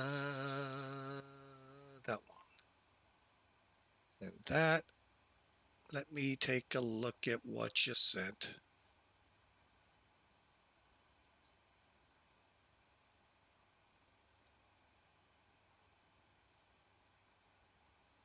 Oops.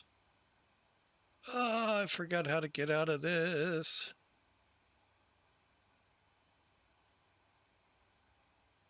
There we go.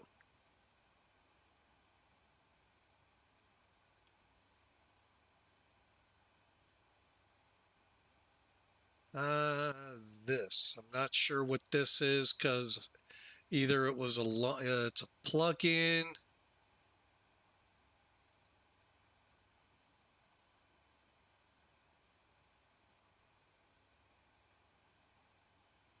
All right. Well, if it's a plug-in, like I said, the only Neo I know of is the A321 from Toolkit. Beyond that, I am not certain. Because that's a plugin I am not familiar with. If there's anyone in chat that is, I'd sure love to, be able to help. But if it's the A321 from Toolkit, you add it to the aircraft folder. Actually, there's a great manual that comes with it. Puts you right on it, and then you put the code in the FMB or EFB and go from there. But plugin called Neo. Let's look it up.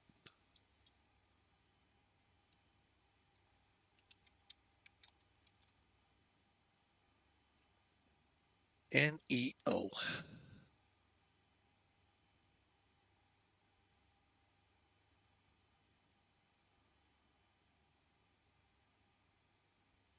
Are you talking about for sound?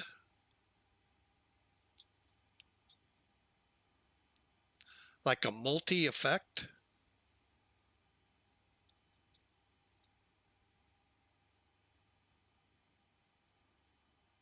No, graphics.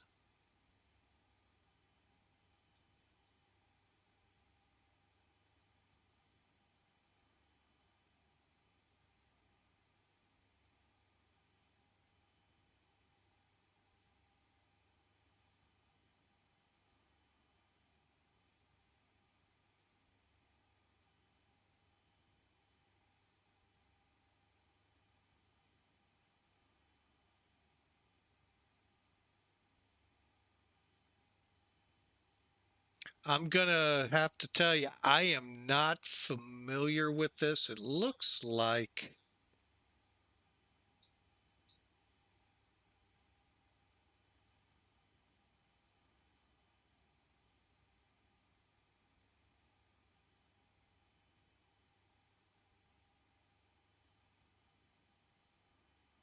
wish I could see what you typed, but it's not giving me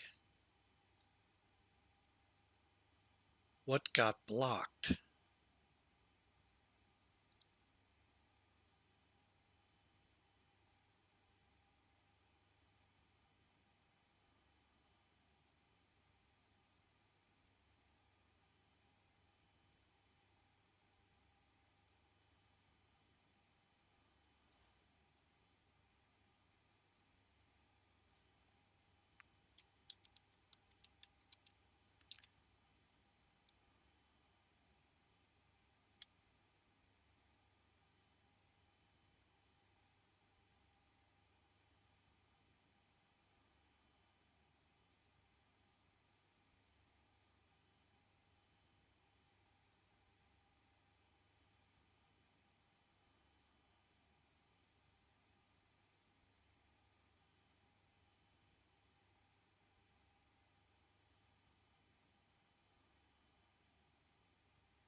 I'm not certain I have the right one for you.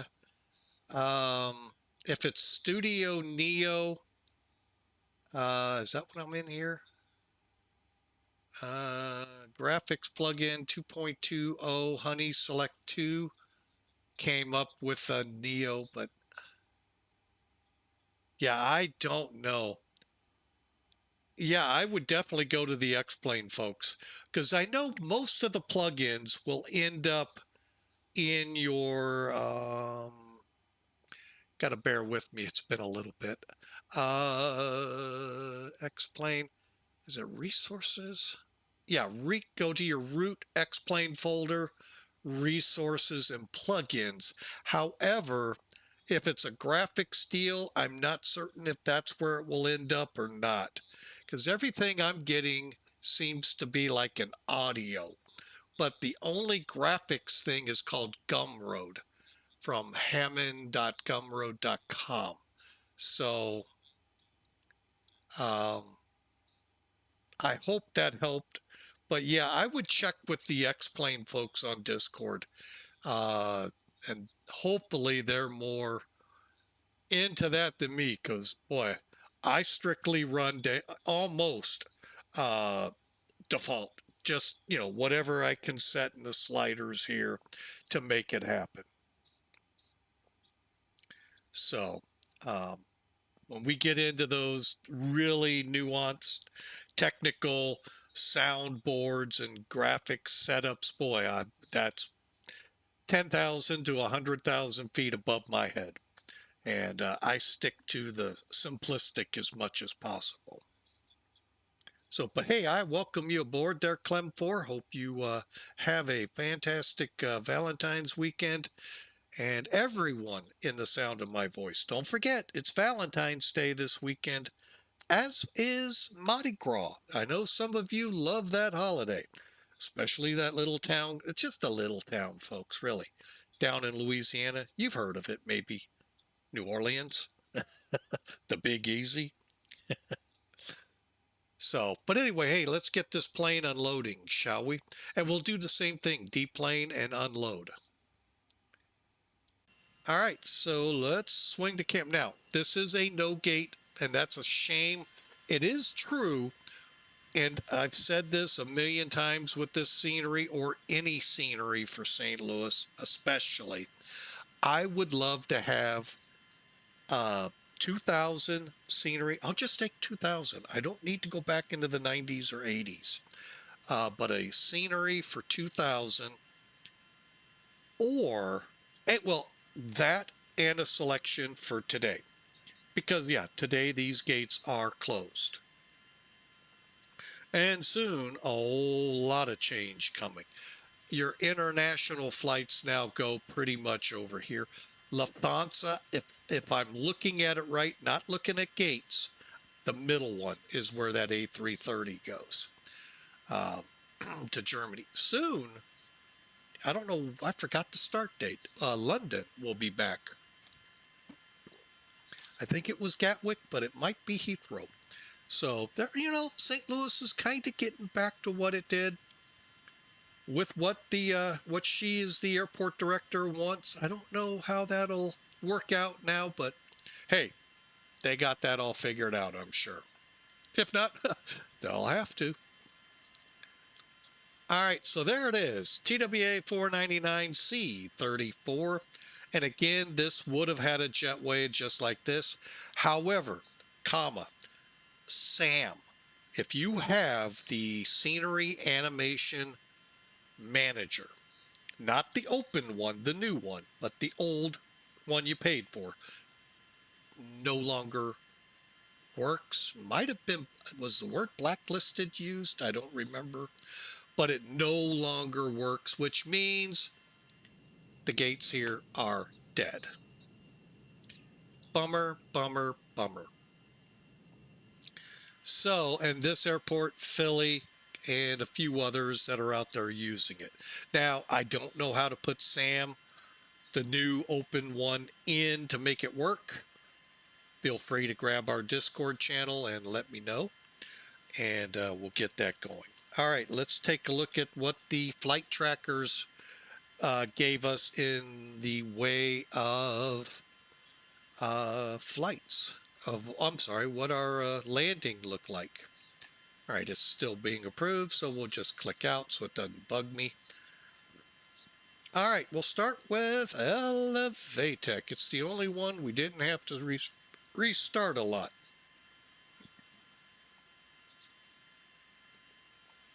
And you're probably going, oh, yeah, you do. No, you just go to flights. It terminates immediately.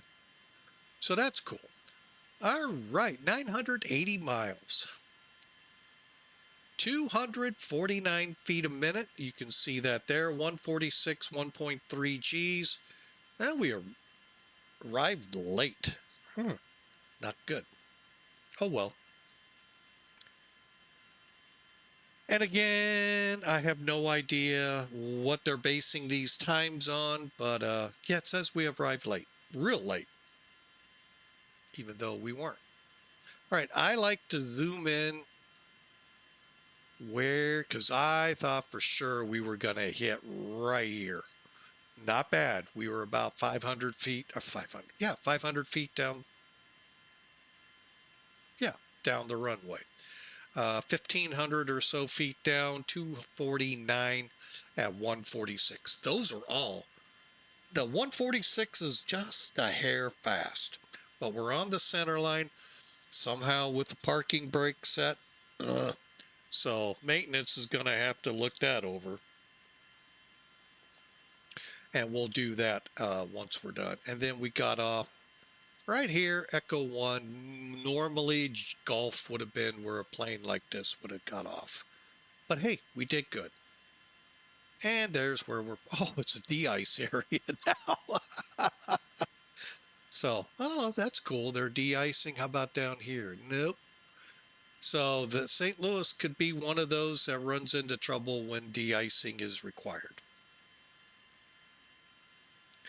All right. So, hey, not bad. Yeah, the scenery could use a little tuning up here.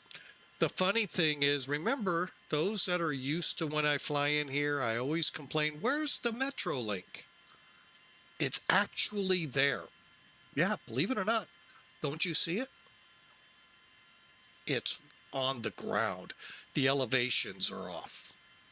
Wish StarSims would fix it, but fix a lot of things with this. But, oh well. And it doesn't even pop it up at the stations. So, you know, Philadelphia at least works the trains, but they're on the ground, so it doesn't matter. All right, that's Saitek. Now to the unofficial scorekeeper for Flying with Mike, and that would be Sim Toolkit. Look at that, 137 feet per minute. It felt good, and that is awesome when it comes together like that. All right, let's complete it and find out what kind of details we have. I like this report better than any of the others, although Saitek has come a long way in their report, but I still like the detail they go into here. And you'll see it in a minute. We're used to this, 3.5 hours to get here, 930 miles. There's how much fuel, 31,300 Ks. And 1.1 G on that landing, 137 feet a minute. Love it. Let's look at that landing report. And this is where I like the numbers. It just helps me visualize what I did. Basically, we had the nose up, slight wing down, be the right wing for the winds, and we greased it in here. And unfortunately, I got to figure out what is causing this. 12 left, 1,550 feet down the runway, 8 feet off the center line. Not bad. I don't know why this keeps doing this. I'm pretty sure it's the map I'm using, and I got to figure out how to change it. So there you have it, folks. A beautiful, beautiful day here in St. Louis. And we are not going to have time for another flight. Got to work tomorrow and got some homework to do on other things. And we will be back hopefully Sunday with another great flight. I don't even have an idea yet what I want to do, as well as Monday. So for now, I hope you all have a fantastic Valentine's Day tomorrow. And hopefully you're prepared. Either for a frying pan, because you forgot upside the head, or you thought ahead. Also enjoy Mardi Gras. Be safe, be careful, because we'd love to see you Sunday. God bless you all. Hey, keep this verse in mind. I don't mean to put, I know people think sometimes I push, and I push for a reason.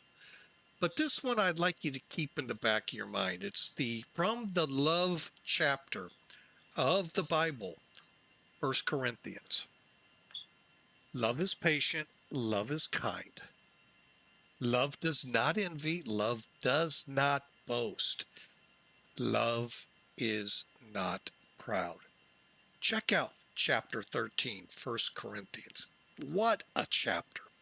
And it really rings so true what love is. And keep that through your life, through not just tomorrow with Valentine's Day, but every day. And, if we could all just love. And as the verse says, and the last of chapter 13, love, but the greatest of these, it goes through a whole litany. Love never fails. Love is,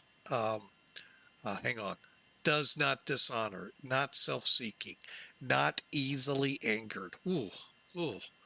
Keeps no record of wrongs, does not delight in evil or rejoice, but rejoices with truth. It protects, always trusts, always hopes, always perseveres. Love never fails. And at the end of, and now these 3 things remain. And there's 8 through 12. I'm not going to go through, but 13, the final verse. Now these things remain: faith, hope, and love. But the greatest of those 3 things is love. And if you look at Jesus when he was asked, what is the greatest, I can't think of the question. The greatest verse or greatest commandment in the Bible: love your God with all your heart, all your soul, all your mind, all your strength. The second commandment: love your neighbor as yourself.